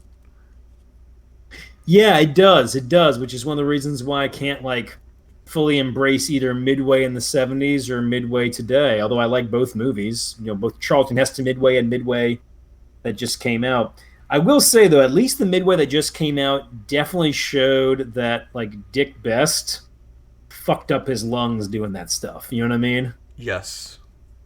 Like, and I know that kind of makes him heroic, but I like that they showed that hey, he can just blow up two carriers and go home and eat Cheerios and fuck his wife. You know what I mean? Like, no, he physically fucked himself up doing that. And at the bare minimum, even if you're going to show war as being heroic, which it can be, of course, there's definitely like moments of heroism. It is also a horrific enterprise, and it should never be divorced from that. Which, to be fair, even though I think Braveheart's a bullshit movie, at least the battle scenes in Braveheart are fairly horrific. I mean, there's a lot of blood in those scenes. You know what I mean? Yeah. Also, Mel Gibson's other project, The Patriot. I know you hate it, but people in that movie do suffer pretty grievously from war. They do, but that's also a Mel Gibson thing, isn't it? Like, oh fuck, remember that movie, Hacksaw Ridge? You saw that movie? I think so. It's pretty good. It's one about Okinawa, about the guy who, didn't want to carry a gun, so he just is like a combat medic, if you will. But anyway, I was like, oh, I might see that. My brother was like, oh, we should definitely see that. I was like, why? And he said, because Mel Gibson's directing it. And he said, Mel Gibson's insane. And his point was that Mel Gibson makes these movies like Braveheart and Apocalypto and all this stuff where like crazy, violent, weird shit happens. You know what I mean? And so he's like, if you're going to watch it, you'll at least get a version of the Battle of Okinawa that will be insane and intense as it should be. We should also add, I think that HBO show, The Pacific, was fantastic. That's a great TV show. That's one of my favorites. I like that a lot more than Band of Brothers. Band of Brothers, way too rah-rah for me. And also, once again, too many dumb Germans running to machine guns for my taste, Yeah, although I guess to be fair, if you look at where the Band of Brothers operated, at least in a couple of cases, they were facing some second-rate units. That being said, a lot of those second-rate units, at least as I understand it, would not have been advancing in that way. They'd have been fighting from cover. Exactly. And to be fair, Band of Brothers is following in a very elite unit to begin with. But yeah, there's a few too many scenes where I'm like, wow, Germans don't look for cover, do they? What the fuck is this shit? Well, see, one thing you gotta understand, Sean, and you understand this when you're a patriotic American, is that only Americans understand how cover works. Other people don't understand how guns work, so they just run out and get shot. But we understand that cover saves lives because we have Gears of War in this country. We have what? Gears of War, the video game. What the fuck is Gears of War, man? Cover-based shooter for Xbox. Okay. If you don't take cover, you're pretty much fucked. But if you do take cover, you're basically invincible. Hey, man, you gotta take cover, man. You should not be running around in the open getting hit, right? Right. And at least that game, for whatever else you might say about it, at least it imparts that lesson. Something that you could easily perhaps overlook if you play a lot of Call of Duty. Because Call of Duty cover is basically impossible to take at least in a lot of the earlier Call of Duty games. But Gears of War, you can take cover and fire from it while still basically protected. Yeah, I think Gears of War is actually a far superior first-person shooter, or actually third-person, excuse me, not first-person, but far superior shooter to Call of Duty and its ilk. Well, before I wrap this up, what do you think of Wolfenstein 3D? The first one. Pretty good game, obviously pretty dated, but I still like it, and I have a ROM of it that is on Genesis, and I plan on playing it one of these days, all the way through. I fucking love Wolfenstein 3D. And I know it's from the dated part because of the graphics. You don't have as many opponents to fight. but I love the music, and I think the level design in the game was fantastic. Now, granted, the sequel to it, Spear of Destiny, was terrible. All right, but the Wolfenstein 3D, just the first one plus Nocturnal missions, which was a play on Nocturnally missions. But anyway, those games, I mean, fucking great. Like, if you also like, you have levels you have to sneak around. They got levels where you just gun down as many Germans as you can, and the music and the look and everything, the feel, I think it is a classic. I love Wolfenstein 3D still to this day. But I do know what you mean. A bit dated. But I do say that as an example of like the action World War II thing, right? Right. Like, I mean, any game where you can shoot Nazis is probably decent, or at least it has a chance of being good. it's got a chance. I've seen some shitty ones, but it got a chance. That one understood that it's all about the visceral thrill of machine gunning a bunch of Nazis. I mean, fuck. There's that one level. I think it's the last level in Nocturnal Missions. You got to fight the general who's going to do the chemical weapons attack, and you just fire a gun, and then you just hear all the Germans coming for it. It must be like 50 of them. You just sit back in a room, and as they just keep coming as a horde, and just keep shooting. Just keep shooting.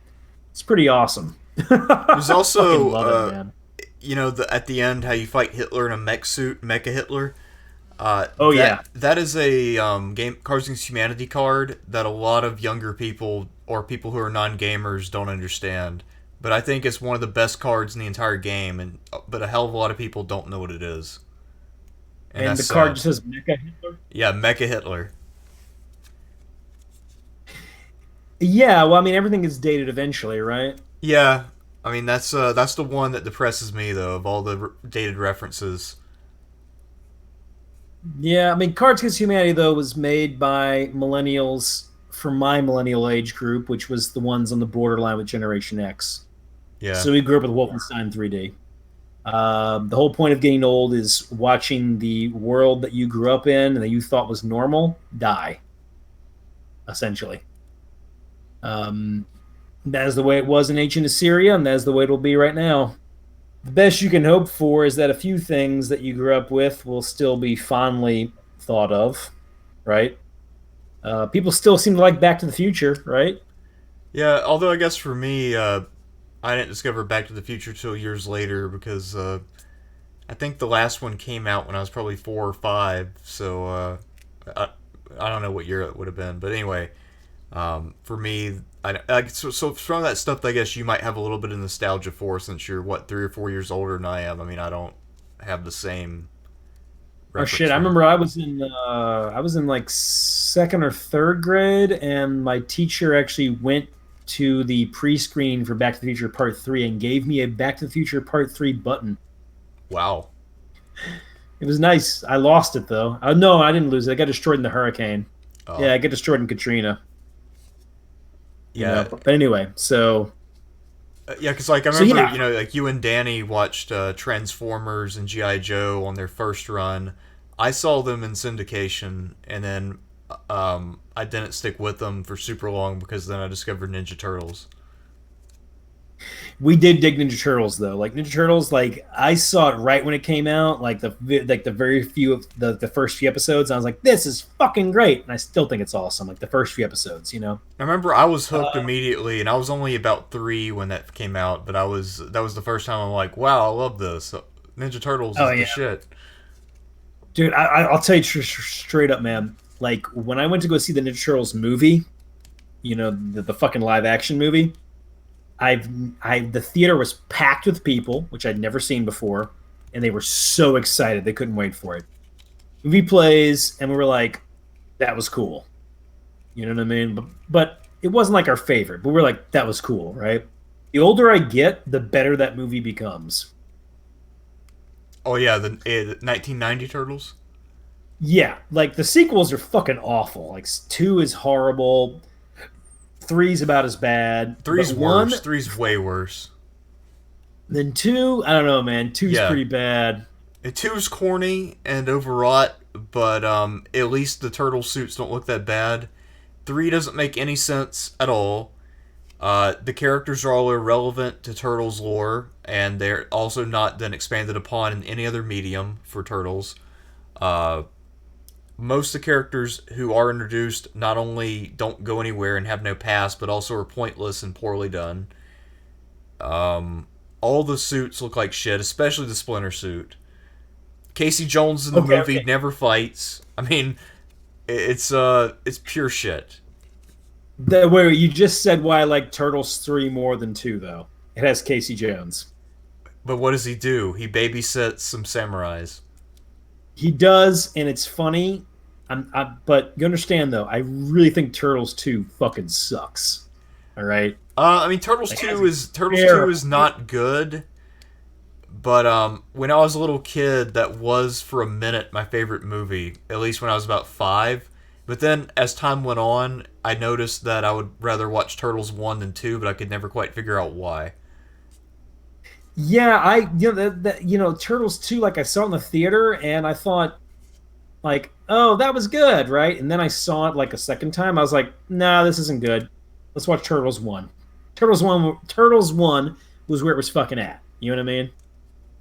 Yeah, much better storytelling. Much better. Dialogue, yeah, everything.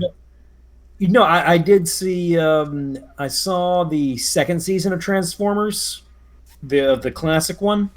I saw that one was playing on TV.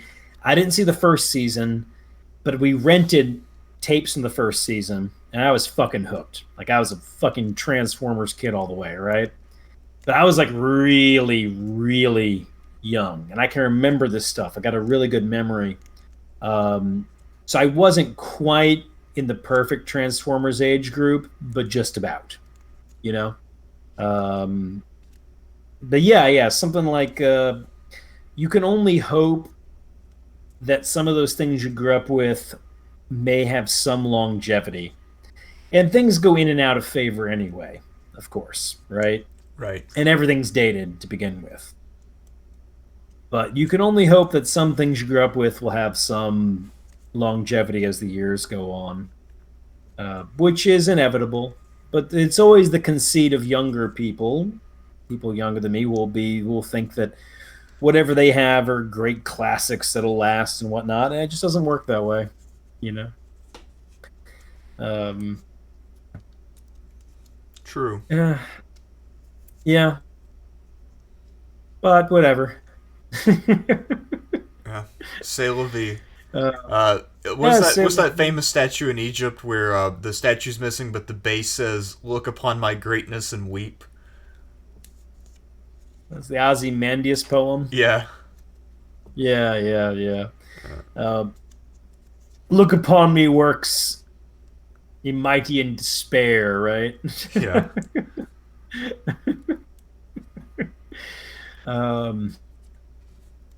But it's not inherently a bad thing in the regard that so that's a funny thing. You want to preserve things, but you also know they're going to change anyway, right? Sure. In some way should. I think the only thing I get upset about is people not understanding things in their context, right? So I heard Bill and Ted's Excellent Adventure as a trigger warning because, you know, they use a few words that aren't cool anymore or never quite cool anyway. But on the one hand, I'm like watching Bill and Ted. Yeah. It's fucking great. Love it. Right? But you're just like, that's how people spoke back then. If they didn't say that, it wouldn't be true. You know? And I do feel like today, the obsession that people in entertainment and art have with things like, for lack of a better word, I don't want to say inclusivity, but like, you know, they don't want words to be harsh or mean. And I'm like, it's art. It's going to upset people in some ways. This is the way the nature of life is pain and being upset. And if your art isn't provoking some kind of a reaction one way or the other, and that could be any kind of reactions. It could be, you know, hate, repulsion, joy, love, whatever it is. If it's not giving out strong reactions, then you failed. That's what you're supposed to do. Not that Bill and Ted gives out strong reactions, but I guess what I'm trying to say is that A lot of art sucks nowadays because people are terrified to say what they mean and to be free with themselves, which also means that the current regime will eventually die and there will be a rebellion against so people are free with themselves again. And I just hope that happens before I die. I would love to see the current regime that stifles art and makes it conform to its political and ideological views. I cannot wait to watch that form of art be crushed and destroyed, for I despise nothing more in art than vapid conformity forced by fear. I agree. Not that your art has to be like shocking or subversive or anything like that. It doesn't have to be those things. I mean, fuck, I mean, was the Iliad shocking and observing, subverting? Probably not, right? Most likely not. Most likely not for their time. But it's great. You like the Iliad? Yeah, Iliad is one of the great works of literature.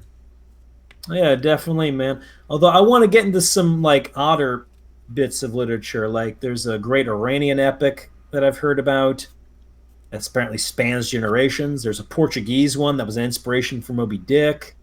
I love epic literature, but I want to kind of broaden my horizons beyond the ancients and the medieval, which I've enjoyed a lot. Beowulf, Song of Roland, Iliad, Odyssey, the Aeneid, and get into the epic literature of other cultures. But I love epic literature. Oh yeah. Also, if you're still looking for more ancient stuff, look up Quintus of Smyrna. He sort of wrote a sequel of sorts to the Iliad. Yes, I read that years back. Yeah, I read that a long time ago. The copy I read was called The War at Troy, Yeah. and it dealt with what happened after the Iliad, such as like when Achilles fights the Amazons, death of Achilles, the fall of Troy. I liked it. Yeah, I liked it, man. I was actually happy too. I was like, "Fucking a, there's an Iliad sequel, cool." Yeah. By a guy Like, thank living God. several centuries later who decided the story must come to an end, and to his credit, he did a pretty good job. Although, of course, a lot of the hardcore classics people will say, well, his style was not as pure, blah, blah, blah. Okay, well, he still successfully brought the story to a close. Yeah, he did, man. You like Beowulf though, right? Yeah, Beowulf's good. I'm actually not as into epic as a genre, but the Iliad and the Odyssey are two of my favorite books. Yeah, I think of all the epics, I'd probably say either Iliad or Beowulf would be my two favorites at this point.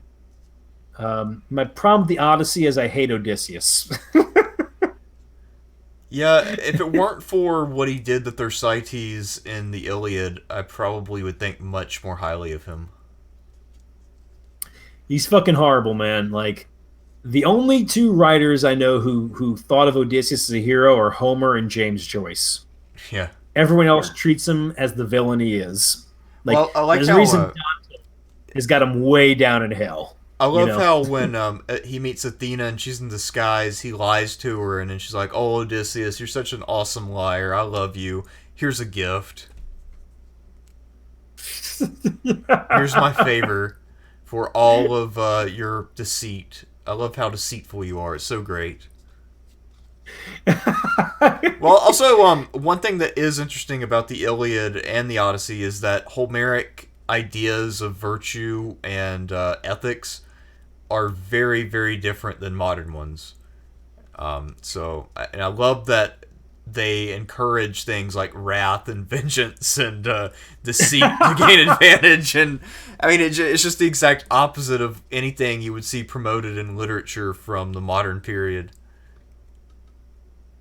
Well, the vengeance one is a little different. We do deal with the idea that vengeance is costly, but we do have our share of revenge porn, do we not? Oh yeah, for sure. I mean, fuck, Count of Monte Cristo, right?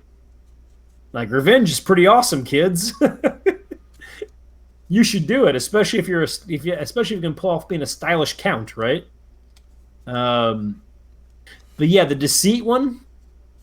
Yeah, I mean, I guess we sometimes are into that. We kind of like our fair share of tricksters, but not to the extent they do, I guess, right? Yeah, I mean we don't think of we don't have any, say, in the medieval or later Christian tradition. There's not any saint who's the master of lying to people. You know? Exactly. That's a good way to put it, man. That's a good way to put it, man. Yeah, Saint Conman. Saint Con, man. Yeah, Patron saint of liars, thieves, and drug dealers. yeah. Oh Oh man. man. Well, I think we should probably call it quits to this. Everybody got to hear us ramble about war movies, 80s movies, epics, some other random shit, somewhere in between. Yeah. Yeah. All right, so that's good. Like we said, we got the Allied admirals, and we also have failed presidential contenders, and we also have Veeps. But all of those will be in the future. Until next time. Oh, go ahead. Oh, I do have one other thing to say about dated art. All art is dated, so everybody's like, "Oh, that movie's really dated." I'm like, "It's all gonna date. Everything dates. It is made by its time and place." In fact, if anything, if it doesn't feel like it's from its time and place, that's kind of a detriment against it. It might be a little too generic and boring, you know? Yeah. And a piece of art that was discarded at one point may be relevant at another and then will fail or succeed otherwise. I guess I don't want to lament that some movies may have had their reputations go down, which is understandable. They're just not appropriate for the time. Well, appropriate's not the right word. They just don't fit in right now. You know, they could fit in the future. But I guess what I'm saying is that whatever you have grown up with and enjoyed, it is a sad feeling when some of those things are discarded or just not as well thought of. And by the same token, it is a very good feeling when other ones will, within your lifetime, have surprisingly long longevity. And none of this means that nobody should create anything, of course. Right? Exactly. Yeah. So I just wanted to say that because I don't want it to be like, I don't know, people thinking it was like, oh, you know, things that just fade in, fade out, and then whatever, just moving on. I'm like, no, you know, there's nothing better that humans do than art. I mean, fuck, if the aliens land right now and say we're gonna kill all of you, I mean, I'd play Bach. That's the only way I can convince them not to shoot us, right? I sure as shit I'm not gonna play him a reel of what we've done historically. Yeah. Our only saving grace will be whatever we've created. And we definitely won't show them the Jurassic Park sequels either. We will not show them the first movie, right? Is the first movie good, Derek? What do you think? The first movie's good. All the sequels suck. I do, man. It's all about the first movie. Shit, it was. I went to a dinner thing where they were playing '80s movies. They played like Heathers and St. Elmo's Fire. Heathers is awesome. St. Elmo's Fire sucks. But then Jurassic Park was put on afterwards because I was like, fuck it. And I was watching it again. I was like, yeah. I mean, there's some stupid stuff in that movie, a few dumb things, but overall, it's a good movie, man. Great art design, well casted, awesome soundtrack, great visuals. Yeah, Jurassic Park's awesome. So, in conclusion, I'm done. All right, me too. Also, next video that is likely to come out this week will be on Metellus Pius, the son of Metellus Numidicus, the last Roman of renown I covered. It will be a pretty long video because his career is actually a lot more important and lengthy than I realized when I started out researching him. So that's all. Look forward to it. Yeah, so that'll be out sometime this week. At any rate, I'm Thersites. He's Sean. What? I have a question for you then. How long until the next Basil the Bulgar Slayer? I don't know. It's all right, works, we all wait for part 2 in rapt attention. Yeah, thanks for inspiring all the people who leave comments. That's a very good idea. All right. Well, anyway, with that thought, good night, everybody. See you around soon.